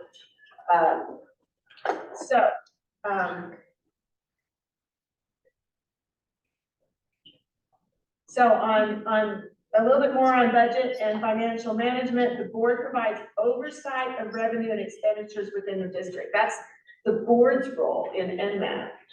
And the superintendent is accountable for budget management and expenditure of funds. That whole accountability piece, I can tell you, what does that mean to be accountable? It bothers me sometimes that we say the superintendent is, the accountability lies with them. Well, how do you ultimately, hold them accountable? I've had boards that, is the superintendent, for example, going to finance committee meetings? Are you seeing, because a lot of superintendents come with no background in finance, which is fine. but what are they doing to themselves be effective in providing oversight and accountability? You want to see their knowledge in that area grow and improve, their ability to answer questions, their follow through when there's a concern, all of those things, but that by state law, they're accountable for budget management and expenditure of funds. The board by state law ensures that district funds are appropriately managed and dispersed in accordance with laws, regulations, and terms of grants. And superintendent is accountable, once again, accountable for budget management and expenditure of funds. We spend a lot of time talking about boards developing policy and that otherwise you have a limit, but this is a big responsibility. That fiduciary responsibility, here's the legal basis for that, and it's big. So this is just having to do with bonds. Your other authority is to accept or reject charitable gifts. That's something that somehow I find my superintendents, some of them aren't aware of that. They forget, they just accept gifts and then they report it to you in a board meeting later. And the board's like, wait a minute, that's our job to accept the gift. So that's an important thing to remember. What about dinners? Like the one that was offered by, the dinner that they, offered not in this last conference, but the one before that, but they invited us to dinner. Yeah, that's fine. That's fine? We're gonna talk about that when we get Okay. to, hopefully we'll get to it. Okay. Hopefully we'll get to it. But the next one is specifically on Governmental Conduct Act. And so you're asking that question because of your gut feeling about where do you draw the line on that? So we're gonna definitely get to that there. For the accepting of charitable gifts, some of the time we're just kind of bringing donation to the school. And it's kind of dropping it off, so we're doing it after the fact to notify the board that, whatever group donated 100 notebooks to the first grade class, or do we have to tell them, hold off on? A lot of my districts say hold off. What the statute says is that it's considered an asset, which is why it has to run through that process. So, I think if it's fairly nominal, then ratifying it after the fact is probably not the worst thing that could happen. But again, it's sort of the discipline of getting into, this is the board's role, and kind of assigning a formality around it's probably not a bad idea. Okay. Are we able, Go ahead. are we able to set a, almost like a threshold or with the board? You delegated it? Well, yeah, have a policy, like, I guess earlier with the budget, with Tanya, she was, Yeah, I was really pleased to hear Tanya. Tanya was checking out great boxes today. By the way, I'll just say at a personal level, I know she mentioned several times she was nervous. I thought she was fabulous presenter. She was very articulate, and I was really impressed with everything that she presented, including, I caught that too, because that's actually one of the things that I bring up is your contracting authority, and has there been any delegation of that? I think you guys have hit it just right in terms of the level at which you're delegating that. So yes, that's a really good point, Mr. King. I think that the board could by policy delegate some of the nominal gift giving. yeah, because, But it would need to be by policy. so maybe that's something we should work on. Yes, if you've got a generous community and that would be a way to just keep things from getting backlogged. I do think it's important that if you delegate something, and I'm sure you probably do that with the contracting authority, is if the board delegates authority that actually belongs to the board, because it's at a nominal level, then I think it's important that the board be aware of how that delegated authority got used. And so I would encourage that in your policy, you require that whenever that authority is exercised, that it be reported back to you after the fact, which is basically what interim superintendent Monroe was describing, except she was calling, referring to it as gratification. But I'm looking at the word asset. Asset has a dollar value, and these can be it just depends on could we a threshold? That would be a really good idea, is to match the dollar Yeah, value. because of again, if asset. it's notebooks Right. I mean, it just depends on the dollar value when it should be reported to the board. And all these others would be, not in, how would you say?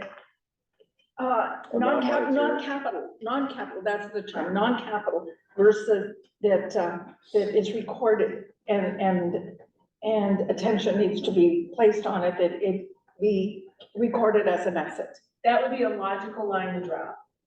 That would be a logical line to draw.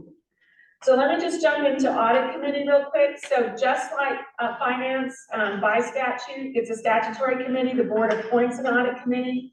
And then once again, I'm just restating, where the superintendent's mirror authority lies, and that's accountability for budget management and expenditure of funds. So, let's look at the statutory composition. It sounds like if you did it for finance, maybe you also did it for audit. But let's just kind of hit this. It says each local school board shall appoint an audit committee. So the appointment is done by the board. What page are you on? 22? 22. That consists of 2 board members, 1 volunteer member who is a parent of a student attending that school district. You there? And 1 volunteer member who has experience in accounting or financial matters. Now, I have some districts who they only appoint the 2 board members and they leave it up to administration to appoint the rest. But if you look at the statute, it's the board that appoints all of them, except the ex officios. So then the next sentence is the superintendent and school district business manager shall serve as ex officio members of the committee. So if you notice that audit committee is called audit committee, finance committee is called finance subcommittee. Why? Because audit committee has non-board members on it. Finance is only the board, so it's subcommittee of the board where audit committee is a committee. So that also underscores and mirrors the language in the statute.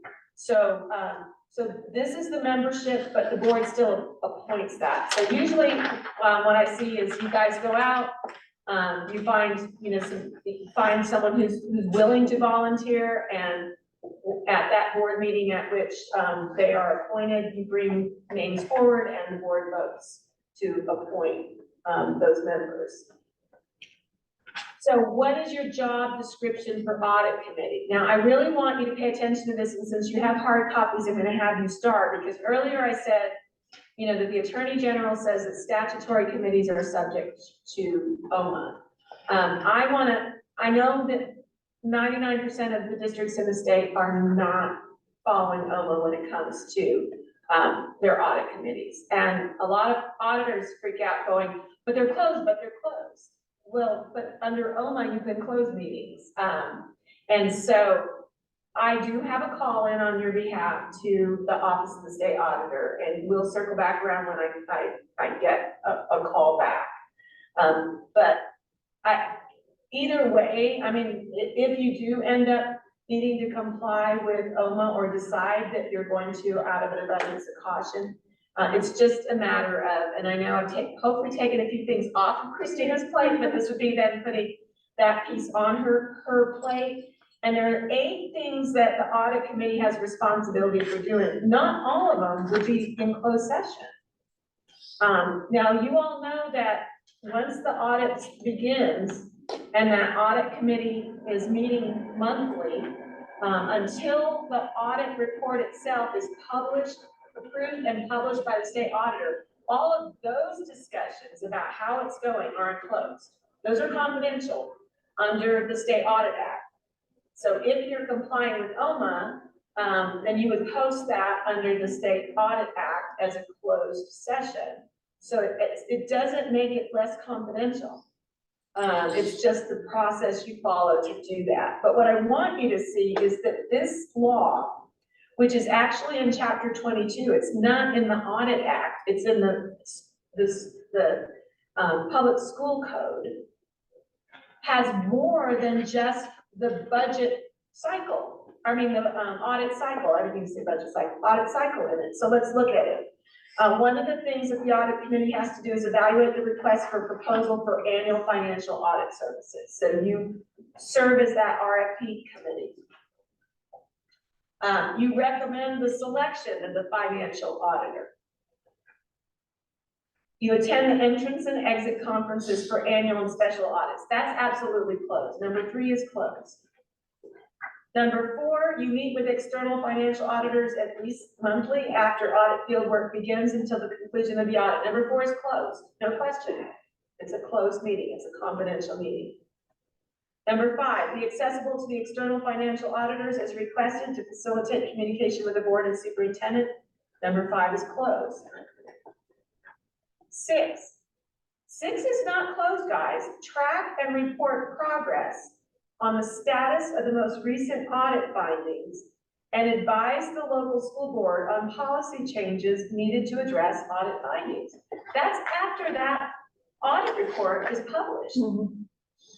And it always blows me away when the audit report gets published, the auditors come and give a little summary and board, and there's no conversation thereafter. But those should be tracked. It says track and report. And make recommendations. So this is an important, so if your last audit committee meeting is when the audit report got released, you're not done with your job. The rest of your job, and I thought Tanya today, saying, these have been audit findings for us, that we're fixing it. That's like a beautiful example of the process of tracking. She's tracking it. You're the check and balance on her. Once that audit report becomes public, then there should be a to-do list generated. And I know that on the finance side, they have to prepare something back as to what your fixes are going to be and what that calendar process is. So you guys, and those of you on the audit committee, you have to be the check on that. How is that coming? This is what you said you would do. You said this would be done, by this date. Where is it at? And then that's reported back to the board. So track and report progress on the status and advise the board on policy changes needed to address audit findings. Number 7, provide other advice and assistance as requested by the board. That's kind of generic.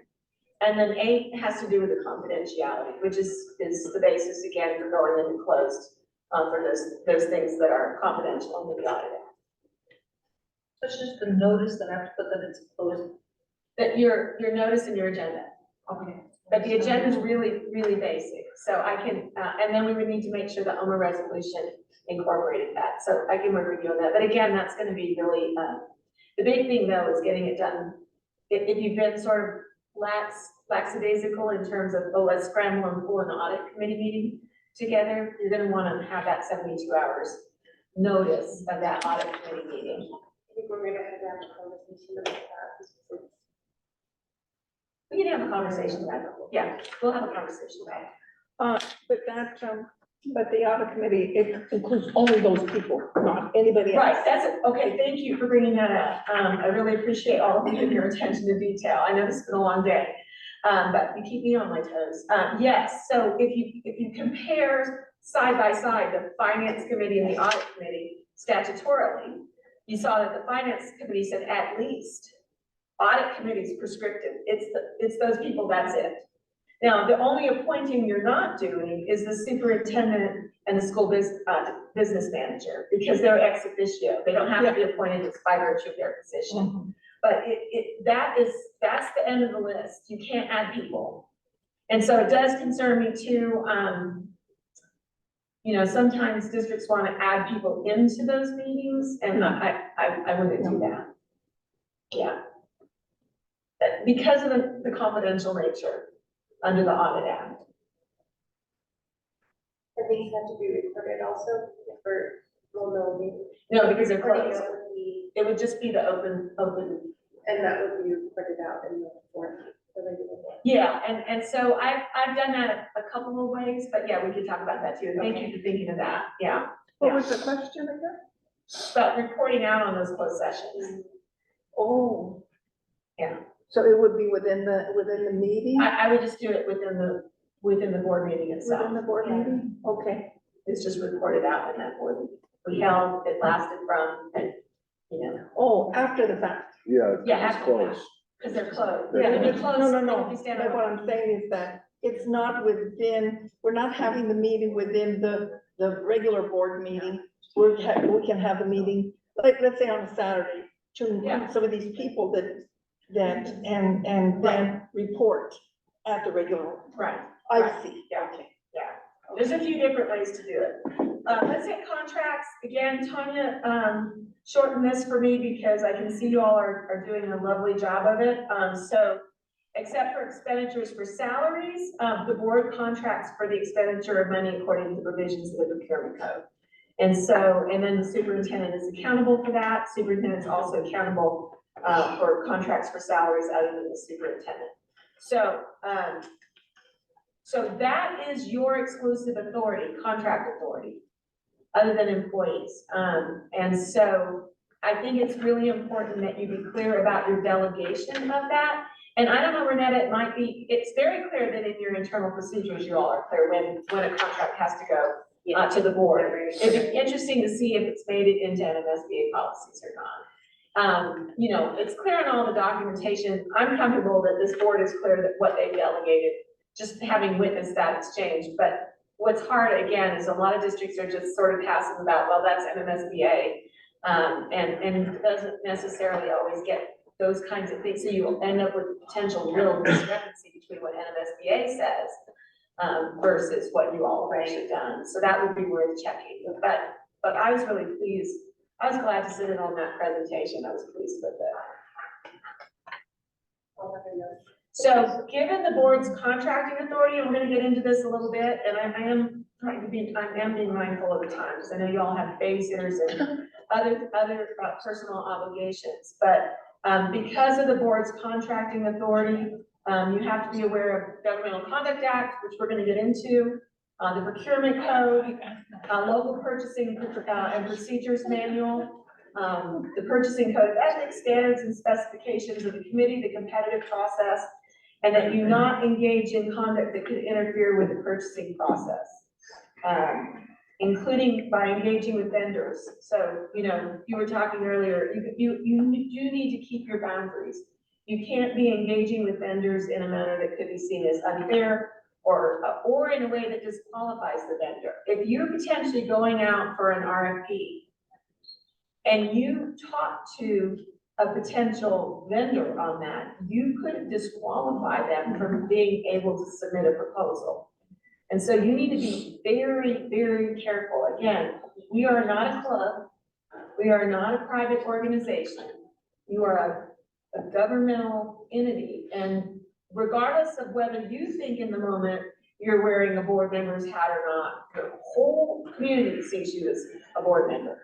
And you've got to be careful about anything having to do with, because of the board's contracting authority, if it's a potential contract, and that could be contract for purchases, it could be property, it could be a memorandum of understanding, it could be an interagency agreement with another public entity. You've got to be careful about your boundaries in that regard. We can't hire our own company to work. No, yes, you cannot hire your own company, but you can't also, and we'll get into this, and I'll show it to you, the actual language of the law when we talk about Governmental Conduct Act. You can't share information that for someone else's private gain either.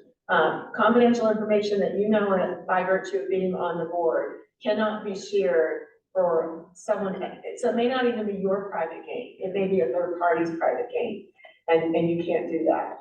So you all have already checked this off. Has the board delegated any contracting authority to the superintendent? That was discussed today. But I mentioned to interim superintendent Wondergone that I do recommend probably checking that against your published policies, just to make sure that they align.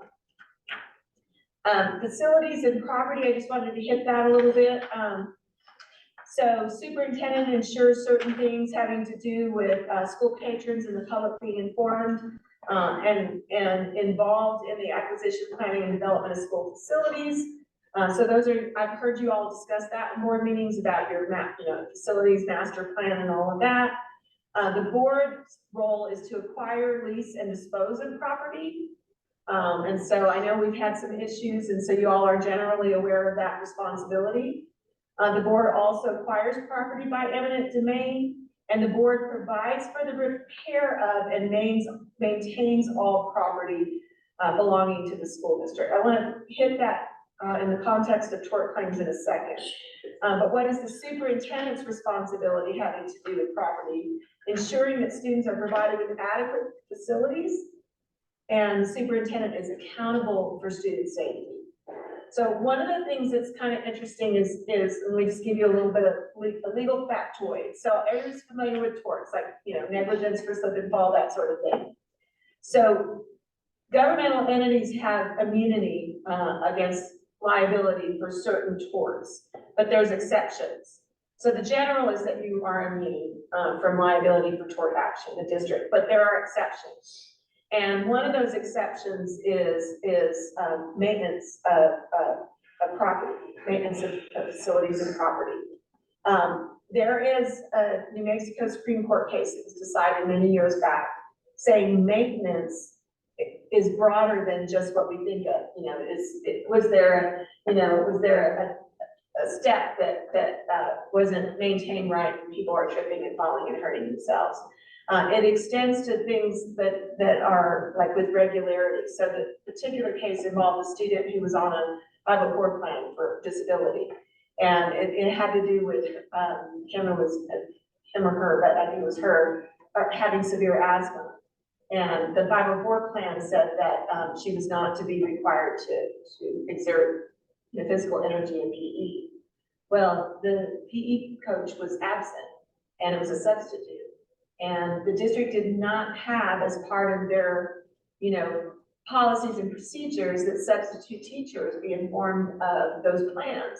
So the substitute coach didn't know about that plan and forced the student to run, and the student died. So a horribly tragic incident, but I think most of us wouldn't think of that as a failure to maintain facilities.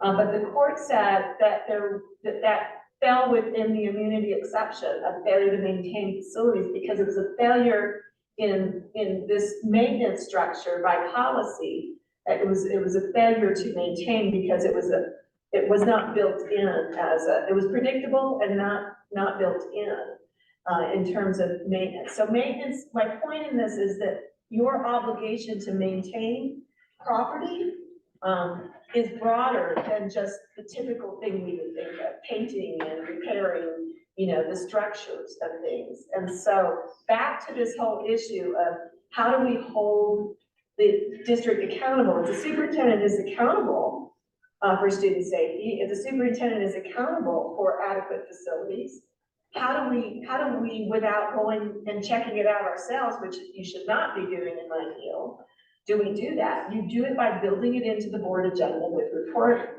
the opportunity, and if you want regular reports, some boards get, are really into, for example, equity and discipline. Okay, well then have a regular report on long-term suspensions, expulsions, the frequency of that, whether there's disproportionality, so, based on disability, based on ethnicity, if that's important to you, you can have that reported in a board meeting, is all I'm trying to say. So when you think about how do you as a board distill your responsibility for the repair and maintenance of property and facilities and the safety issues that go along with that and the processes that keep our students safe, you can build the things that are important to you into your agendas. So, yes. If you're, let's say that, part of the report is, reporting out on discipline. And we're looking at student numbers, if we did it by school site, how would that work for masking and So, to make sure we're covering? yeah, it's gonna be the same masking that you do when you do to the ped. There's usually a cutoff where, if your numbers are so small, that people would know, then you would have to use the same guidance you would use for we may get to FERPA today. We've got a handout. You're probably gonna end up just reading that handout, but then I'll make a few comments. But yeah, you would have to de-identify to meet FERPA standards, and we might have to go broader in that reporting, but the same is true, for the, Could you go into executive session to report out specifically or not? Not for that. that would be interesting. I think it would depend on what the board's interest is in knowing, because you would have to then get into, that's a really interesting question, because that is the purpose of that executive. If it really would personally identify and the board's concerned about, let's say, disproportionality, then yeah, I can see that that might be possible. I'd want to talk about it a little bit more with you to make sure, because I've never thought of it in that context, but that's a really excellent observation. Yeah.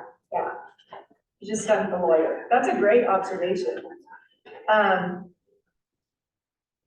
So we just kind of had that conversation. How can the board monitor and hold the superintendent accountable for things like, so here you see by rule, the superintendent is accountable for student achievement. Well, what does that mean if you're the boss? And you're not supposed to meddle in day to day. And so again, I really think a lot of this is looking at from a rule standpoint, what is the superintendent accountable for by law? And then work backwards, how do we do that? How do we create a structure where we're not stepping out of our lane? And then, of course, the board has capacity to sue and be sued. I'm not gonna get into the details of that. I think you guys get, regardless of who's advising you, good counsel on that. Self-governance, let me talk a little bit, just briefly about that. So by statute, the board is to adopt rules. Now, they don't say policy, they say rules pertaining to the administration of all powers or duties of the local school board. And I know other states, it's quite common to have like an operating procedures manual by the board for their own conduct. You know, what I don't like in some ways about, like, so regulation is what the administration generates. And so I don't think it's really appropriate for administration to be generating regulation that tells how you all behave. So a lot of times when boards do that, they do it in a separate manual. It's like your operating procedures, what your protocols are. And I'm not saying you have to do that. I'm saying it's more common in other states than it seems to be here. If you ask me how many boards do it here, not many. I have had some boards though where they've said, okay, if it's under the B section of policies, which is the board section, we'll approve our own regulations. They won't be administration done. The hard part is NMSBA kind of does it all. So I'm not crazy about that. I'd like to see more board ownership in that. But anyway, I just wanted to make a few points on your own governance. First of all, nobody's above the law. And I think it's important to have, and if we have a part 2 of this at all at some point, or maybe in a short way, and in board meetings, like finish up whatever necessary conversations. But one thing to, I think, talk about is how to handle complaints against board members. And I know on some of them, sometimes they come in the form of a grievance. That an employee is complaining that a board member is overstepping their authority. And so, usually in those situations in our firm, we've dealt directly with the superintendent, who is actually, we forced it through the chain of command, but we've dealt with the superintendent who ultimately, because that employee is the superintendent's employee, make a determination about whether or not, the superintendent then creates sort of that barrier between that employee and the board member. But I just want to be clear, and this isn't in the way of any, specific concerns, but just, it's so important. I always tell boards, talk about these things before something happens. Don't have, when the board is getting along and you all do such a good job from what I've observed, now's the time to talk about these things. It's really hard as heck to talk about something when a problem is right there under lap. And so looking at policy GBK, looking at policy KE, sometimes those complaints about a board member come through policy KE. Possible results are board censure. There was that US Supreme Court case recently on board censure. It involved the University in Houston. public entity, and the board member who was censured was claiming that it was a violation of his First Amendment rights, and the Supreme Court said, no, it wasn't a violation, that, there can be, you have the right to speak, but there can be consequences to what you say, and a board censure is an appropriate consequence. The other thing, though, that I'm seeing more and more when I get calls that involve concerns over a board member's conduct, and of course, I usually get those calls directly from the board president. My brain is immediately going to several departments. One, is there a duty to report it? And the agency reports that come up the most are PED, the Attorney General, the Office of the State Auditor, the State Ethics Commission. So it involves, and sometimes it can be an overlap. It can be the Office of the State Auditor and the State Ethics Commission, or the Attorney General and the State Ethics Commission, and law enforcement. And so, again, none of these things are about being proactive. That's why you all have me here, is to be proactive. But I want to be clear, like I said before, we're not a social club. This is a governmental entity, and you all have a heightened responsibility in these areas. And so when your instinct tells you something doesn't feel right, pay attention to that instinct. Hopefully I've given you some handles on this that go beyond just operating off of your instinct. I will say the hard part when there's a complaint, and I deal with them a lot, when there's a complaint about individual board member conduct, that it's not, you can't go into closed executive session to talk about it. I mean, unless it involves a specific employee of the district, because a board member's not an employee, then a lot of conduct that gets complained about having to do with a board member ends up having to be a hard public discussion. And so, so that's another thing that, and what I always tell when it is an issue that needs to be confronted is, we've got to have the courage to have that conversation publicly. That's our duty, and that's what has to occur. I mentioned earlier when it's potential misconduct by a superintendent, sometimes that does involve engaging outside investigator. Doesn't say anything for individual board member conduct. It doesn't have an outside investigator come and investigate.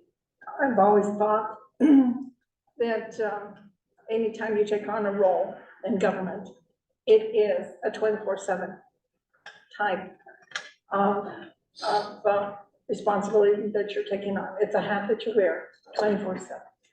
And again, it's a perception of the public, and that should be important to you. And so to me, that's important. And again, to every role in our school system. And I think that they're hired, and that should be part of what the understanding is. I don't think it's ever been, but to me, that was very, very clear to me in my role when I was hired. But that I did that for myself because I had this my own perception of what I wanted the perception that I wanted the public to have of me as I represented them in the government arena. And the same thing for, we're government, even as the school is concerned. And that's where that ethical conduct, and that's when if we're in a conference or whether we're anywhere. And no matter how badly, sometimes you might want to take off that identity. You're stuck with it. Yeah. For the period of your service. And you can think that you thought you were speaking to that person as a friend. You thought you were speaking to that person in your former relationship you had with them, but they're not going to see you that way. And even if you think they do, they can change their mind later. Just a quick comment. All of us, even myself, now that I'm here, you're in a glass house with a microphone. Yeah, The whole world sees you and hears you. it's really true. It's really true. So in terms of what might a board's censure or take other action, why might a board censure take other action against a board member? I just quickly listed policies So obviously a violation of board member ethics, which are set out in policy BCA, board member conflict of interest, BCB, non-discrimination, equal opportunity, policy AC, and non-discrimination on the basis of sex, policy ACA. You all adopted these policies, can't violate these policies. And so one of the things that I wanted to just hit quickly is policy AC. So the list of protected categories that were prohibited by law and by policy from discriminating based on race, color, religion, sex, sexual orientation, age, national origin, disability. So one of the things I want to say to boards, and again, I'm just speaking very globally, but sometimes in board meetings, people say things, or even outside of board meetings, that they're not thinking about in these categories.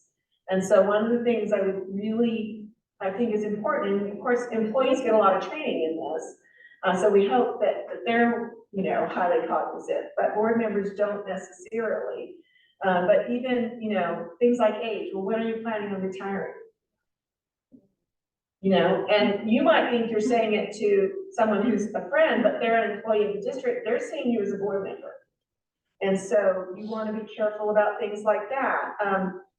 In terms of sex, it just how you address that person, the familial way, you know, the friendly way you address them to you, you might not be thinking of it that way, but they're looking at you as a board member and you're referencing them in some very, you know, very informal way that to them, seeing you as a board member could be viewed as discrimination based on sex. So, I mean, I could go through this list, but you want to be, you really want to be cautious about these things and realize that people who may be you viewed as friends before you came on the board, if they're employees, or if they're coming to you as a parent of a student, or as a student, you want to be super cautious that you really are in a different role with them now, and that there are consequences to that change in role. So in terms of violations of law, they can include that whole statutory, the House Bill 212, that separation of duties, and then the Governmental Conduct Act. Both of those, by the way, those violations can lead to recall. Sometimes they're a combination of violations of policy and law. And one of the things I say to boards, when there's a concern about an individual board member, is that if you don't send the message to the PED that you're self-policing, then you are basically creating the risk that the Secretary of Ed may decide to remove all of you. You know, and I don't know what, I don't think there was ever a change this legislative session on that. I think I know there was effort in the legislature to give the Secretary of Ed the authority to only remove one board member rather than all, because it felt really unfair, that you could all lose your seat basically because of the misconduct of one. I don't think anything ever happened with that, but the way it stands now, the Secretary of Ed can, authority is to remove the entire board, and not just one. And so what I've advised is you gotta stay proactive, that if you've got a problem, you need to be, you know, public and transparent about dealing with that problem so that you're demonstrating that it isn't all five, that you aren't being, you know, colluding in that behavior continuing, that you're holding it accountable, that you're bringing it, you know, making it public, and that you're trying to self-police so that the Secretary isn't, you know, emboldened to handle it himself. So, and again, I hate to end this on a downer note, but, and so I just have some, I title this Ways to Prevent and Address the Who's On First era, that Abbott and Costello Who's On First. If you've not seen it, Google it. But anyway, board policy for sure. So make sure you know what's in board policy, your administrative procedures. If you develop separate board operating guidelines, the other thing that we haven't talked about today at all that I'm like a huge fan of is develop a master calendar. And I think this would be really helpful for new board members I really hate, by the way, that, board member Crunch couldn't be here today. But have a master calendar that contemplates board and superintendent's respective duties when they must occur. So, you know, it'd be nice to have a master calendar of that every board member has, and then therefore, when those things come up on the agenda, like that whole budget cycle, but not just in a separate budget cycle calendar, but in a master calendar. You know, things like when officers get elected, you know, all of the big things that happen, work it into a single calendar. And you know, and then you would take that to agenda setting.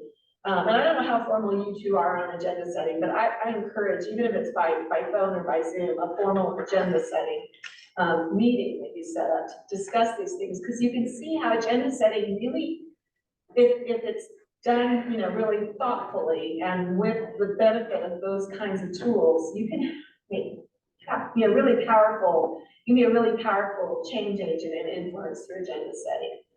Can we do a shared calendar, like on? Yes. Is that okay, like, through the, because all the school board members have the Yes. district email, we could just do a shared Absolutely, calendar. absolutely, yeah, that would be great, but I would definitely have that be something that just, for every, you know, the whole year, like all the big things that And all that. and then we've already talked about this, but, yeah, and what I say about effective agenda setting too is set agendas that address the board and community priorities and concerns. You know, I said this before about your board, like there are some boards where I attend the meeting and I don't really have a sense of what's important to them.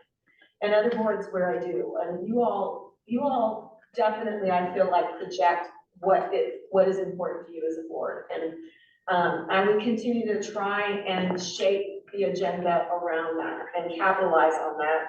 But I think from my observation, you do a good job of that. And then we talked about provide regular feedback to the superintendent through the evaluation process and make sure that you're governing as a whole. Do not take things into your own hands. Real quick, Elena, before you conclude on this one, I'm not sure where my mind was, I don't think I missed it, but could you touch real quick on like, slide 28, board norms, curriculum, and student achievement? How can the board monitor and hold the superintendent accountable for student achievement? So to me, the big thing is, you know, you don't want to be kind of going off and having separate conversations with principals about, you know, why aren't our numbers higher? You know, again, I would build, agenda setting to me is the way. You build in, you know, obviously we talked about highlighting the strengths. If you have a campus that is doing, you know, a measurable, remarkable job and you're trying to get everybody else to do that, you can also look at policy. You know, I think that just because it's not in policy doesn't mean it can't be. And so, you know, if there's something that you want all campuses doing, and you are seeing that having complete principal autonomy is not working, because some aren't doing something, and others are, and the ones that are, it's working. And you can look at, is there a role to formalize it in policy? But I also think having board reports that are specific to those issues, whether it's highlighting what's working or really drilling down and requiring numbers and transparency that gives insight into what's not working is really important. And then the transparency piece, I mean, just talking about sometimes where relationships fall apart in terms of board and superintendent. You know, it's really important to then make it safe, but have the superintendent and the administration also, if the board values transparency, we need the administration also developing the comfort around public accountability and public transparency. And I really believe that it's interesting to me because I really do see differences across the state in terms of that comfort. You know, some boards and administration don't want, you know, anything that doesn't look good showing up in public. And others, you've got the tension of the board wanting to be transparent and the administration not feeling comfortable. I've never seen transparency backfire. I just never have. Genuine transparency is always rewarded. Lean into it, lean into it. I had a question, just a point of clarification, when you said that we are not employees. I mean, talking Right. I was told when I first became a board member that I was an employee, that's why I was like filling out the W-9, and I was told in that office in there that I wasn't to consider myself an employee. By statute, you're not an employee, you're Okay. eligible for per diem. But by statute, the eligibility for per diem does not make you an employee. Okay, great, well then, I got told. Yeah. Thank you for Maybe they just did, clarifying. yeah, and they may not have understood the legal significance of that terminology, but by law, you're not an employee. Great. And by law, Thank you. your earning per diem does not make you an employee. Thank you. I want retirement. Yeah, really. No, I was just like, okay, well, I'm filling out a W-9. I just need 9 more years. That's an agenda item. That's an agenda item. Yeah. Advisory board. Yeah. Are you in? Thank you for that. Yes. I wish, I love that. Can you just No. live here? Right in that chair. We can vote on it, right? I'm not sure, so So helpful. I guess there's a question. So we're an advisory board member, we serve as an advisory board within IMTALS. And, historically, we don't get compensated for that. Is there any, how does that You work? mean per diem? Yeah, Yeah, are we able to change that?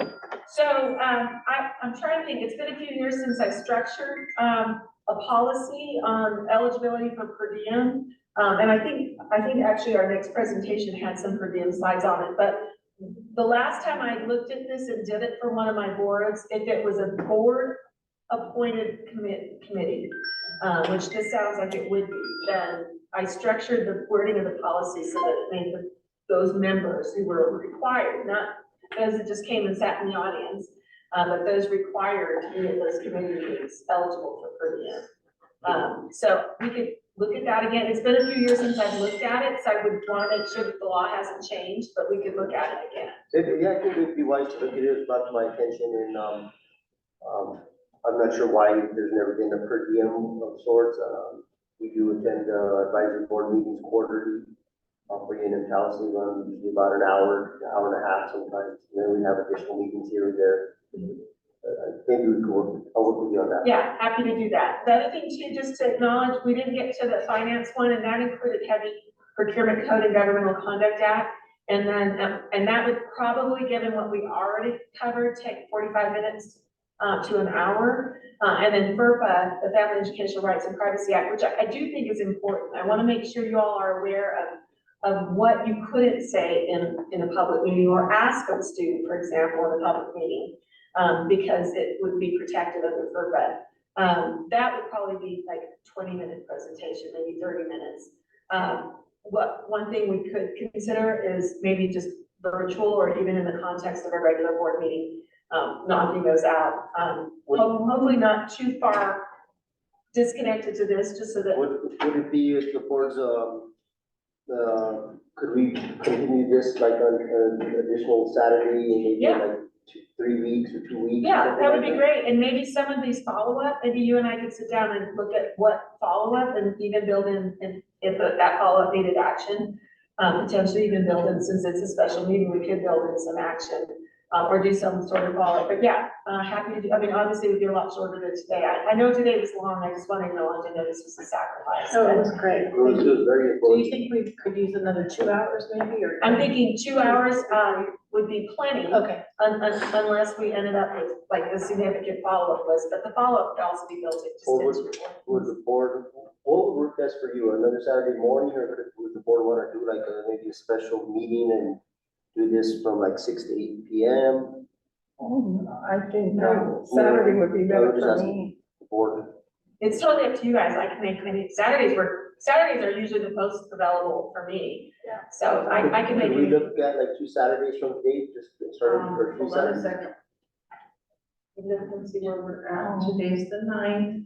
You guys have gone, we're closed that weekend, that's Easter weekend. Oh, can't do that. Yeah, it's gonna be hard. How about the Saturday after The Easter? 6th, that would be April 6th. Let me just double check. That sounds like that would work, but let me just double check on my calendar real quick. We could just do like a 9 to 12 Saturday.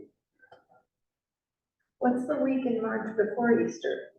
They're going to be at NASCO on the 23rd. That's coming up now, this following Saturday. And we've got, Today's the 16th. 16th? March 16th is next Saturday. No, I have the coyote class. Yeah, she's got First a, one is spring break. she's got a And family that's spring commitment. break. Well, this whole week is. The following one is the 23rd and The the following is the 23rd. I could do an evening though. The 23rd. 23rd would be hard for me. I could do an evening. The 23rd would be hard. Yeah, but April 6th is totally open. I could do April 6th. Well, that's Easter, right? No, that's not Easter. That's the week after Easter. Easter is the 31st. I'm sorry, the 6th? April 6th, Is this gonna be in person or I think, online? yeah. I prefer in person myself. Depending in person. I might be able to, I might be out of town, I might be in California on the 6th, but I could do it online, if so. I just have a chance. Let's put it down for what, from 9 to 11 or 8 to 10? Or do you Okay. want to do an evening, 6 to 8? We could do an evening, I guess we could do an evening. Just choose an evening. I guess your board meetings go so long, you probably would want to do that, like ahead of a board meeting, right? Yeah, let us know your schedule. Why don't we coordinate the three of us on And then- dates? Yeah, so we could do the fight, I definitely want to get into the governmental conduct act and all that. Yeah, I'd like to, I gotta say, we touched on it in such a way that I think we could be really efficient, Sooner than later, it seems like to. But so we're still- especially while this is fresh. Uh-huh. But it would be nice to knock it out. Maybe, we could also potentially look at it and if there's like a shorter possibility of a need for a meeting in connection with the superintendent search. I don't know if we could possibly combine it with that. I don't know. Okay, what's your next Monday looking like next week? What's next Monday? What's next Monday? Doesn't seem. I mean, I'm available on the 18th, an evening one. for So, yeah, 6 like, to 8. I said Not from 5 to Mondays, no 7. Mondays or Wednesdays. Oh, 18th is definitely out. I can't. What about Tuesday? Tuesday. Tuesdays is out. You'll have the, You guys are going to be in Los Alamos. Oh, that's right. And that's the 20th. And then the 20th through the the 27th. the 20th, the school board meeting, 21st. Yeah, because we have a school board meeting the 20th and then How about that following Monday, Elena? I can't, not the 25th. What about the Tuesday then? I think we better, I'm looking at my calendar shut down, I think we better, let's talk about it and I think it's a priority on everybody's part, so So, let's and just get. Elena, since we're making a decision on do we have to take it back? On what? We're not making a decision. But if we were. What was that? Yeah, I could stay No, I mean, longer it's like- today. No, I gotta go. I gotta let my dog out. Oh, I don't see that as a decision. Oh, okay. This is just the ones that have the authority to set a special meeting, it's the board president, so he's just checking availability of calendars, that we don't need to take a vote on that. Oh, okay. Yeah, I gotta go. My dog is. Okay. So we'll all meet to see. Yes, we'll be in touch. I really enjoyed the presentation. Thank you all. It was very informative. I want to thank you for taking your time to go over all this with us. And so real quick, I guess, board, since Ms. Elena's concluded her stuff, let's just go through the meeting. So as part of our agenda, we have the addressed items F1 and F2. It is the board's Hold on. Are you gonna get us back up? Oh, no, we're up. We're good. Okay, so we covered F1, Board Member Training, Open Meetings Act, Compliance and Board Responsibilities, covered F2, Board and Superintendent Authority, Responsibilities and Roles. Through discussion, the board has expressed the continuance of items F3, 4. We did that this time.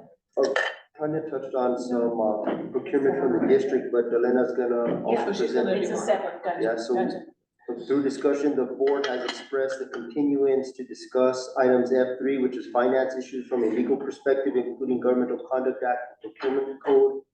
F4, what board members need to know about the Family Educational Rights and Privacy Act, and FERPA. So we will have a continuance on those two items at a future board special meeting / retreat to be determined. And we will check everybody's availability for that meeting, possibly a Saturday morning in the upcoming month or so. Item G is upcoming meetings and agenda items.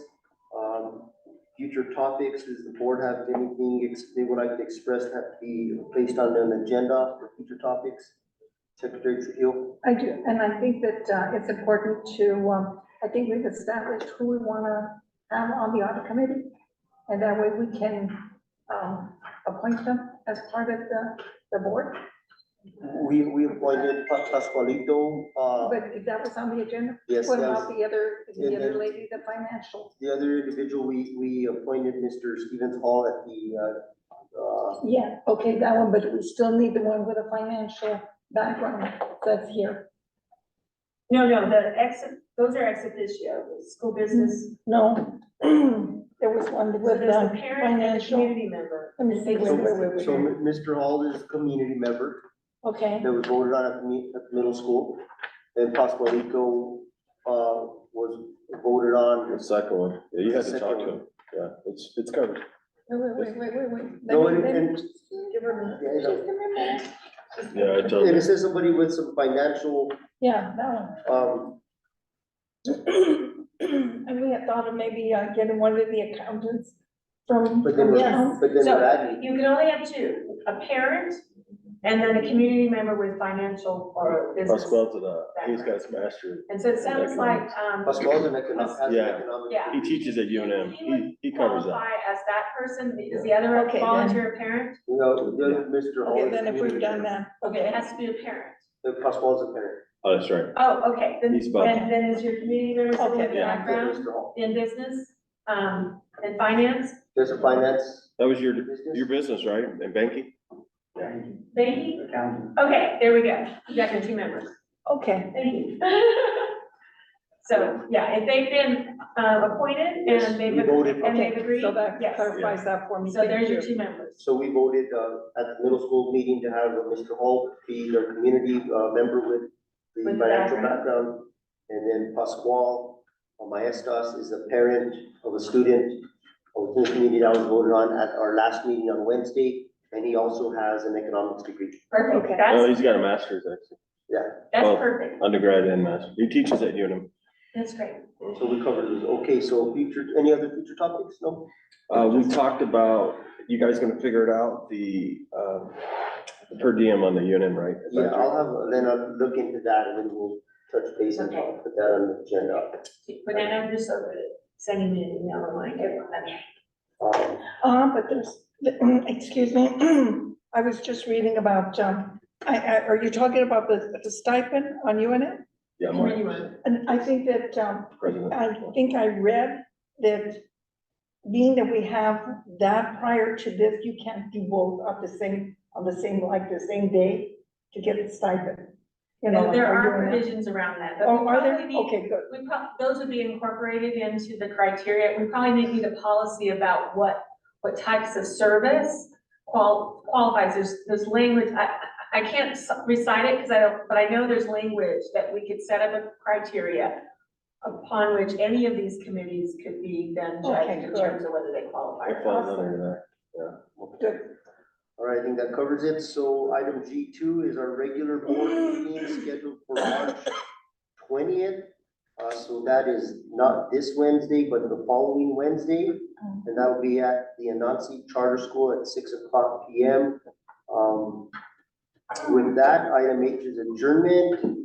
Prior to adjourning, I just want to thank Mrs. Gallegos for all your time and energy, and for keeping the board, in our name, keeping us in our name. Thank you so much. This So has been incredible. item H is adjournment. So move to adjourn. I second. Who do I have secondly? Secretary Trujillo, Thank you. call for the roll. Member King, Yes. Secretary Trujillo, Yes. Vice President Spray, Yes. President Flores. Yes. That's good.